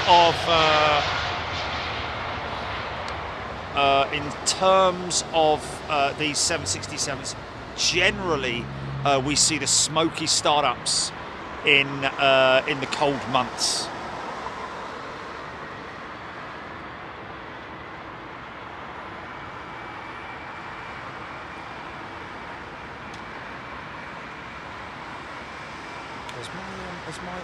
Is my chat frozen? See any new comments? See any new comments?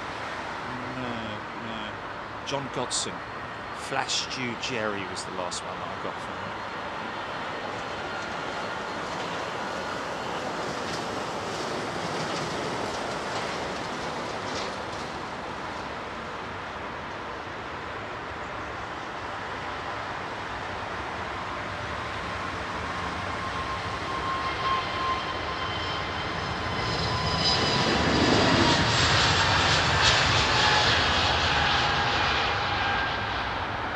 What was that? What were you saying?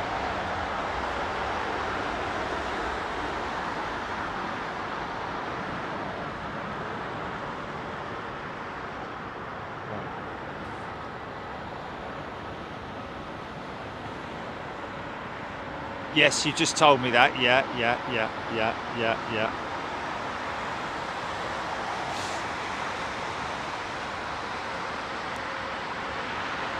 Okay, yeah.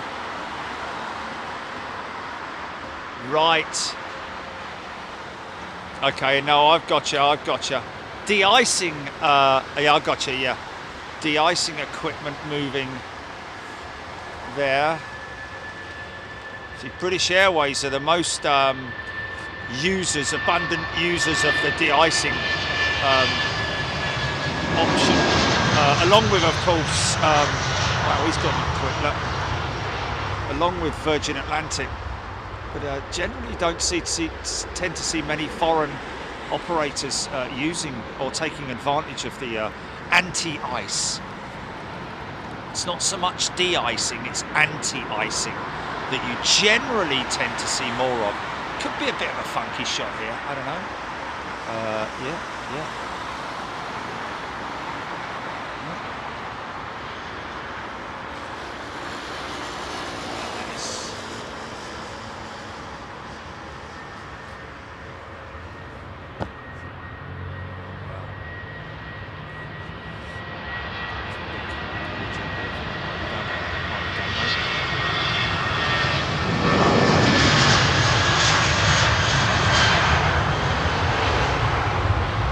You are? Yeah.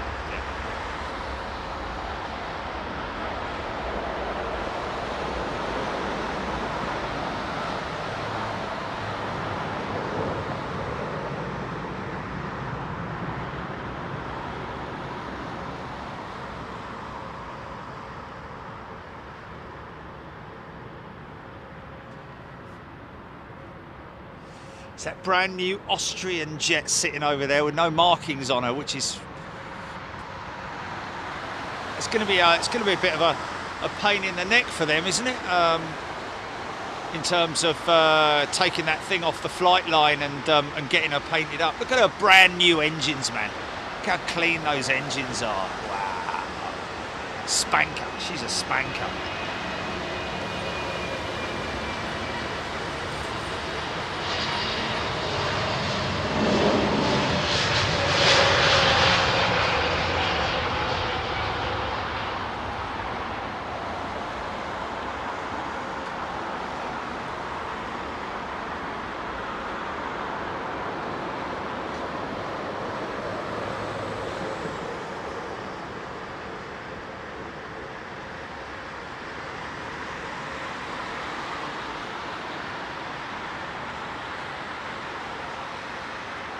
Well, let's wait for the... We'll put a coat on then. Seriously, man, speaking to my mates last night and they're all sitting at home with their coats on. Yeah, man. I was wearing a hoodie. The other night I was sitting on the couch wearing a hoodie with a hoodie up, mate.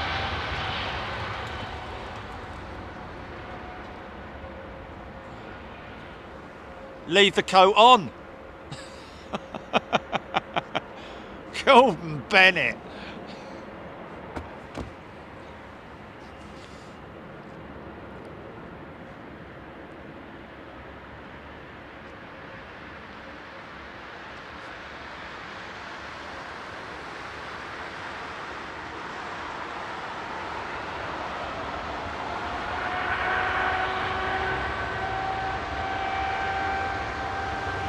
Why do you think people have,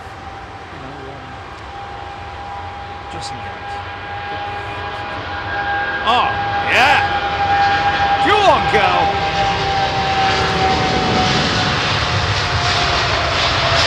Dressing gown, the same material as that duvet set. Sounds pretty cool, actually.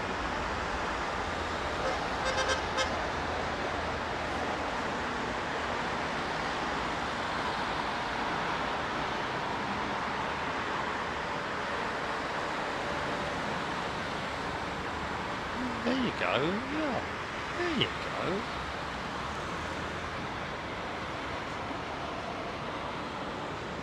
Okay, you want to see a space rocket, folks, or the equivalent of, watch this. Count the feet per minute climb rate.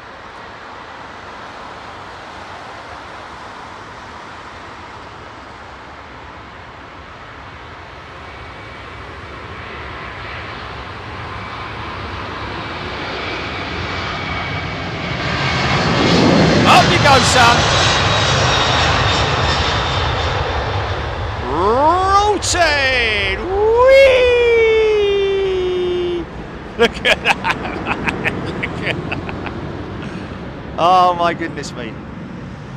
It's got to be at least 2,500 feet per minute. Mind you, nothing like that 777 from earlier on. Look at that thing go, man.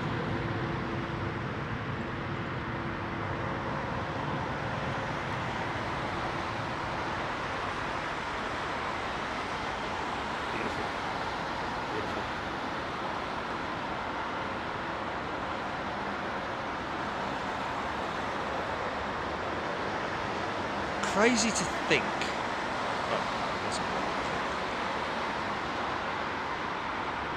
Right, folks, we're done.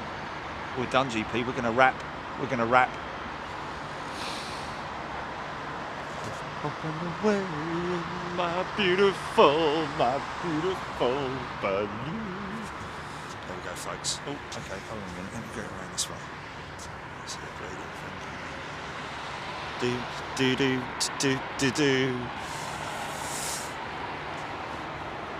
Right, there we go, folks. Thank you so much. Enjoyed your company once again. It's a bit like going down a boozer, isn't it? And then saying goodbye to everyone and see you next time. But better.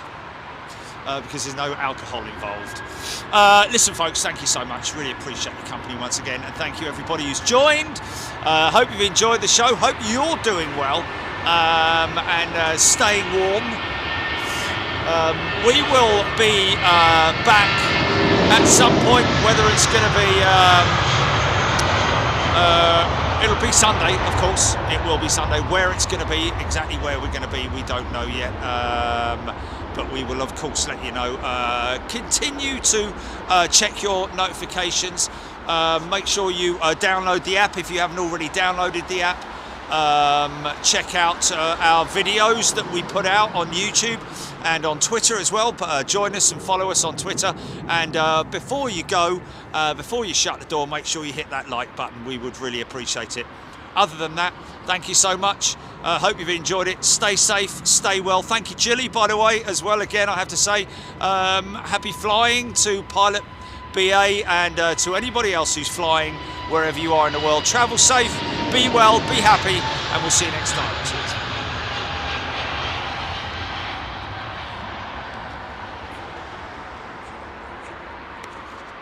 That's a wrap.